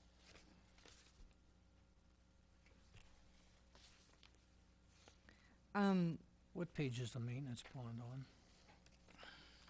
4.5, I'm sorry, that's page 6. Okay, 4.5? Yeah, and even before that, the internal facilities and off-site facilities will be constructed in good and workmanlike manner. Is that okay to not allow that, not require that? What page is that on? Page 6. It's F at the top part of page 6. And that they will make sure that all the construction will be substantially free from defects and fit for its intended purpose. I don't really understand why that would be, stricken from it. I really don't. I mean, you would think they would want to make sure that happened as well. Were there any notes or rationale as to why No. some of the The it was comments, just delivered as we have it here? yes. I guess, are there anything that, because to me, I agree with you, that doesn't seem to be any rhyme or reason why some of these things were struck. But are there things where, I know there was, and I go back to one, you said something about engineering costs. I'd really like to identify those things, and then some of this other legalese, have you get with Stephen and Pam and David, and you guys spend the next 2 days sitting down working through it, because I don't think we're going to resolve that here. Okay, what items do you need a decision by this board right now to take back and work with the, I can take it back and try to work through all of this Okay. I can. Well, I'm This talking is a approved format by the board, and if it's just minor changes, I bring those to y'all and we go, and that's all that it's required. That's what I'm asking is, okay, maintenance bond is one, engineering cost is another one. The workmanship, those are big items that if we could tell you right now that, hey, we're not gonna, move off this, and you can take that back to Stephen. The small stuff, I think you can just talk to him and work out, but if there's any major showstoppers on here that you can identify right now that we could get a consensus or whatever. Yes, and that's where I was going. Okay, sorry. So if we go to page 4, the consultant fees and the engineering review.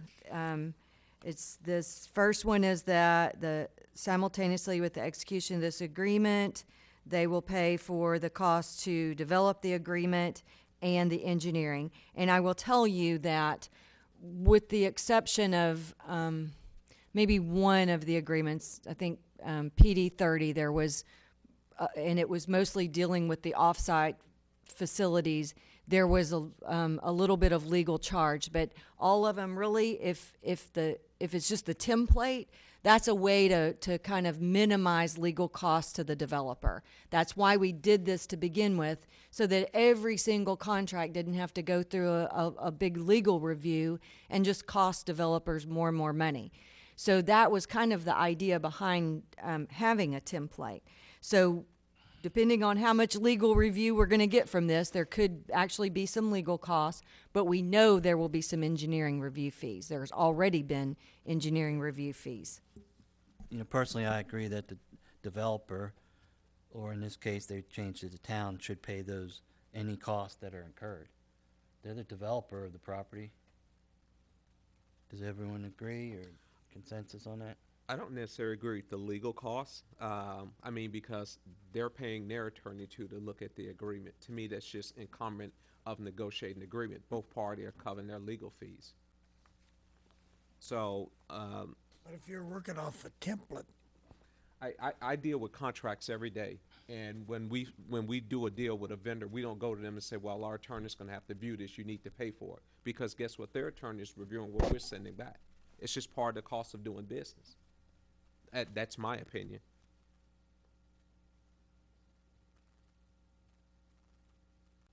well, it looks like massive changes.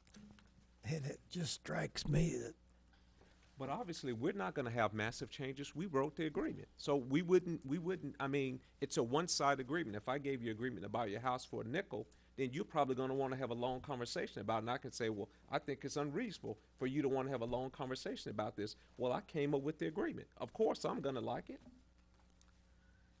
That's a little bit different scenario than a template that you use that's a standard for any developer, whether you come in or not.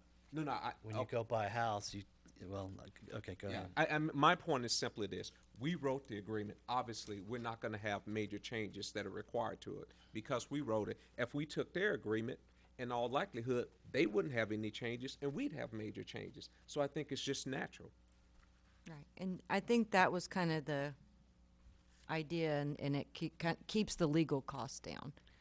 So, And I think it's great to have a standard template, but so I guess the question is, Talking about engineering, legal. now, engineering, I'm just simply talking about legal. I'm not talking about engineering. I think on the legal, they pay their attorney fees, we pay our attorney fees, and I mean, because both sides are incurring fees to consummate the agreement.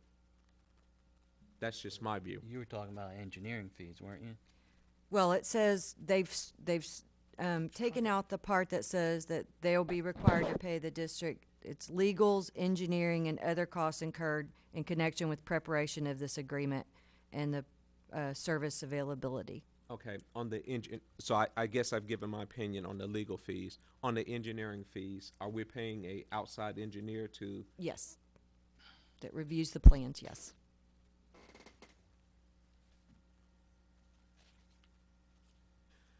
Anyone else have an opinion on that? Even if it's just part of the normal business that we do, there's always some engineering costs to evaluate a building that's coming in, correct? Yes, and we have to make sure that we'll have enough, capacity in the system to serve the development. So yes, there's always engineering review. And we normally don't have a base amount that's included, and then above that, there's a charge? Or do we always just transfer that back to the developer? In other scenarios that you mentioned, who paid the engineering and legal fees? The developer? The developer In every one of them? pays the engineering fees, yes? The other ones you mentioned, they didn't change this item? No. Okay. What are the other? There was one developer that asked for us to put an amount in there not to exceed, and we were able to do that. Okay. That's kind of what you're asking. Yeah. What's typical for an agreement in engineering costs?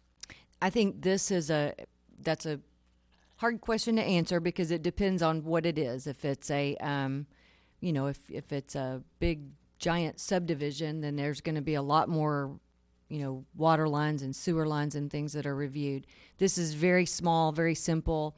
I don't think it's going to be that much engineering behind it. Review. If you had to I just haven't been invoiced yet. Yeah, if you had to if you had to just give me a guess of what you think would be. Less than 5,000. I don't know. Okay. And then other costs. Do we know what that potentially is? Or I is don't that think just a there catch-all? will be. Yeah, I don't think there's been some where there were other costs for filing easements or things like that. But in this case, I don't think there's any other costs associated with, at least for preparing this. Okay, on 3.4, I think it should stand as the template says. Anyone else's? You agree? Yes? Is that a yes? It's a yes. Greg? I'm okay with the engineering, but I think we ought to eat the illegal. Okay. Bill? I've got stay on it, on engineering. You have a what? Stay, that it stays in. Okay. Jim Hayes? Yeah, I want stay in, So engineering just- stay in. There's nothing on that, just, it is what it is. Okay, no changes. Next I one? think they said on engineering. I don't think they addressed legal. Well, I said 3.4, item 3.4. Yeah. Stay Three as it point is. three. Oh, 3.4. Oh, 3.4. what about 3.3? 3.3, consultant fees, yeah, excuse me. So is everyone okay with us paying our own legal costs? And since we've already addressed engineering, and there, she said there wouldn't be any other So costs. your choice is, on 3.3 is everything the same except legal fees? Well, we pay our own legal fees, correct? That's what I'm saying. Yeah, and we strike the other costs because she said there wouldn't be any. Okay. It's interesting. It's got engineering twice. I want to ask a question. We are just talking about this agreement, right? Yes. Correct, yes, we're talking this agreement. Just this one. Just this one. Gotcha. Well, We do have an issue, that we get into of, we're a governmental entity and we need to treat all parties the same. And when we start parsing out like this, we bring ourselves problems down the line and challenges that developers were not treated equally. Oftentimes, those types of suits become very expensive, litigated suits. okay, I'm gonna try and simplify this thing real quick, and you guys can either agree or disagree. And it's along the line what Director Wilson said earlier. Since you haven't really sat down with Stephen, who's the town manager, on this, and these changes, it sounds like, are Ron's input through their attorney, correct? You haven't sat down with Stephen one-on-one on this, right? No. Okay. What Pam just said is that we have to treat people equally. I mean, it's a template that they use. There can be minor changes, and I guess what I'd like to see is you meet with Stephen this week or next week, whenever possible. You hammer out what he has to change, and then you come back. We'll just have to have a special meeting, get this thing going. Is that okay? If there's a justification for a change and we can quantify that, it's reasonable, it makes sense, it's a justification that legally has merit, then we can make those changes. But otherwise, like, not legal for this one, legal for that one, that's not gonna hold any water down the line.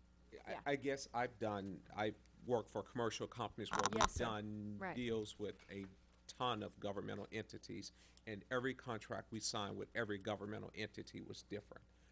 And so I guess if you have a most favored nations or customer clause, I've seen people go back and say, well, you have to guarantee me the same terms you guarantee everyone else. But I've never seen any government entity says, well, the Air Force got these terms, so the Navy wants the exact same terms. Because based on that, you wouldn't have to negotiate any contract. You just bring the contract you signed with the last group and say, well, I want what he got. But what you're talking about is it's still government, Navy, Air Force, whatever. But if you go to the Navy in January and then go back to them in December, it's the same contract. I agree, it's the same contract, but And the that's what markup, she's saying. but the markups to the contract will be different. I've seen that with price. You can't go to a different group if it's a different group, same size, same basic. Everything is basically the same, and you charge one guy $5 and another guy $10. I've seen problems with that. And I'm just speaking my 10 years of negotiating contracts. I've never come back and saw a guy say, well, for his force majeure, you said power is not included, but for me, you included power. I've just seen contract terms are always all over the place. And I mean, realistically, if that provision applied, you wouldn't negotiate any agreement. We could go to whatever, Roanoke got and just take their agreement and say, okay, replicate this. I mean, Well, it'd be I great. think We could these save are- a lot in legal this fees is- if we did that. Greg, I think this is development standards as much as a contract. And I think, maybe if you kind of read through it, you'll see there's actually standards that we're holding the developer to make sure. I mean, the things like that you're going to construct the facilities in a good workmanship. Those are the kinds of things And those things, I completely agree with you. I think those things, and they've been in every agreement that I've ever signed. And so those are just, like I said, there are some things where I don't understand the rhyme or reason why they were struck. right. But Okay. I think there are some of the other things like whether or not we pay our own legal fees. I don't think that's a standard within the agreement. Just my experience in 10 years of doing this, it's all over the place. Okay, I think we've talked about, do you feel comfortable with taking this back to Stephen and, try and eliminate some of these changes based on, or do you want direction? No, I'm fine with meeting with Stephen.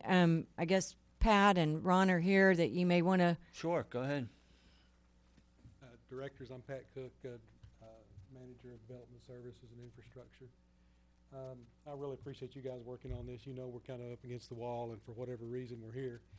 If there's anything that you guys can do, and I'm not the decision maker, I'll have to bring it back to our decision makers, but you guys are meeting, so if you can, even the definition, if we need to, if you feel comfortable, make the motion, put it back in the definition that was an original there, put a closed end on the engineering, like you said, 5,000, if you'll put that in there. Legal fees, if you wanna put some amount in there and put a closed end, all I'm asking is, if there's 10 things that you can do and get a decision on that part, that gives us a basis to go, and then I can bring it back to our guys, and hopefully we can get a decision made. Does that, Well, just out of curiosity, why were so many items changed? You had to have a reason for some of it. those I can't answer, that's because some of it was from our lawyer, but if there's some of those things that you can't, like the maintenance bond and some of those other things, put those in your motion and say, this is what we want, this is, you know, give us something to take back, and by all means, you guys have your responsibilities that you wanna hang in there with. I would really love to leave here tonight with a motion, and you put it on the table with what you guys need. I mean, it's your contract, so if we need to go back directly to that contract, but if I had an assurance that said, okay, we've got the closed in on these things, then maybe we would have enough that I could bring it back to our decision makers, and we could get on with And our. you have template contracts that you use, correct? Yeah, well, we don't have anything that would compare to this. Developer agreements. Yeah. You have a developer agreement. Yeah. I've just never seen a contract like this for a water and sewer Well, you- service, you know. Yeah. I think I'm looking at one here, 4.2, not to pick anyone particular, but I'm looking at 4.2 here, not to pick on anyone particular, but some of this, I think, is a case where not understanding the difference between internal facilities and external Sure, facilities, sure. went through and scratched it out and said, well, it's not applicable. It would be the basic thought between this cross-out. Well, leave that in, and that's what I'm saying. Put it back to the way that you're, and we can bring it back to our guys. That would give a basis for Stephen and Jennifer to talk about it, and if there is something there that we need to dig our heels in on, then we could. But I don't think that one is one. I think that's just a misunderstanding. I think our term and the way we look at it was just different than the way you guys looked at it. What So- about the maintenance bond? Why that Now, get I'm not sure scratched? about the maintenance bond. That's not a That's a very norm. expensive thing. It's something that Yeah. we probably, and I'm not the decision maker, but by all means, put that back in and let me get I that mean, back. it sounds like, Speak on the maintenance bond. There will be a maintenance bond on the project, so are you wanting a maintenance bond in the MUD's name on Yes. that particular item? Okay. Yes, that would on make it more clear. and I think what I had indicated was that maybe we could, since you all already, different from other developers, you already have a contractor. So if you recall, on a couple of the developments, we did those dual maintenance bonds where and I had suggested that maybe we could look at doing that on this, since you already had the contractor, but I never really heard back what you all wanted to do with that. I have a question on what is the issue with that, all of the construction contracts will contain provisions to the effect that the contractor will look to the town to pay them. That was stricken, whatever you say, struck from here. And I mean, why would you strike that? You would surely know that we're not gonna pay for your construction, right? I can't answer that. The lawyers did that. If you need that back in, put it in there. So, Let's I get mean- it Can you in. tell me which lawyers did this? David Dodd.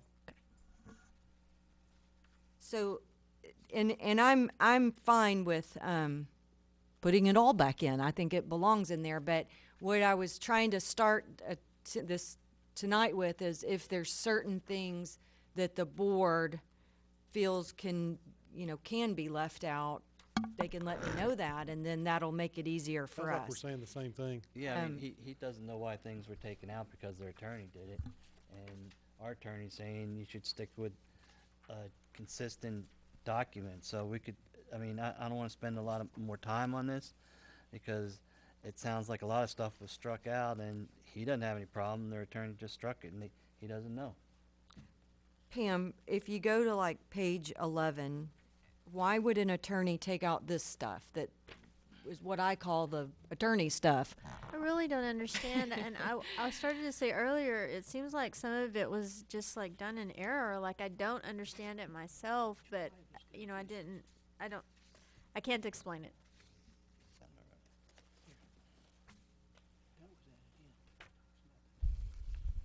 That was an ad, but it's not template. That's stuff Stephen and Yeah. Send it back to them and call a special meeting, send it back to them. I mean, it even takes out who we are, that we 7.3. operate under chapters 49 and 54 of the Texas Water Code. Like I don't understand. Maybe there are mistakes. I don't know. 7.3, what we're all about. I honestly think the best answer to this is for the general manager and the town manager to sit down at a table. If you need staff with you, take staff with you. If you need an attorney with you, get your attorney with you. Sit down and talk this out, and then if there are substantive issues that go and say, well, I'm gonna have to take this back to my board, identify those issues, and we'll call a special meeting, do it as soon as you can, and because Okay. there is just so much here. Yeah, there's so much taken out. That's- We could be here for hours. My inclination is to just say, take them the original template, sit down with them, and say, okay, here it is, and then they have to have justification why they're going to remove it, and then get Pam involved on whether it's okay to remove it or not. Then bring it back, and we can call a special meeting. Is that right? Okay. You bet you can. And how 72 long? hours. What? 72 hours Yeah. notification, we So- call a special meeting. You think you could? I don't know what Steven's schedule is, if he's on vacation or out of the office, but Back. Yes. okay. So realistically, can this be resolved maybe by the end of this week or early next week, and have a meeting next week? Yes. No. Yeah. Yes, we can do that. You sure?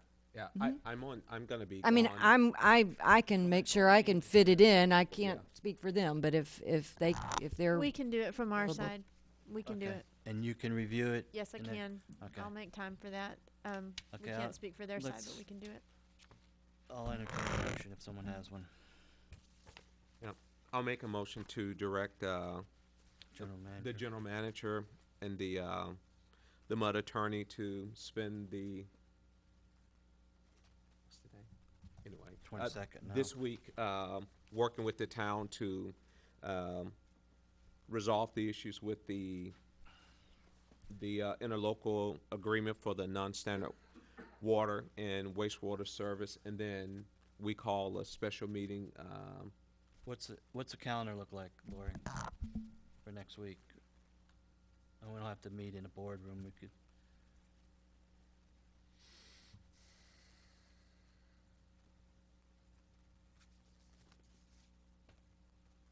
I want you to put a a time. date. Yeah, I'm okay with that.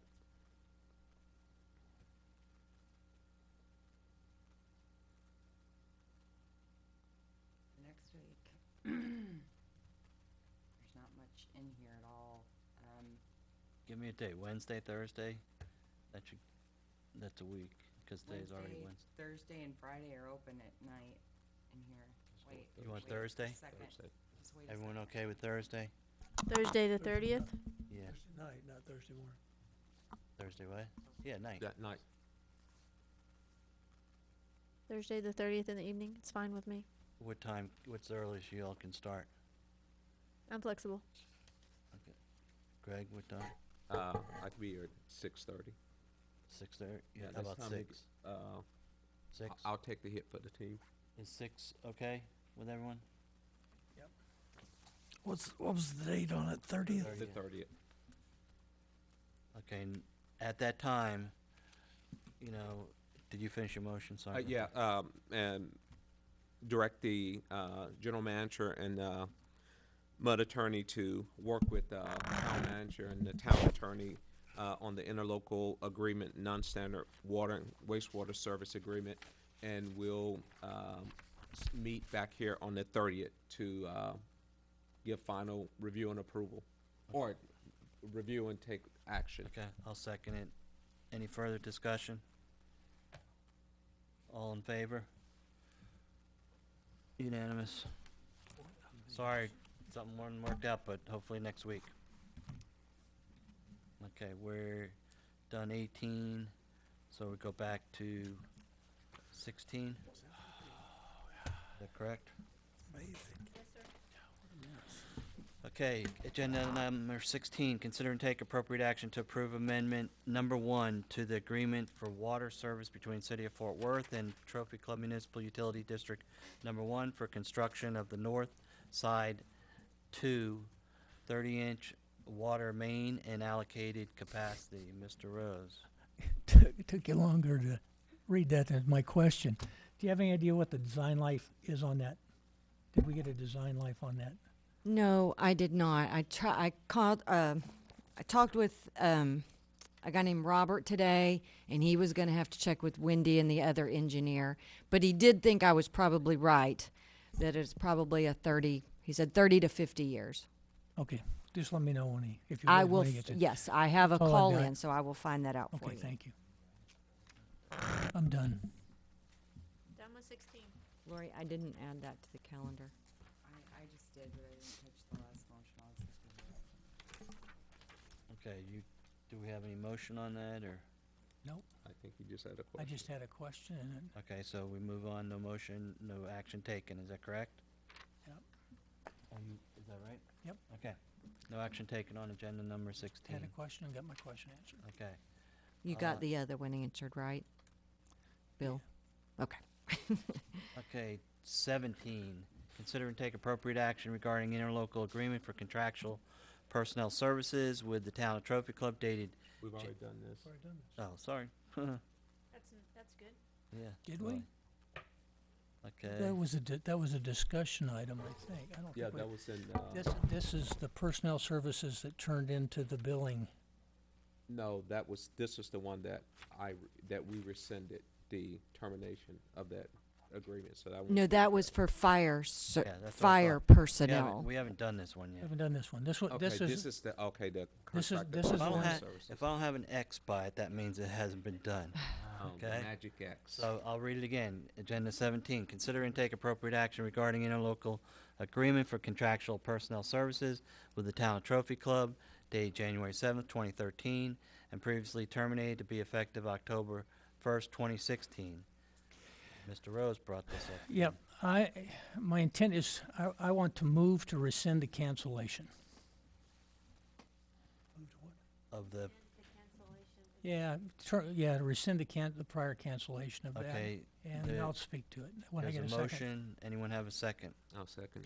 Okay, there's a second by Director Wilson.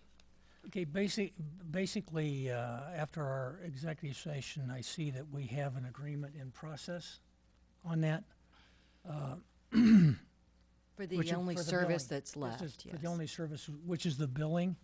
And my concern was about the timing on how long it's going to take that agreement to take place. And so therefore, I was looking to rescind this, leave it in, and then once we get the new agreement, then we can terminate this one. Well, Just, okay, my feeling is that, you know, we submit this to the town for their approval, and the other one's already terminated. Obviously, something needs to come about by the October 1st.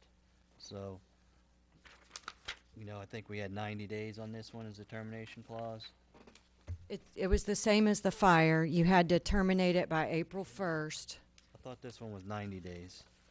I don't think so. I think it was the same as the fire. turns into this I one. had it here somewhere. Right here. Interlocal contractual termination. Where is?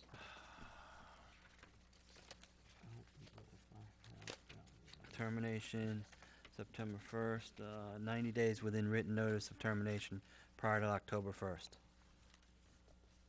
So 90 days before October 1st. Yeah. Okay.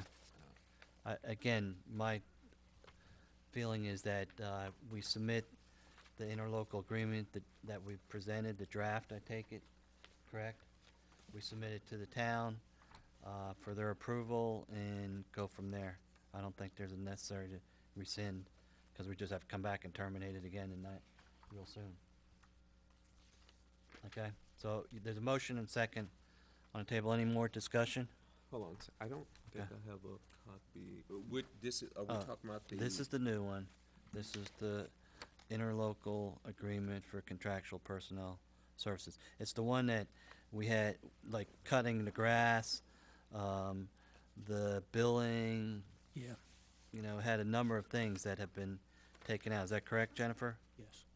Yes, I the only believe thing all left- services had been canceled by either the district or the town, other than the billing services. Well, the one wasn't officially canceled. We just got notification, and that was the lawn cutting, correct? Well, the janitorial, the same. We never received a notice, but Right.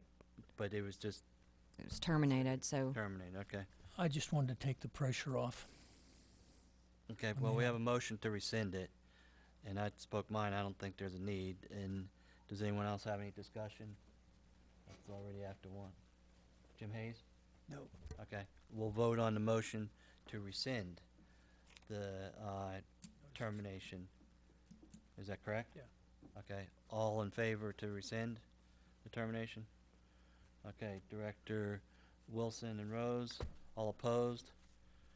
Okay. I appreciate what Bill was saying. Again, I don't think Yeah. it's necessary. I make a motion that we direct the general manager to submit the an interlocal agreement. I guess it's called interlocal agreement for utility billing services to the town for their review and approval. Second? Got a second by Director Thomas. All in favor? Oh, Or discussion. discussion, sorry. I have a question on, one, the fee, the flat fee of $1,200 per month, how that was derived. I have got to find this whole thing. Can you take one of these and pass them down?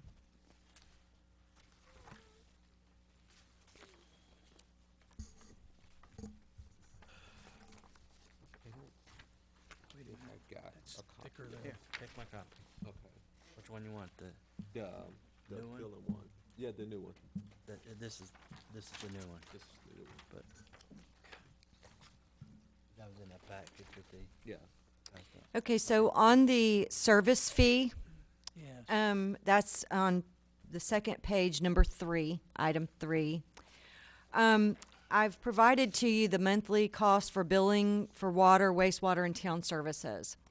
And I asked my staff to come up with an estimated staff time for both the billing and the reconciliation, the billing to the, start with the billing to the customer, and then the collection of payments, and the reporting and reconciliation of account, and then the invoicing the town. That's the staff time that's involved with just the town side of it. Everything you see at the data pros, the postage, the late bills, the late postage, and then their monthly minimum. There's a monthly minimum fee, basically. That I had the staff subtotaled by month for a year, and then added the staff time so that we could come up with a amount for each month. And the amount that you see there, that I've included here, the 1,200 was roughly half the cost. It was actually less than half the cost for the actual billing and the staff time. So basically, I was just trying to cover the staff time and a small portion of the regular bill. So it was just a suggested amount for you all to look at.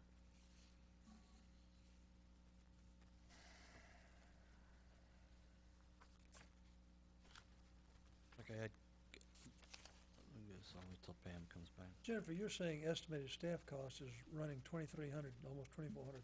No, about $677 a month.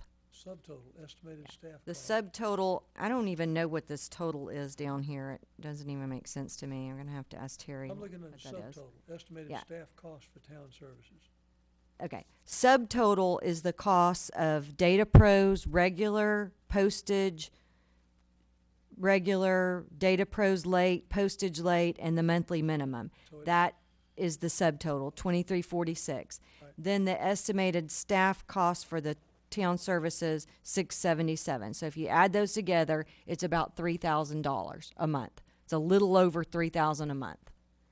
I tried to take a little less than 50% of that because it's not something we've charged them for in the past, but it's also there's been other services that they've provided to us to offset those costs. So the other services, like because I heard on the whole grass cutting deal, the only thing that they said they didn't want to cut anymore was around the lift stations. But everything else they said they still was actually doing. So are you saying now they're no longer doing it? Because I know, like, for example, they cut other properties that belong to the mud. From my understanding, they No. said that They don't No, they cut don't any cut any. they don't do properties they're not cutting anything other than this building. other than this building. Yes, this And- portion out right here. And with you, the fire station maybe. Maybe. Oh. So you said the janitorial service they used to provide, they no longer provide anymore. Split. No, they used to pay half of that. Used to pay half of it. They don't pay half of it anymore? No. They have their own. They have their own for their building and we have ours.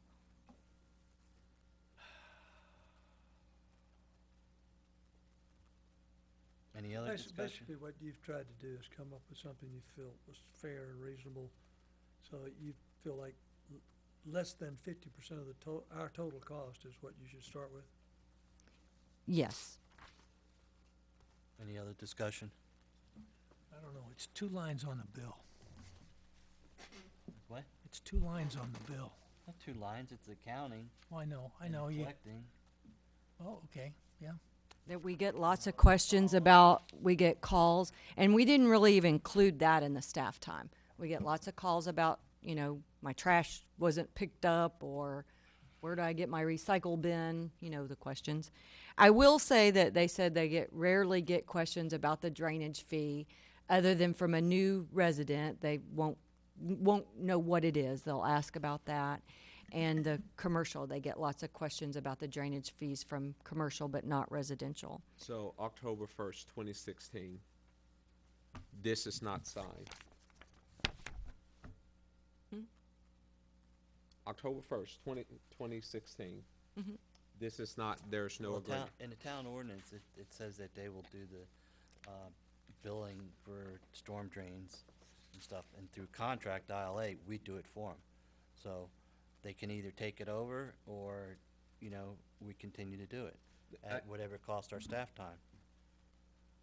Is there a capability within the town to do it? Since they're not doing it, That, I don't know. not me to answer. I don't know. I don't know. I guess for me, I think this is just simply where we have to work together to come up with solutions. And the way to do it is not me putting a gun to your head and say, Kevin, we got, 30 minutes to resolve this conflict. To me, I just don't think that's a good way to do business. Let's take this to them, come up with an agreement, and then terminate it once we sign the new agreement. That way, we know there's continuity The in the ILA, plan. there's termination clauses in the old agreement that had to be 90 days. Okay. We discussed that at the, you know, But we can still go back and terminate it later. It's not like if we like this was a one-shot deal, and if we don't terminate it now, we're obligated to do this for the next 20 years. that there's budgets that have to be done, and that's the purpose of the termination clause, to give. Okay, the other there's a party- there's a couple of things I want to say that we talked about. If we're going to disconnect service because they're behind on their trash service, we have to have a written agreement with them. So the cost is one thing. If you want to set that aside, that's one thing. But I do want to point out that it's very important that we have a written agreement with them, because we are terminating service, have been for many years, with no written agreement to do that, and we can't do that. The other part of this is, if we're not going to have an agreement with them, we don't really want to go forward with paying. We're going to have to pay for some programming adjustments to our software because we've been taking final bills out of deposits. And we can't do that anymore. So if we're going to have this agreement and we're going to continue, whether they're paying or they're not paying, that's up to y'all. That's neither way to me. But if we're going to have an agreement, I need to get that programming done. But if we're not going to have an agreement, I don't really think we should spend the money to have that programming done. Okay, I guess one final question. Have you had any conversations with Stephen where he's indicated that they're not willing to continue with the previous arrangement, but on the new terms? No, they want us to. They want to continue the billing services. So what it seems like I hear you saying is everyone wants this. It's just a matter of working out the minutia. It's a matter of working out what the sheet of paper says. But everyone agrees that this is the path that we want to go forward. Would you agree? Yeah. Then I guess to me then, if everyone agrees that this is the path we want to go forward, why hold a gun at the guy's head and say, well, let's have a good faith negotiation? Let's just simply get rid of the termination. You guys sit down, talk about it, resolve it. If for some reason it becomes apparent that they don't want to, then let's take the step, be done with it, and move on. But I'm just not an advocate of telling someone, let's have a good faith negotiation and everything is fine, but yet I'm standing there with a gun to his head. I don't understand this gun to your head. Right. If there's a termination clause in the contract, you have to exercise that termination in order to give them a heads up, hey, a new contract will be worked out, and that's what we're doing now. We didn't just come and say, okay, if you don't do this by tomorrow, we're not doing it anymore. So I don't understand where you What guys I mean by that is I this. don't understand either. What I'm saying is this. When did they get this? the termination was done in. Okay, I'm asking one question. Just please answer the question. I asked. Where on When this did they piece of get paper this? are you talking to? Yes, I'm asking. Okay, When did they we get have this? to. Where? We have the draft. Form, The draft. This document. When did they get this? They haven't got it yet because we haven't approved When it did we yet. terminate? In February or something. Then why are they just getting it now? That's what I mean. If we terminated the agreement back 4 months ago, and then now we approve it now, and so they'll get it, then we lost 4 months. That's what I mean when I say there's a gun to their head. If we knew we were going to terminate it, we should have had this ready to give it to them and say, okay, now we've got 8 months or whatever number of months to negotiate agreement. Now we give it to them and say, you got 2 months to figure it out. That's my point. There's a mechanism to bring things to a vote, and it's called, calling for the vote. I just want to make sure you guys remember that, so we don't kind of. Okay. Okay, there's a Deliberate motion on the ongoing. table, there's a second. We'll, out of courtesy, anyone else have anything to say? Go ahead, make it quick, please. This particular document, as we've said, town's not seen it. And I agree with Director Wilson, and that was my motion earlier to rescind the cancellation. I understand that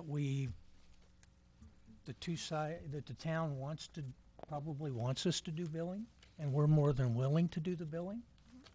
It's just a matter of getting the document in place to do it. And I think, I'm back to the other motion, but I mean, there's still things in this document that I have questions about. I talked about the $1,200. And you got your answer, correct? Well, I got an answer that says, well, we think we have a number. On 4, it says, if the charges are denied by the town and the district software no longer has the ability to perform the services on behalf of the town, this agreement will terminate and the district will no longer provide utility billing services for the town effective immediately. That looks a little bit severe to me, that you're gonna, we think we're gonna have a programming problem here, and so therefore we're gonna terminate your agreement. That looks a little bit tough. Number 5 talks about Exhibit A. There is no Exhibit A. On down below Exhibit A, it says, The town agrees to provide the district written notice of charges applicable to any new commercial account within 1 business day of notification? Seriously, 1 business day? Wait, that is the town, that's how they do it. That's based on actual process. We can't set up the account for their drainage fee. Okay, a new customer comes in and applies a new commercial account. They go to permitting and they're being built or whatever, and they want to, get a meter set. We can't set up their account and issue their meter until the town tells us what their drainage fee is. So they give that to us within 1 business day. That's why it was written that way. Now, it's fine with me, but the customer's going to wait until we get it from the town. Well, I understand that, but it just seemed, when I looked at 1 business day, that seemed pretty short. Sure. Okay, I'm gonna call for the vote. I think we're beating this down. My motion was to, and I might not have said it this way, but it was to approve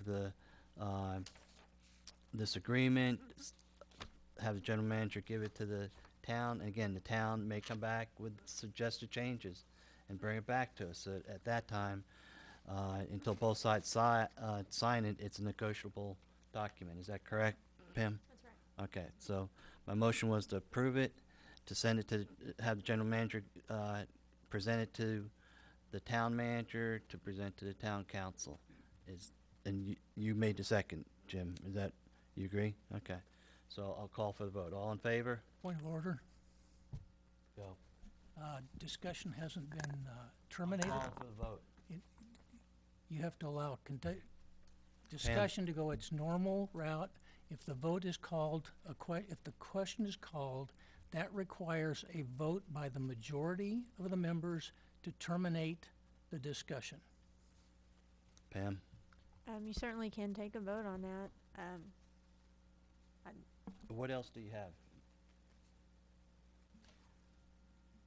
6 says normal billing adjustments. Normal's not defined. Billing inserts. It says the district agrees to allow the town to include billing inserts in monthly customer bills subject to the sole approval of the general manager of the district.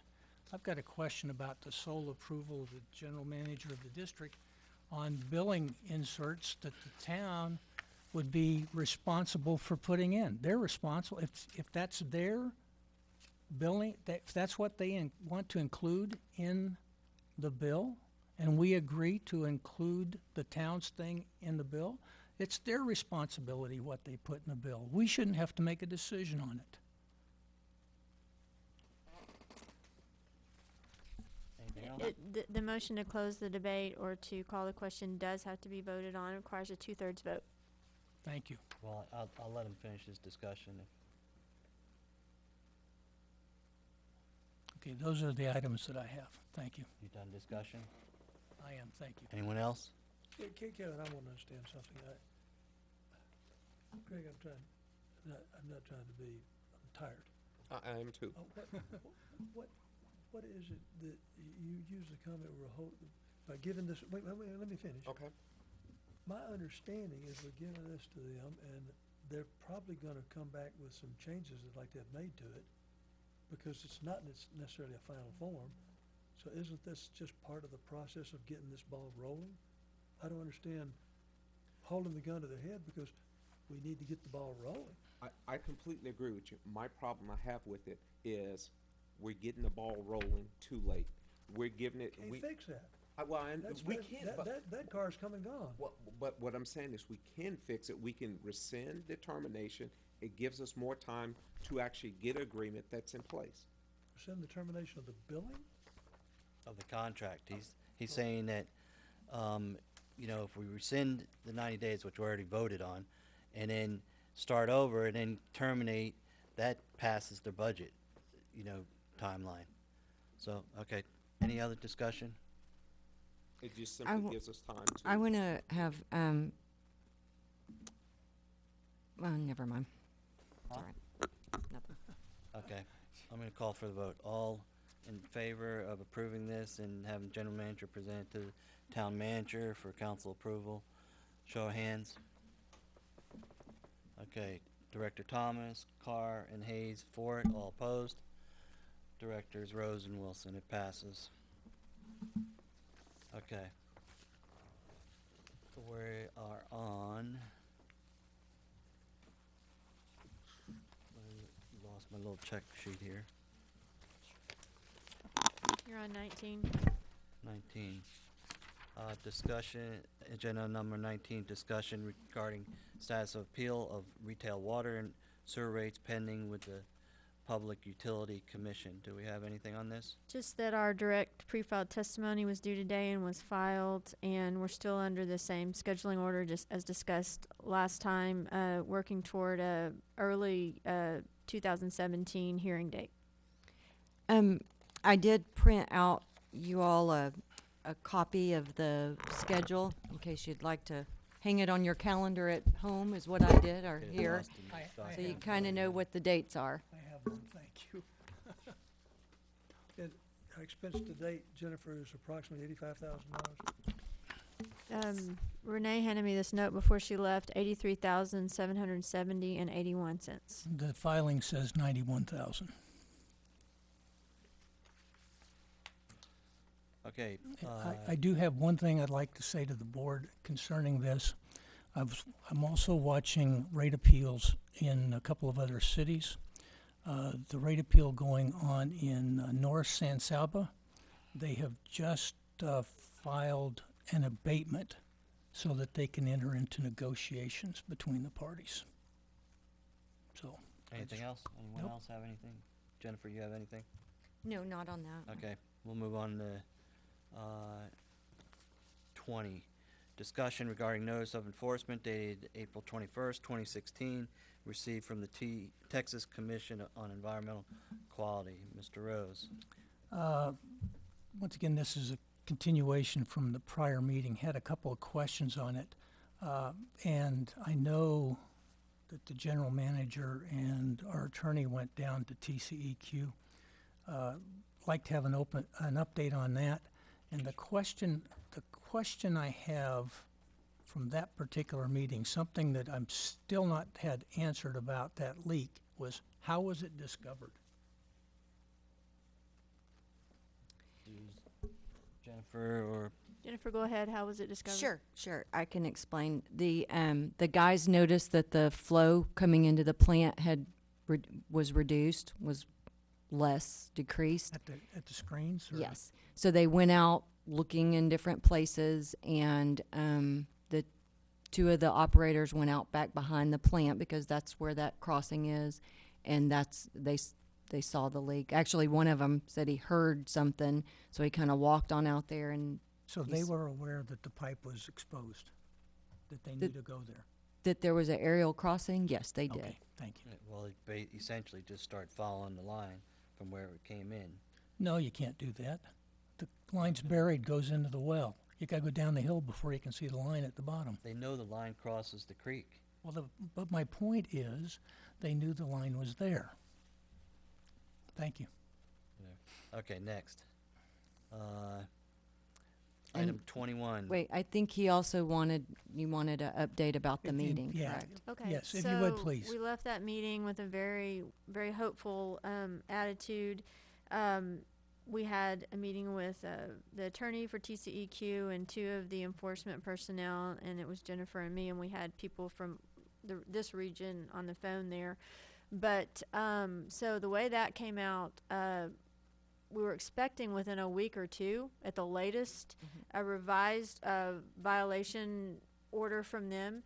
And so by today's date, I went on vacation, so I wasn't here for quite a while. But then by today's date, we still hadn't received anything. So They had actually indicated in the meeting, we said that our meeting was June 21st, and we said in June. We didn't even say the and date. they said, oh, you definitely will have it Yeah. by then. Yeah, you know. this revised order, that what was contemplated was the dismissal of two of the violations and even a reduction in the one, because we don't have any control over core property and taking care of the trees there. So, and they won't even let us. We want to, and they won't let us. So that was how that came out, and that's what we were expecting to see. Didn't get it. Jennifer called. She got a very disturbing result today because one of the people that in that meeting is no longer with CEQ. I found out he is actually with TCQ. He's just no longer in the enforcement division. Okay. And what I found out today was that he's in the same building but another location. Okay. So anyway, but he's not in charge anymore whatsoever. He's not involved. And the other lady was not helpful. The case had been transferred to someone else. So when Jennifer called the other person, she found out that it was proceeding much as if our meeting had never happened.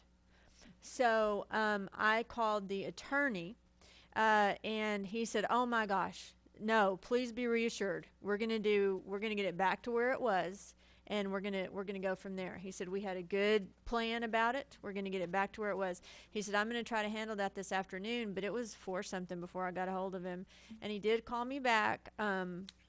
5-ish, and he said he wasn't able to get a hold of anybody at this late hour, and he would call me by noon tomorrow, but his intention was still to try to get it back to where it was and not have it go off on this other path. Tangent. Yeah. Okay, thank you very much. You're welcome. Anything else on that? Okay, item 21, consider and take appropriate action regarding the duties of a public officer, Greg Wilson, as they relate to incompatibility with another public office. Can we ask for a report from legal on that, please? Yes. So what I would like to report on this item is that I'm convinced, as your legal counsel, that Greg Wilson's position here on this board is sound and solid, and there's no issue with him performing his duties on this board. I do think that there will be an issue that needs to be resolved should he retake an oath of office or be reinstalled, reappointed to the EDC 4B board when his term is up. So if that were to happen, any appointment subsequent to him being installed on this board would then put us in the position of him automatically having resigned from this board. So it's my recommendation that we seek an AG opinion to try to resolve the issue before any such problem arises with Greg's service. Or any future? Yeah, or any future. Yes, that's right. Okay. There is no defining, directly addressing opinion or case law on these two positions. Okay, does anyone want to make a motion, or? None? Good. Well, Okay. I have some comments on this. Okay. I guess the first question I have is my understanding. I'd like to know how this, the inquiry began, because it's my understanding that, well, I guess I'd like to know how the inquiry began. Jennifer or Pam, you want to respond to that? Which one? How want me to? how the process started? Right, I'm asking Jennifer if Cons- she wants to respond or she wants me to. You can. I don't know what day it was, but after the election, Jennifer called and asked the question, is there an issue? Is there any dual office holding issue here? So I began looking at the question. My concern, as was Jennifer's, has been what effect would it have on the operations of this board? That's our concern. And once I resolved that it's not going to have any effect on the operations of this board, everything's fine with Director Wilson's installation and service on this board, it does not interfere with his duties, then, that was the answer to our question. My concern is for the future, if he is reinstalled on a different conflicting board, incompatible board, what effect that will have, or anybody, not just him, but anybody. Yeah, and I guess my understanding is that you take action from the board, but it appears that Jennifer directed you to take action. I'd like to understand who has the authority to direct the attorney to take actions. I was always under the impression that it was a board action that required that. No, I mean, Jennifer can always, the general manager can always ask me to do legal work. correct. She doesn't have to wait on a meeting to do that. Okay. So can the president. Okay. The other thing is, I spoke to the attorney that you spoke to, and the email I got back from him, he said he never told you that it was a conflict. he never agreed with your assessment. He said you and he, and I can share this with everyone, had a theoretical conversation that if there were a conflict, this is the way things would proceed. And he said he never told you to reach out to the town and alert them of anything, because if it really was a conflict, I would automatically have resigned, and there would have been no need for you to alert the town. I'll repeat what I said before. One, I think it was completely inappropriate for it to be done. The fact that it was done behind my back without telling me, I'm very upset about that. One of the things that we talk about is lack of communication. To me, this was a clear example of taking an action that there was absolutely no transparency. You said you feel there's a conflict and we need to get Attorney General's opinion. I question the validity of this being standing, and it's something we have to go and overturn, versus I don't understand the necessity of that cost. So I would like to know what's the basis of the authority that's been invested for the decision for you to make it where we have to go overturn it. I'm not understanding the. In order for us to have to go get an opinion that this determination is wrong, we have to establish that this determination is right for us to have to overturn it. I don't think an opinion, I mean, I'll let you answer with a Attorney General opinion. It's something that, to me, it's something that you can hang your hat on at a later time. Is that correct? It establishes the Attorney General's opinion in the state of Texas on the matter in which he is responding. But in what was the purpose? I think you mentioned you had contacted the town. I, from my knowledge, and Jim Hayes can attest to this, that Jim Hayes was on the CFAB, and did you not say the town manager came to you and told you you had to resign? Right. And that was the same with the current mayor. He was on the EDC, and he was, asked to resign. And a former director, Neil Toomey, was on an EDC, and he was requested to resign. So there was a precedent that was questioning, and I'll let Pam explain why she contacted the town. No, I don't know who you spoke to, and you haven't shared that with me.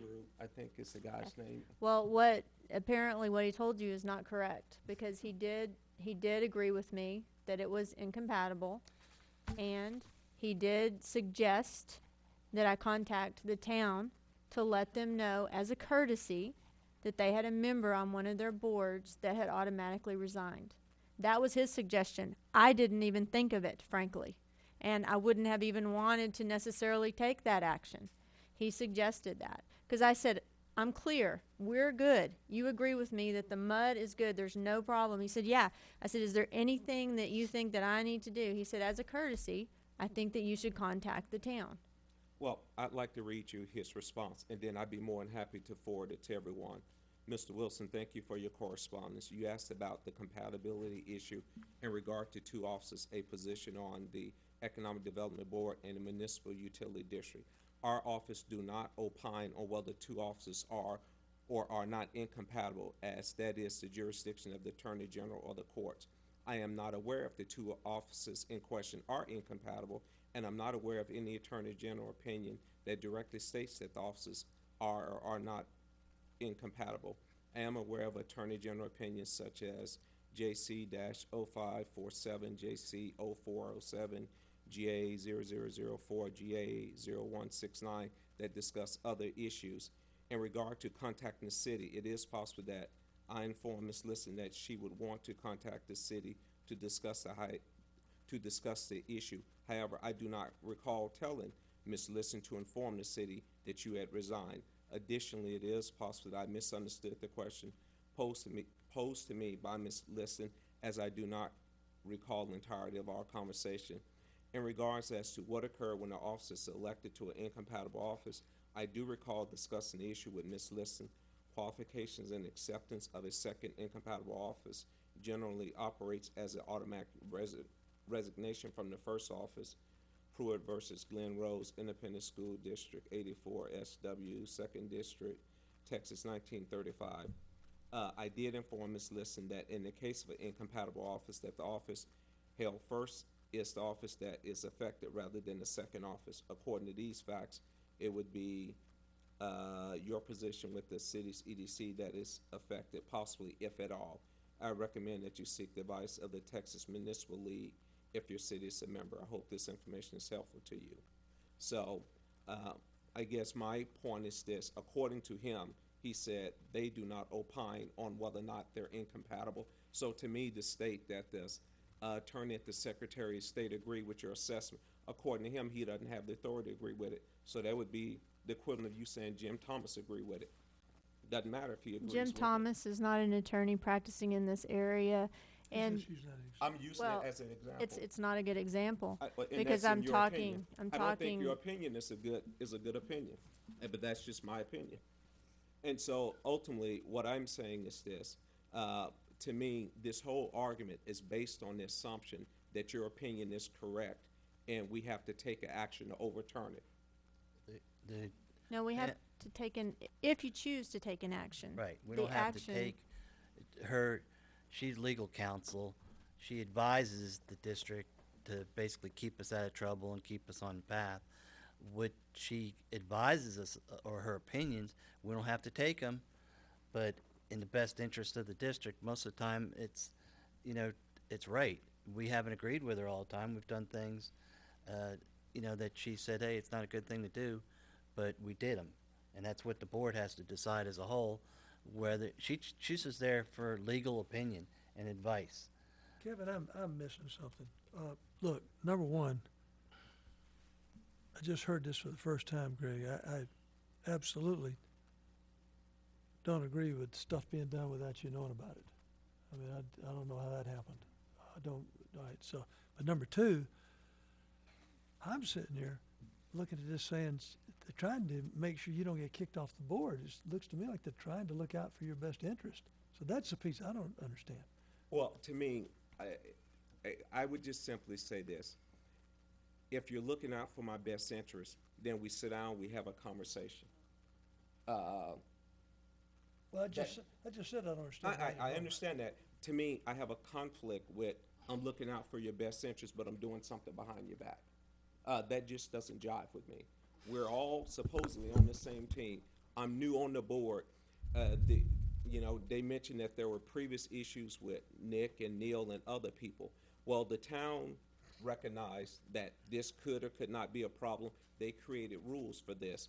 If this had previously been identified as a problem, I don't understand why there wasn't a rule already identified that says, if this exists, then this is a problem. Apparently, it had to be an issue in the mind of the general manager, because it appears that I hadn't been elected a week before it all of a sudden became an issue. Greg, To me, I want to say. Please let me finish. Okay, I'm sorry. If there was an issue and you knew it was going to be an issue, then we should have gotten Attorney General opinion prior to this.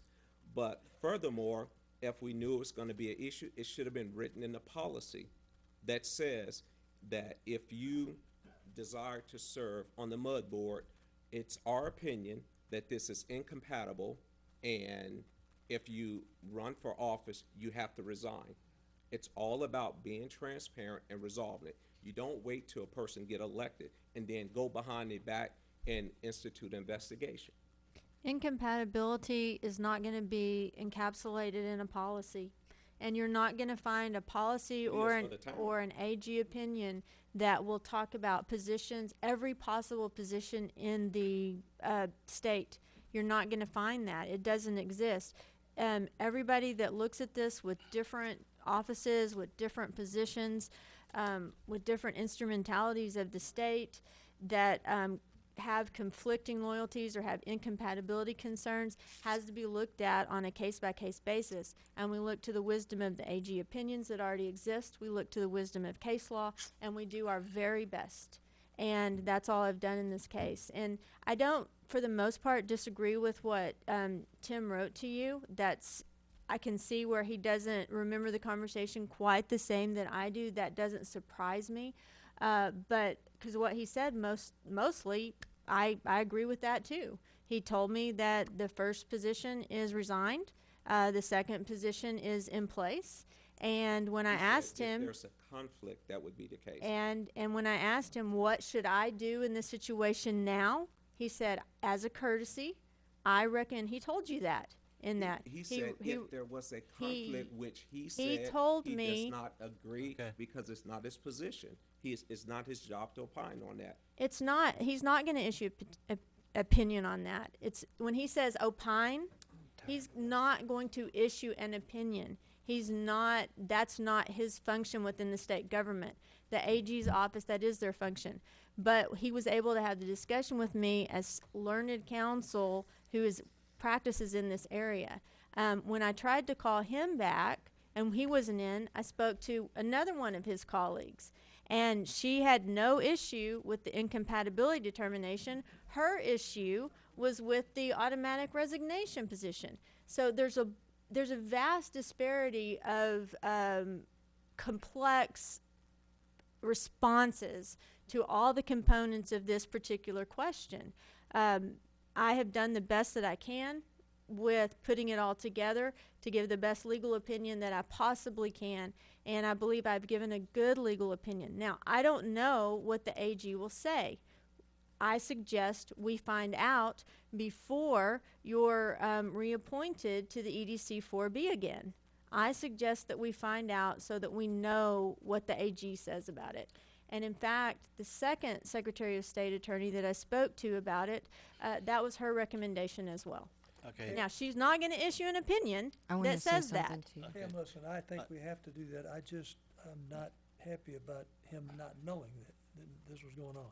I'm not I don't happy know how about to that it was respond to that. information was communicated to a third party. If this was something that was going to happen in-house, first of all, I think I should have been notified. But two, if this person is saying, I don't have the authority to issue a binding decision, this is not my wheelhouse, I don't understand why he would tell you to inform a third party that I effectively resigned my position if he's not in a position to make a determination that that is a fact. When you alert a third party that I've effectively resigned, you've made a determination that your position is right. And based on what he said and what you said, you both said that your position is not right, it's not binding. That never should have happened. Okay, I think both sides have said what they had to say. Well, can I Jennifer, say, you have something? yes, I want to say something. I want to say that just as I told you earlier, I did not know that your position until you sent to me your bio. And when you sent it and I noticed what your position was, it was probably really the next day that it dawned on me, and I called and I asked Pam about that. And I apologized to you when you first told me that it upset you, and I'm apologizing to you now again in public. I honestly thought if it's not going to be an issue, I would just not make it an issue. And I thought that since it wasn't an issue, that there was no reason to get you upset or concerned or worried unless it was an issue. And in hindsight, I see that you felt I was doing something behind your back, and I sincerely apologize for that. That was not at all my intention. It's just that it was I just honestly thought that if it's not going to be an issue, then don't make it one. And that's what I was trying to do. Okay. I would like to say that initially I tried to reach the town attorney. I did not know at that time that there had been any, that she was leaving the town at all. I tried to call her several times on all the numbers that I have for her and didn't receive a phone call back from her. So I'm going to deal attorney to attorney. That's mostly how our culture goes, and was trying to reach her to have this discussion. So I just wasn't able to do that. And I also was trying to get the correct documents to review and was not able to get those, which I was finally able to get those in the last several days, but not from the town, from the Secretary of State's office. So I think that there are arguments to be made on both sides of this. I believe that the positions are incompatible, But if the AG determines that that is not the case, that is also fine with me, because I believe there are arguments to be made on both sides of this. I'm going to take a conservative approach in giving my legal advice to you guys to make sure that you are most protected. Okay, so Kevin- your advice is to seek an AG opinion. Is there, anyone want to make a motion I'm on gonna this make a item? motion to do that to protect Greg so that something doesn't happen that could cause him to be removed from this board without his knowledge that's occurring. I would like that we get an opinion from the AG on this. Do I have a second? Jim, no second? Yeah, I guess so.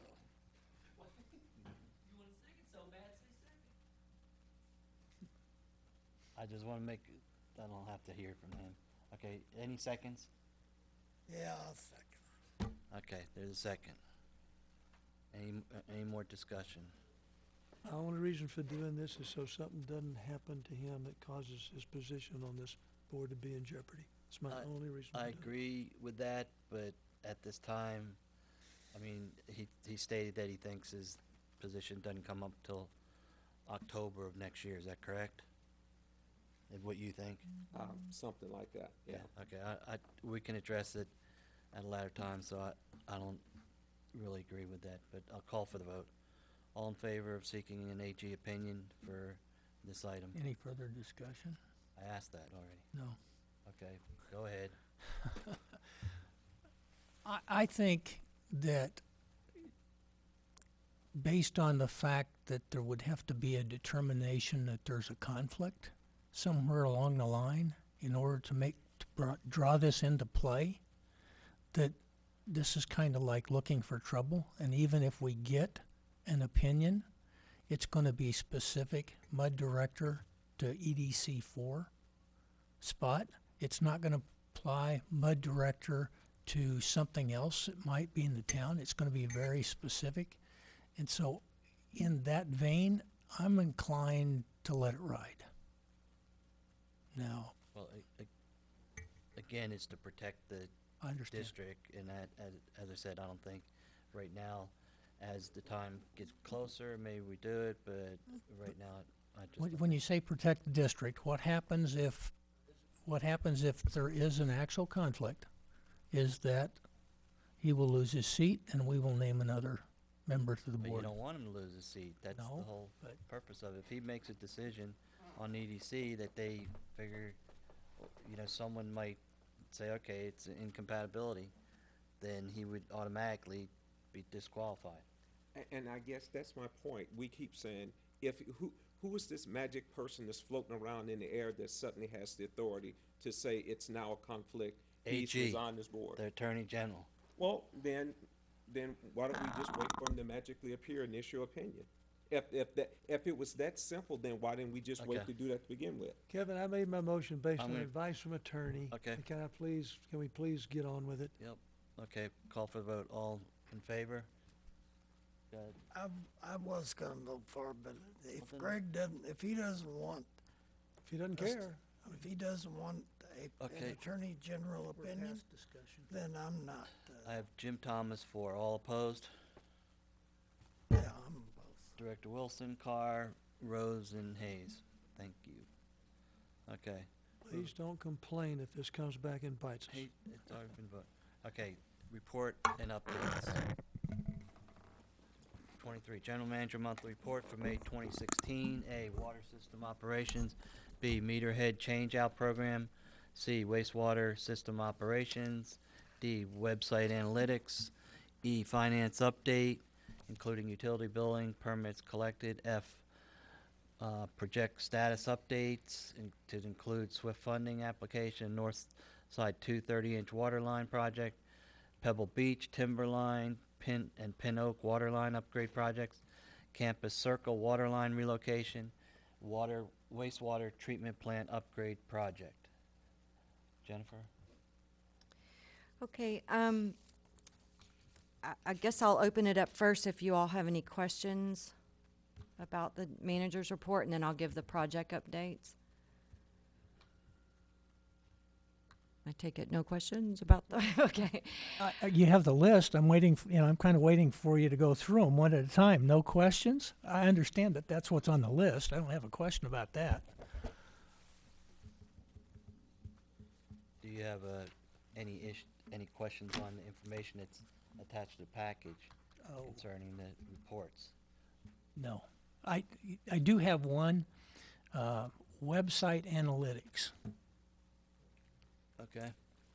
Maybe my IT guy finds that real interesting, but I hate to say it, but it doesn't do a lot for me. It just tells how many hits people do on a page and what page is getting the most action. So this was something that's been on there for a couple of years now, I think. Yeah, no. I'm more concerned about the amount of polymer that goes into the wastewater treatment plant. Well, this is Yeah. No, okay. Yeah. Anything else? Anyone have any other questions on? Not from the attachments. All right, well, on the, both the Pebble Beach and the Campus Circle water line, those are both complete. We're just kind of waiting to close out some paperwork on the Campus Circle, and then the Pebble Beach is part of the town project, so it'll kind of close out after the rest of the street project is completed. But from our standpoint, we're done with both of those projects. The wastewater treatment plant, over the weekend, we had almost 30 loads of concrete trucked out to the wastewater plant, and they poured the MBRs 1 and 2, the bottom portion of that. It went really well, so that was a good thing. All of the concrete was good, and it all passed, and so we were very pleased with that whole part of the process. As far as kind of big things that happened, that's about it in the last really couple of weeks. There's been a lot of rain days. So that's where we are on the wastewater project. The SWIFT funding, let me start by saying last week, Westlake did approve the agreement with Fort Worth as well. And so Fort Worth City Council meets, I believe, tomorrow night. So then that all three parties will have signed the agreement. Fort Worth has been, oh, wow.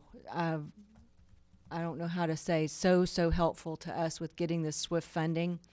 They even did the environmental document form for us, which was kind of a big deal. I was actually surprised when it came across today. I mean, they had agreed to do it for us, but I didn't think it would be done quite this soon. And so it's going very well. They sent us the draft. The Water Development Board sent us the draft order that they're submitting to their board for approval.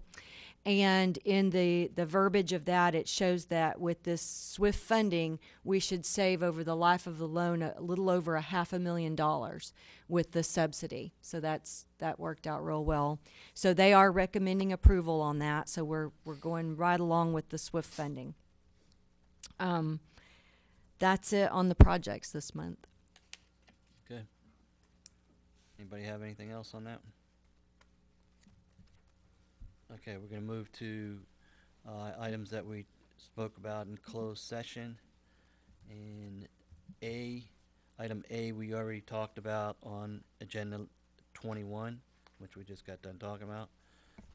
B, legal advice regarding terms of interlocal agreement with the Town Trophy Club for provision of fire and EMS. We were given an interlocal cooperation agreement for administration of fire protection services. Does anyone want to make a motion on that one?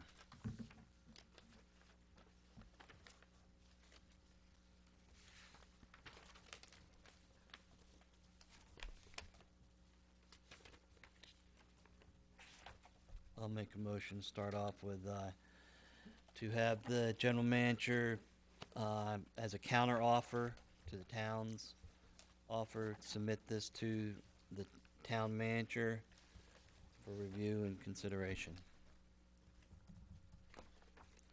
Do I have I'll second it. Okay, we have a second by Director Thomas. Discussion? Yeah. As I stated earlier, at least when we were in our talking about this, since we only meet once a month and the town meets twice a month, we had directed our general manager to develop this thing and get it back to us this month. So I just wanted to make it clear, it wasn't that we were not responding to the town with a counter offer. As was stated in this last tape I listened to, it's just timing was we couldn't get this offer back to them before they got a second offer to us. Okay. Any other discussion? I don't see any. By show of hands, all in favor with the motion? We have Thomas, Carr, and Hayes, all opposed. Rosen, Wilson. Okay, on that point, an action you took earlier in the evening needs to be reconsidered. I don't think that the two can both be true. This agreement has the EMS coming over to be run by the district. That's the proposal, to unify everything underneath the district. On 11D, there was a motion to rescind the termination notice, but that termination notice has to be given, and somebody correct me if I'm wrong because it is very late, but what I see has happened here is that termination notice had to be done by April 1st to be effective this year. And if not, that's how the cycle goes. The termination notice has to come by April 1st. So it seems like earlier you rescinded the agreement that would leave the town operating the fire department staff, which would be in conflict with the agreement that you're asking Jennifer to provide to them now.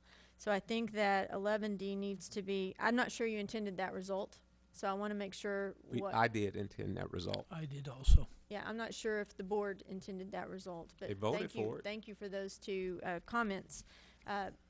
So they can't both be true. I did not intend that result.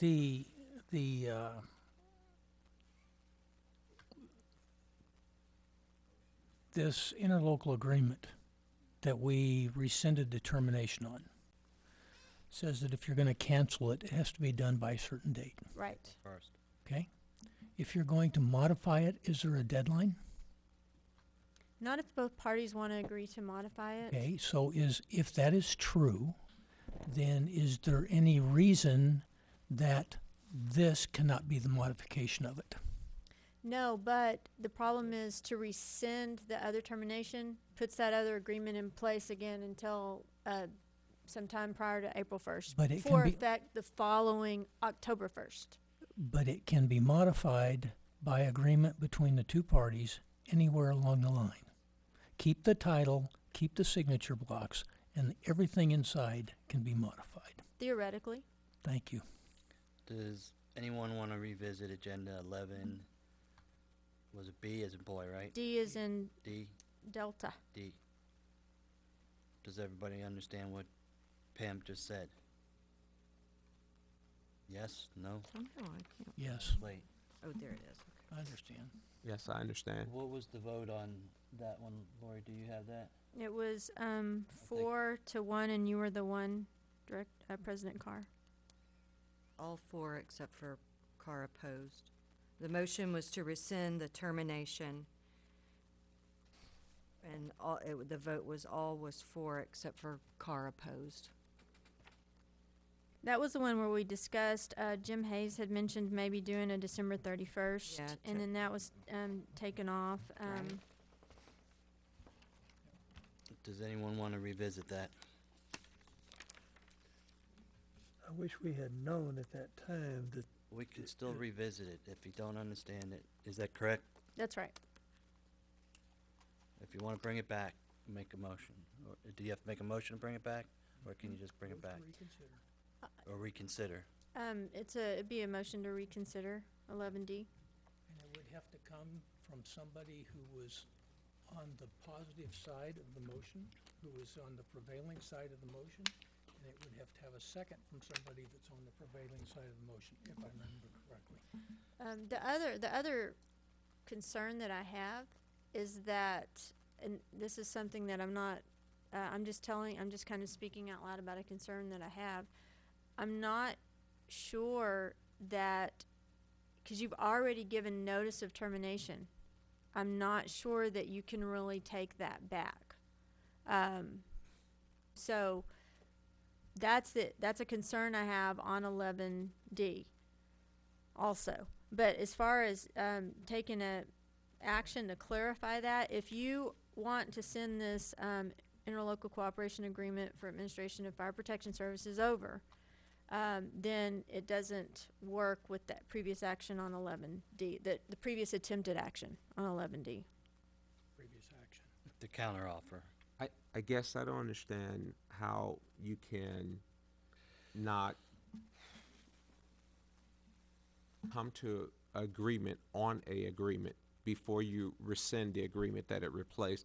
Most places that I'm aware of, if they have an agreement, they will, before they rescind the existing one, they will come to terms on a new one.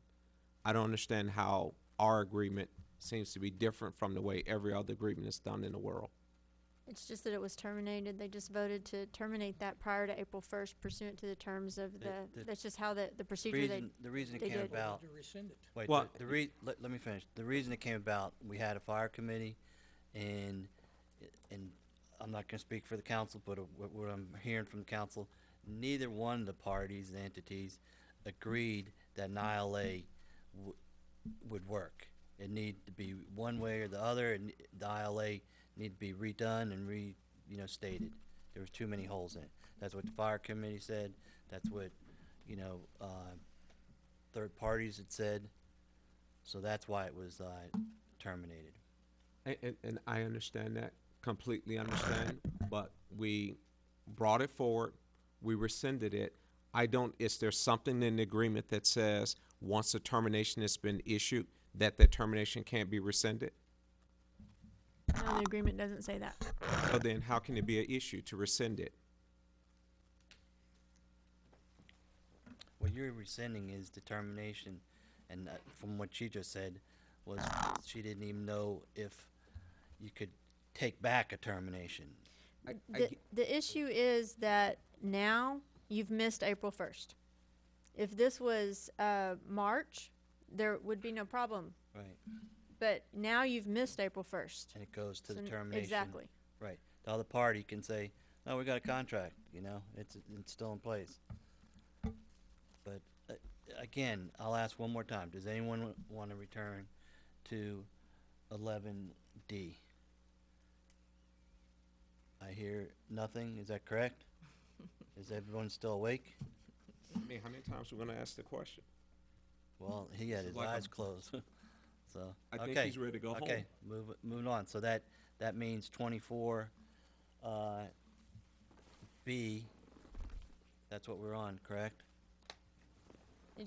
You have competing actions tonight. So, you voted to direct Jennifer to send this over, and you also voted to rescind the termination of the ILA for prior protection. Well, she can services. still send it over and say this is She our can still count. send it over. Okay, and that was the motion.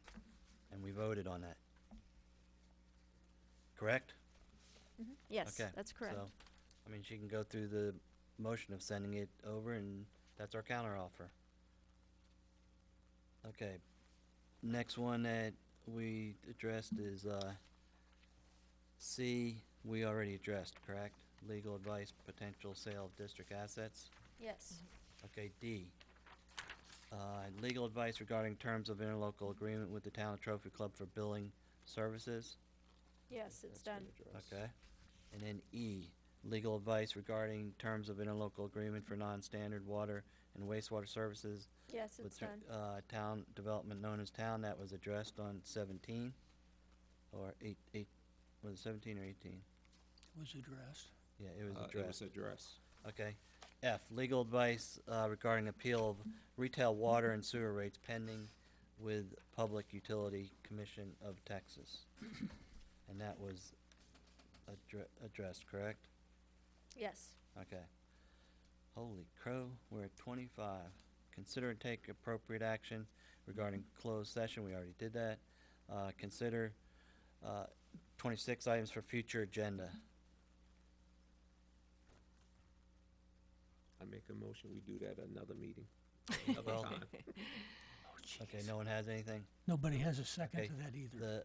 The announce regular meeting date of July 19th, 2016 at 6 PM. And then we also, keep in mind, we have a special meeting for June 30th at 6 PM. Is that okay, July 19th?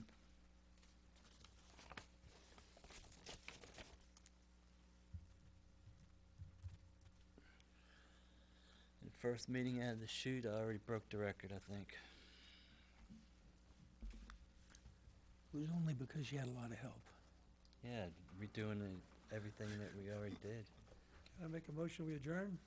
I'll second. Is July 19th at 6 PM good for everybody? Yep. Good. Okay.